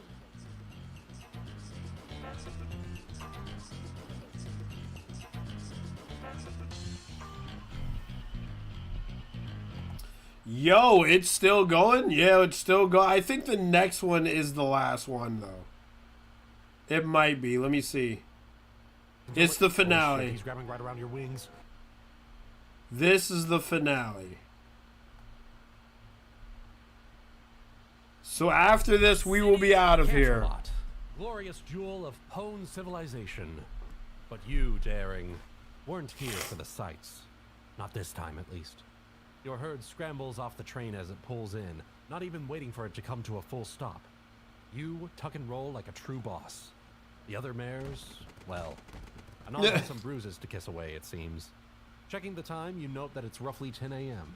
Seeing as how you left him around midnight, and assuming there was some time between leaving and his struggle, he's only been full napped for around 6 to 8 hours. Honestly, that's not too bad a response time. You mentally pat yourself on the back as Twilight stands next to you. All right, so straight to the castle, girls. You nod and start running. Daring! You turn to look and... Oh, fuck, it's Page Day! The stupid... Why is he here? Darling, it's been too long. I'm sorry. You don't even let him finish. You push him right into a fruit cart and keep running as he you look over your shoulder. Some mares are shaking their hooves at you. A couple others are tending to the colt. He'll get over it. And he'll be over them too, if they play their cards right. Right, focus, Darren. Anon, Luna. Oh my god, that happened so fucking fast. Talking to? Did I say that out loud? Pinky is looking at you quizzically. And who was that cult that you just, discouraged? I don't know, Rarity. Why don't we talk about it over your romantic novels? She looks at you and you silently return it. She nods. Right, let's hurry. You both speed up.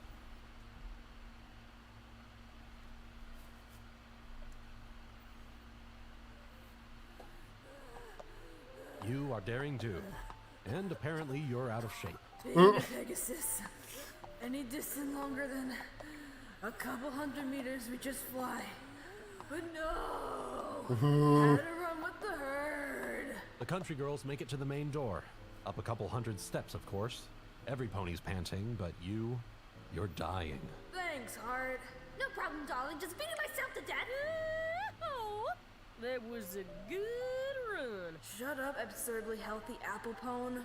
You look up and see that same damn door guard from way back.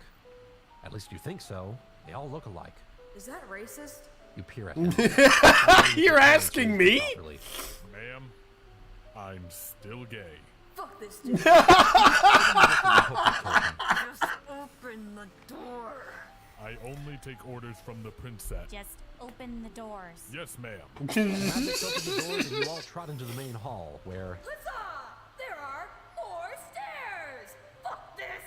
you take off, hovering. As you look around, you notice Princess Celestia descending the central staircase.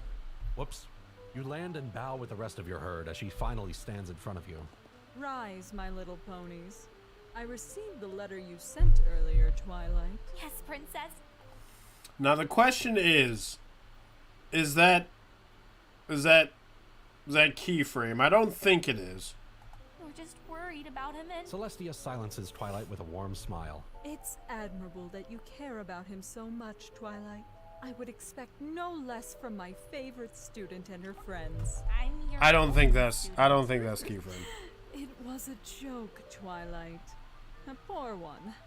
Perhaps I need to spend more time with Pinkie Pie. She smiles as the pink pone starts to bounce. But you're not here for me. Anon is most likely fine, so do not worry. Most likely? Celestia turns to you. Yes, I have not received the final briefing from the Night Guard, but most likely he was moved to a cell. Not like that, little ones. At worst, he is in the drunk tank, and at best, He's in an ambassador suite under house arrest. Thank you, Your Majesty. That's a load off my mind. Celestia just keeps smiling. Now, shall we go find your stallion? She winks at Twilight, who blushes hard. Oh wow, this is golden. Come, my ponies. We shall stop by the guardhouse and find out where he was placed.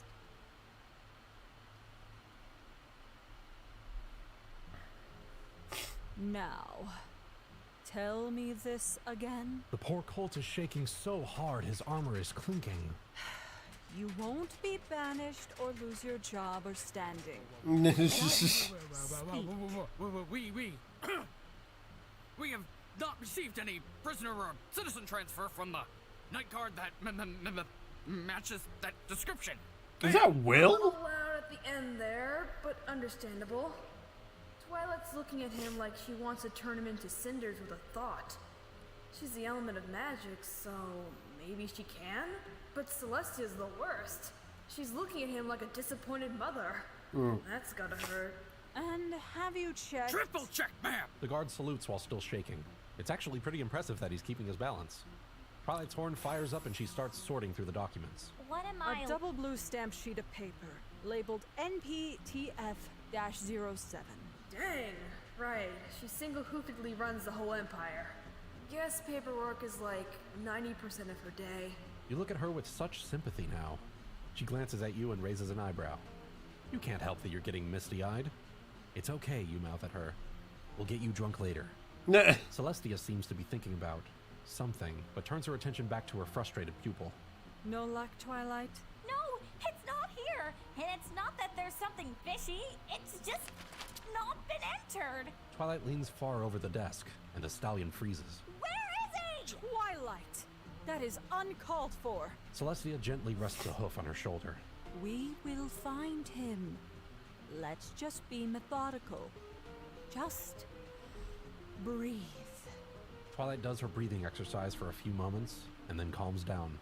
What if we split up? Everyone suddenly turns to Fluttershy, who shrinks under the collective weight of your gaze. I just mean that we could cover more ground, if you want. Celestia smiles. That's a wonderful idea. Twilight and I will talk to the guards. You, Daring, and Dash fly around. See if you can spot him through a window or something. Applejack, Pinky, and Rarity form the second team. Go down into the dungeons and just do a sweep. I get to rescue him by myself. Oh, the poor dear will be so famished. She licks her lips. I don't think she really realizes we're here with her. Yes, well, let's split up and come back in a few minutes. Say 30? Sounds like a plan. Every pony else agrees, and you split off. You don't know what the other group is going to do, but you turn to the other two Pegasi. Dash, you're on me. Fluttershy, can you cover the residential towers? Dash and I will hit the military side, and then we'll meet with you to finish up. Both girls nod. No problem, Daring. I can do it. That's the spirit, girl. You hoof bump her, and Dash pulls her into a hug. Let's go get our coats. Yeah! Let's go. This is not as easy as I thought. Tell me about it. It's been about 25 minutes and no ponies found anything. We've checked every cell window, every balcony, everything in the military and civilian towers. It's like he just disappeared. Don't say things like that! Hey, easy girl, easy. Besides, for all we know, he could be with the other girls right now. Fluttershy nods. Exactly. Infighting won't help us. Let's go talk to Celestia again. Why do I get the feeling we've overlooked something really, really obvious? Probably ain't no thing. You and the girls reconvene in the main hall. Everyone's turned up blanks. No guards have seen Anon. The night guards are all passed out, or hiding, you can't tell which.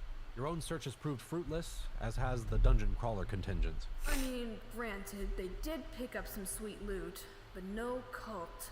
That feel a no cult friend to rescue. You tune back into the conversation at Hoof. Think it's possible he was taken to another place? Could he be held in Cloudsdale or down in the mines? I don't think so, Rainbow Dash. He's We saved under the mines after castle. the Changeling invasion, and there would be a paper trail if he was taken to another equestrian city. Diamond Dogs then? Twilight shakes her head. I don't think so. The guards were flying, and so was Anon. Dogs couldn't really reach him. It's a conspiracy by the Equestrian Dental Association to turn a non into a cavity-creating machine to destroy our candy reserves. No, Pinky. Well, we don't know the— Applejack just silences her with a hoof. Push. I think we're just missing something obvious here. And what would that be, Applejack? Applejack smirks. Now, I might not be the smartest pony around, but I am pretty clever. We got 2 princesses here. Where's the third? It takes a few seconds for a collective groan and a face hoof to roll through the herd. And we never did check the royal quarters. Well, then let's go! Not so fast, my little ponies. Every pony turns to look at Celestia. We should be mindful of my sister's privacy. Let's What go up do you- to her tower together and speak with her. What do you And know, please, Celestia? She looks at Dash, who grounds herself. No outbursts. She's still trying to acclimate to modern society. And it would be a shame if her friends accused her of a crime she didn't commit. Smiling, Celestia stands up. You follow suit. Do not worry. Someone as colorful as Anon doesn't simply just disappear. What the fuck are we gonna see? Your little tour group makes its way to the Palace of the Royal Sisters. Yes, it deserves the caps in your mind. Although the castle proper hosted many functions, the Administratum, Mechanarium, Solar and Noctis Guard, the palace was the private quarters of the sisters. As such, security was tight, and rightfully so. Guards stopped their rounds to bow to you, Well, to Celestia, but American dream. and you eventually stand at the base of a tower, with the phases of a moon carved into a pair of beautiful black marble doors. Now, I know this looks large, but Luna only really uses the middle and top of the tower. The bottom of the tower is unused. Please. Go to the bottom of the tower. What? Why do I need... Twilight begins to protest, but Applejack and Rainbow Dash latch onto her barrel. Celestia smiles and opens the doors, dramatically revealing... Books? Just stacks of old dusty books? Why in the world Celestia needed to have Twilight help? You look over, and Twilight is sporting a pair of hard-ons. This mare. Twilight, this is Luna's personal library. Please do not check anything out. Other than Nani, of course. You make your way into the tower, all the while Twilight mumbles about history and knowledge and words. First floor is books, and the second floor is... looks like furniture. Wow, this feels like Gram's house after she died. Yeah, someone lived there, but it doesn't seem like... Wait. Your ears twitch, and you hold up a hoof. Everyone stops. Another twitch. I think I hear something. What is it? Sounded short and sharp. Further up the stairs, I think. You make it to the 3rd level. This place seemed lived in. Pillows, a kitchen, some food set out in a bowl. You look around, Oh, and the source no. of the sound isn't apparent. Did you hear? You turn around, and the other mares are all tilting their heads, trying to find the source of the sound. You hear another muffled Oh, crack no. and look at a side stairwell. Where does that go? You point to the stairwell, and Celestia moves forward. To an observation tower. To my recollection, I've not been here in a while. The mood softens a bit. Well, onward. Your group falls in behind Celestia as you climb yet another set of stairs. Girl, your flank's gonna get toned! As you ascend, you can hear... things. Good job describing things, Brain. Shut up, Darren. Another sharp crack, the sounds of a fight. You know those sounds, and muffled yelling. Sounds almost like... Anon! It's Anon! The effect is instantaneous. Oh, Your boy. group gallops up the stairs and down a hall, finally ending at a thick oak door. It's browned and dusty with age, but you can tell by looking at it that sucker could withstand a siege. Behind, you hear the baritone yell of your stallion. He sounds pissed. Well, at least he's alive. The girls cut you a glance. Rarity nods. Yes. Probably throwing a cultish hissy fit. I guess this explains why Luna's not been out to help. Don't She's open had that. her hooves full. You all Don't share a open slight that. Chuckle. Well, girls, they do say Tartarus hath no fury, like a stallion scorned. What say we go save my sister? Celestia responds with a coy smile. You devilish mare. I'm buying the drinks tonight. With a golden glow, the door's many locks click and thud, and the door swings open. Oh, this pause. Gentle reader, I don't pull you aside often. This will be the last time until the end, I promise. But I must point out that these ponies, what they saw when they opened the door, their bodies were just not ready. I assume so. Story shortly, but give me the liberty to explain what happened to this herd and what they saw. First, Fluttershy, Twilight, RD, and Daring sported raging wing boners. And I have to add raging. Have you ever had blood flow to a body part so hard that it actually went numb?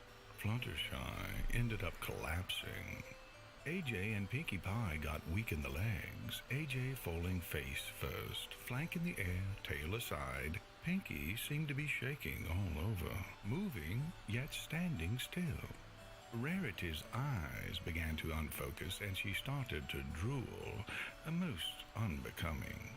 Twilight, however, poor girl, she was front and center. She suffered the days of wing boners, sure, but then the raw scent of musk and sweat rolled over her nose and tongue. I don't believe she was coherent for quite some time afterwards. Celestia, to her credit, kept her composure, but her wings betrayed her. In a majestic display, they extended to their full height. And who could blame them? For you see, when they opened the door, Anon, the representative of all humanity, was in hour 5 of an epic struggle of wills and muscle, of sinew and sin. Scrawled over his mostly naked form were bits of lipstick, lewd words etched onto his skin in marker and mascara. Most prominently, the word bitch splitter graced his face, What? with arrows pointing down. There was evidence of bite marks on his arms and legs, and a couple hoof prints on his chest. His boxers had long since begun to cling to his package, and with the added exertion, he was fully outlined. But there was so much more to drink in, gentle reader. He was bathed in a mix of baby oil and sweat, grappling with a similarly oiled princess of the night. His tacky fake wig flowed in the breeze created by Luna's wings. Her rump had the word cock tamer, with arrows pointing to her flank. If you cared to notice, you could see claw marks down her back and sides. Her right wing didn't have full range of motion anymore, but that wasn't stopping her. She was pummeling him with her good wings, smothering him in firm warmth. A scowl was on her face, but her tail was always high. She was trying to get Anon on his back, her legs locking with his, one hoof reaching down to grope lewdly. In the back of the room, a tasteful tea set was laid out, the card on the table declaring it the 10-minute tea and truce table. But nobody noticed that. And now, gentle reader, let me pull you out of hammer space and send you back to the story. Thanks, Ilya. You will surrender yourself to my thunder cunt, stallion! My light ring is revolving, bitch! Anon grips Luna by her barrel and bends over backwards, slamming her head and neck into the stone floor. Get on my level, scrub! Anon recovers, a giddy smile on his face. And then he notices the door is open, and every pony is staring at him. Have at you! You... Ha... Well, Luna just noticed too. They stare at you like a changeling looking into a train's headlight. Luna? The iciness of how Celestia just said her sister's name instantly sobers you up. Celestia steps forward. The measured steps of a ruler about to mete out justice. Oh no. Is it of a predator? The door Gonna get closes sent to the softly moon again. all over again. As it closes, you hear her continue. Why was I not invited? Oh no. You are daring. And currently you are slamming your hooves against the solid oak door, cursing as loud as you dare because... That horse just stole my man! Your marshmallow flailing eventually snaps your herd out of their lust haze. Oh man, the bitching that follows. I never paid my taxes. You barbarians! You bunch of snitches, stitches, rhymes with itches! I thought What did you just say? You buck the door again. I am going to rob you blind! Twilight charges up her horn and fires a blast at the door. A loud bang. Dust everywhere. You already know what happened. Come on. Adventurer, old hat at this. You immediately start running down the hallway and out the stairs. The smoke will clear and the door will still be there. It's never that easy. No, you need to scout out and see if there's any other way in. Down the stairs, back into the living quarters, you knock over her fruit bowl and turn on her stove. You also open her fridge and pull everything out. Her energy bill's gonna skyrocket. Fuck the ponies. Okay, that was actually somewhat cathartic. But where can't balconies? Towers like this always have balconies everywhere. Racing down another floor past Gram's furniture, past the books, you finally make it outside. Your wings spring out, and with a powerful thrust, you take off. Anon was formidable in fighting off Luna, sure, but most cults could fight off a single mare. You think back to some of the cult defense courses you heard of. That's my purse. I don't know you. Second, there! 4th floor. There's a balcony. Stupid mares. They don't know the meaning of pain. You arc up as fast as you can. You hear another loud... Looks like Twilight's going to just brute force her way in. That's a good plan B for someone who's never been in a fight. Plan A is getting your cult out of there before an errant wall-crushing magical bolt slams into him on accident. You land with a triumphant clop on the balcony, in your patented daring pose. In fact... Hey, mares, let's get daring! Okay, catchphrase is, let's say 6 out of 10. Could use some work. Shut up, brain. Okay, well, I'll just start pumping you full of adrenaline, seeing as you're about to fight 2 goddesses. You run into the room, ready for anything. Yet, once again, you are not prepared. Celestia, Luna, and Anon are in the room, sure. Celestia seems to be raiding the 10-minute tea and truce table for the tea cakes. Wow, look at her go. Luna and Anon are... wow. Apparently arguing over what tea should be used. Typical stallion. I'm fucking sick of this lavender shit. Ginger peppermint whiskey or bust. Colt, we need you to calm down. Lavender chamomile is the only logical. In the land of crazy horses, the half-sane man is king. Anon reaches for something out of his market basket. So thou do accept our proposal. Fucking no! Anon turns to say something to Celestia, but... Dude's gonna have an aneurysm. Oh, hallelujah, the lesser of 2 evils. He runs towards you, in slow motion. Oh, mama, look at those shoulders. You feel your wings begin to rise. He stands just in front of you, saying some shit. Doesn't matter, your muzzle is crotch level to him. Luna starts to complain in ye olde. Just inhale deeply. You don't notice that you're starting to lean forward until a finger darts down towards you. What? You stumble back, but you can't avoid the incoming finger. Boop. You scrunch your nose up. Seriously, fucking listen to me. You gotta get me out of here. Luna's a crazy bitch. We object! We are not a dog. Have you seen yourself lately? Ooh, she mad. Thou will learn proper manners, even if we have to beat them into you. All heads turn to Celestia. What? She says, mouth mostly filled with cake. She swallows after a moment, delicately dabbing her mouth with a provided napkin. Honestly, you never invite me over to tea anymore. And how could I possibly pass up this? She looks Anon up and down like a piece of meat, licking her lips free of frosting. This show. Nope. Suddenly you get picked up by Anon and you start to curl and fluffle up instinctively. His arms are just so warm and strong yet soft. You start licking his chest again. Oh, this is strawberry flavored oil. And sweat. Your wings are at full mast. Luna's got good taste. An utter horse, sure. But gotta give props when it's due. Anon keeps chanting as he runs towards the balcony. Why is he running there? Oh, fuck! Anon, wait, don't! Too late. He jumps off the balcony, wrapping his arms around your upper torso. Spread your wings, Neon Pegasus. That's not gonna work. About that. You're at full mast, so you try to spread him out, but he's so warm and you can still... Taste him and he is so close. The two of you begin to plummet. Fly! Why won't you fly? Why are you so fucking sexy? I can't help it. Oh shit, he's grabbing right around your wings, trying to spread them apart manually. Please. That's all he gets out before you orgasm hard. Apparently pleasure and pain is your new kink. Who knew? And so, in a graceful arc, your oiled up Anon meets the ground under a screaming, orgasming Pegasus. Oh my god.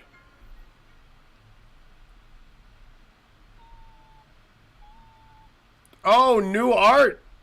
We got some new art! New still!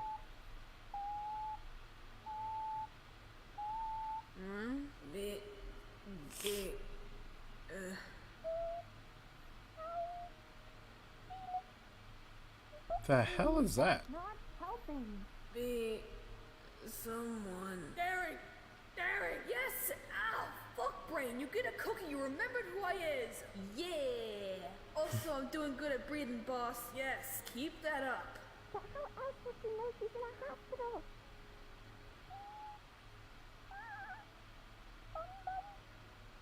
You open your eyes. Some good art.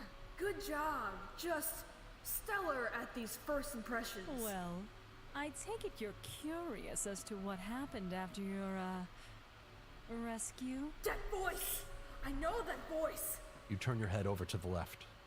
You see your herd, pinky mouthing beeping noises, and towering over them. Tricia! Come on, Mal! Fucking work with me here! She smiles. Apparently the anesthesia hasn't worn off completely. Yes, it is me. And I'm sorry that every pony, jumped to conclusions. You groan in actual physical pain. Every pony's a critic. Yes, well, seeing as how, far Luna had gotten with Anon, I figured confronting them privately would spare everyone some actions they would regret. Apparently I forgot to close the balcony door, so... She trails off as she looks at you with a half smile. So here we are. Show yours and no ton. Okay, we're getting there, Mouth. That's good. Fluttershy moves forward to shush you, petting your hoof gently. You're injured. Just rest. According to, witnesses, he yelled something about Zangief's spinning pile driver before you two hit the pavement. He landed on his legs, and then the momentum kind of swung you into the pavement on your side. She points with a hoof at your side. You druggedly look at your barrel. Well, I didn't need to fly anytime soon anyway. One wing is heavily bandaged. So, where is Anon? Good. Taking it slow means you can talk, Daring. Good. Well... A golden glow surrounds the curtain next to your bed. Celestia pulls it back, revealing... Anon! He looks at you, nonplussed. You had one job. Yes, Anon is fine. He came around about an hour ago, and we've had a nice long conversation. Well, fine, relatively speaking.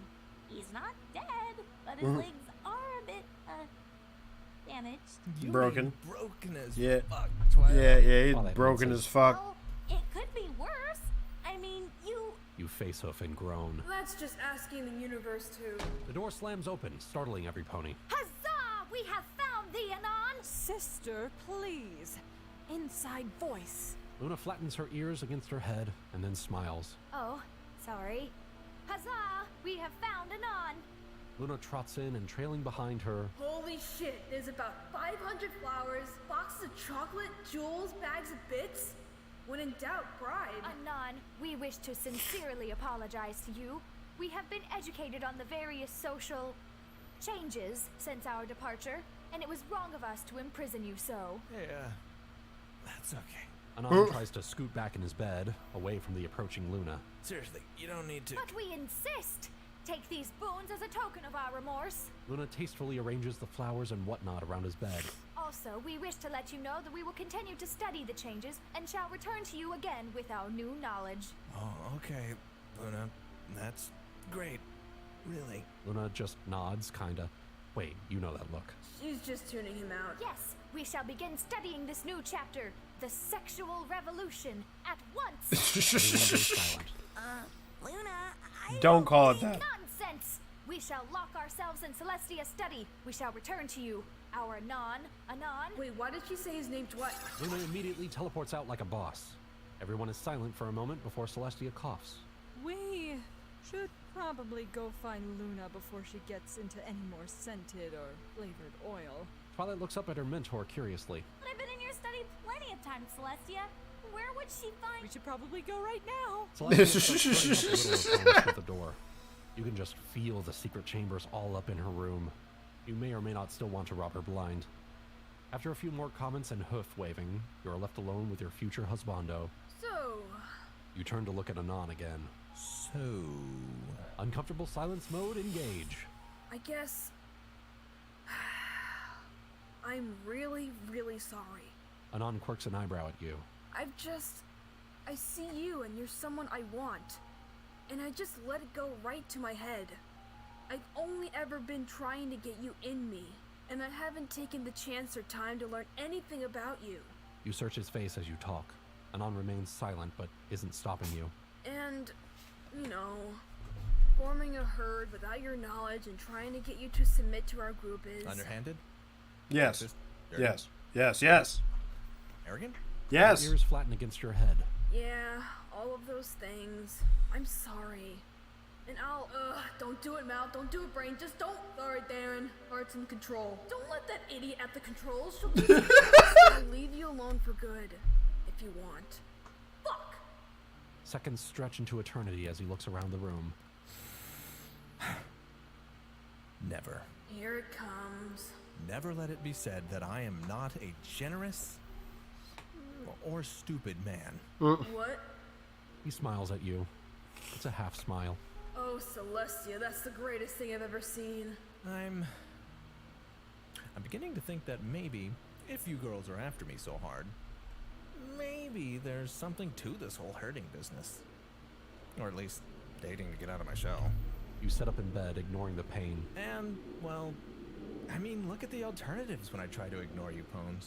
He waves his hand to encompass all the swag and his 2 broken legs. I figure it's less dangerous and stupid to give you all a shot. But you sit perfectly still. If you don't respect me, if you can't prove to me that you're trustworthy, if you can't show me that you give a damn about me, and not because I'm some exotic trophy... He leans over to your bedside and grins. I'll kill you and eat the body. Jesus Christ. Heart's overloaded. Who can take the controls? I got this. No ovaries, no! I've got something you can eat. Oh my Celestia, why did you say that? No. Celestia, he laughs so hard his bed is shaking. No. Oh, fuck. Herring, really? Alright, little pone. He reaches over and ruffles your mane. You could get used to this. The drinks are on you. You look at him and match his smile. Yeah, I could get used to this. Oh, okay. And okay, alright. The bird squeals softly. Casting that transparency and audio boost spell outside the door was a great idea. Twilight's doing her little happy dance. The other mayors are talking about what to do next, how to welcome him home. You're just smiling. The royal sisters haven't been this engaged with a stallion in centuries. And you have no plan on letting him go this easily. And by force or by love, alone or with this herd, that colt is yours. You congratulate your student and lean down for a nuzzle, causing her to blush hard. But you do love to share.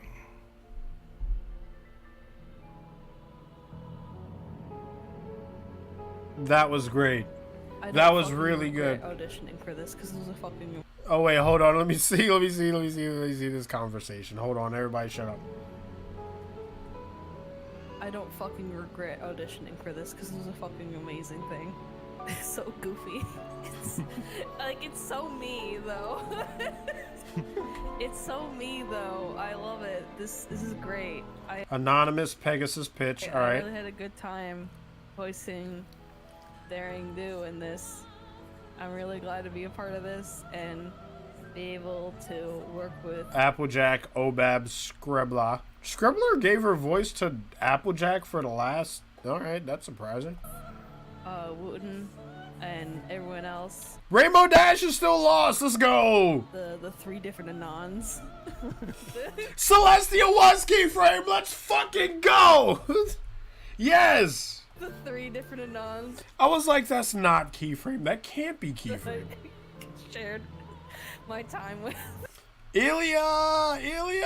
He has a very iconic voice for narrating. His voice sounds like no other. This is funny that it's the second time I've worked with Pitch in this kind of shit. Peach Tea bonus round. It's so good. The story was wacky. It's like the personification of like the wacky waveable flailing arm tube man. Like you didn't know what the fuck was gonna happen, what people were gonna say, and how it was all gonna shape out. And I'm surprised that it was cohesive to the end. It was just honestly fun to read through the rest of the shit that was going on. Like so much batshit crazy things are going around and on, and it's funny to watch like all these interactions. I just want to touch Wuten's butt, okay? Baka. It's like, no, I gotta get out of here. Oh god, that was really good. It was really good. Really good. I love the fucking I love the contrast between me reacting to something Wuten made versus me reacting to something that Scribbler made. Because if I react to something that Scribbler made, I just need to get ready to get sad. But if I react to something that Wuten like made or narrated, then I just get like gut laughs every 5 fucking minutes. That was good. I needed that. Oh my god. Alright, well at the end they all became a herd. Peach Tea or Peach Tree or whatever the fuck. Fuck that guy apparently. She pushed him into a freaking car. Oh my god, when he showed up I got so nervous. I was like, what is happening now? Oh my god. Oh my god. But yeah, thank you so much for for anybody who has sat here for 4.5 hours watching me watch this. Wuten did a great job. I'm glad everybody who worked on this had a great time. All the VAs knocked it out of the park, and Wuten really did put this together. So, thank you for joining me. My name is Wolfhead Brony. Hit the like button. Hit the join button. I'm going to react to some more Scribbler stuff later on, and I'll see you guys next time. Bye-bye.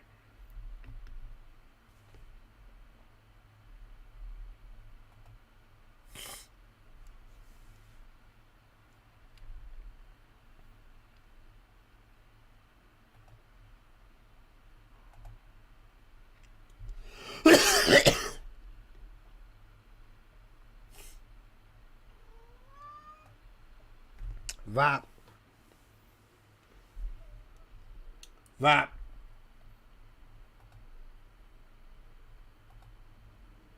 Vap. Forgot to turn my mic off. Well, that's a blooper.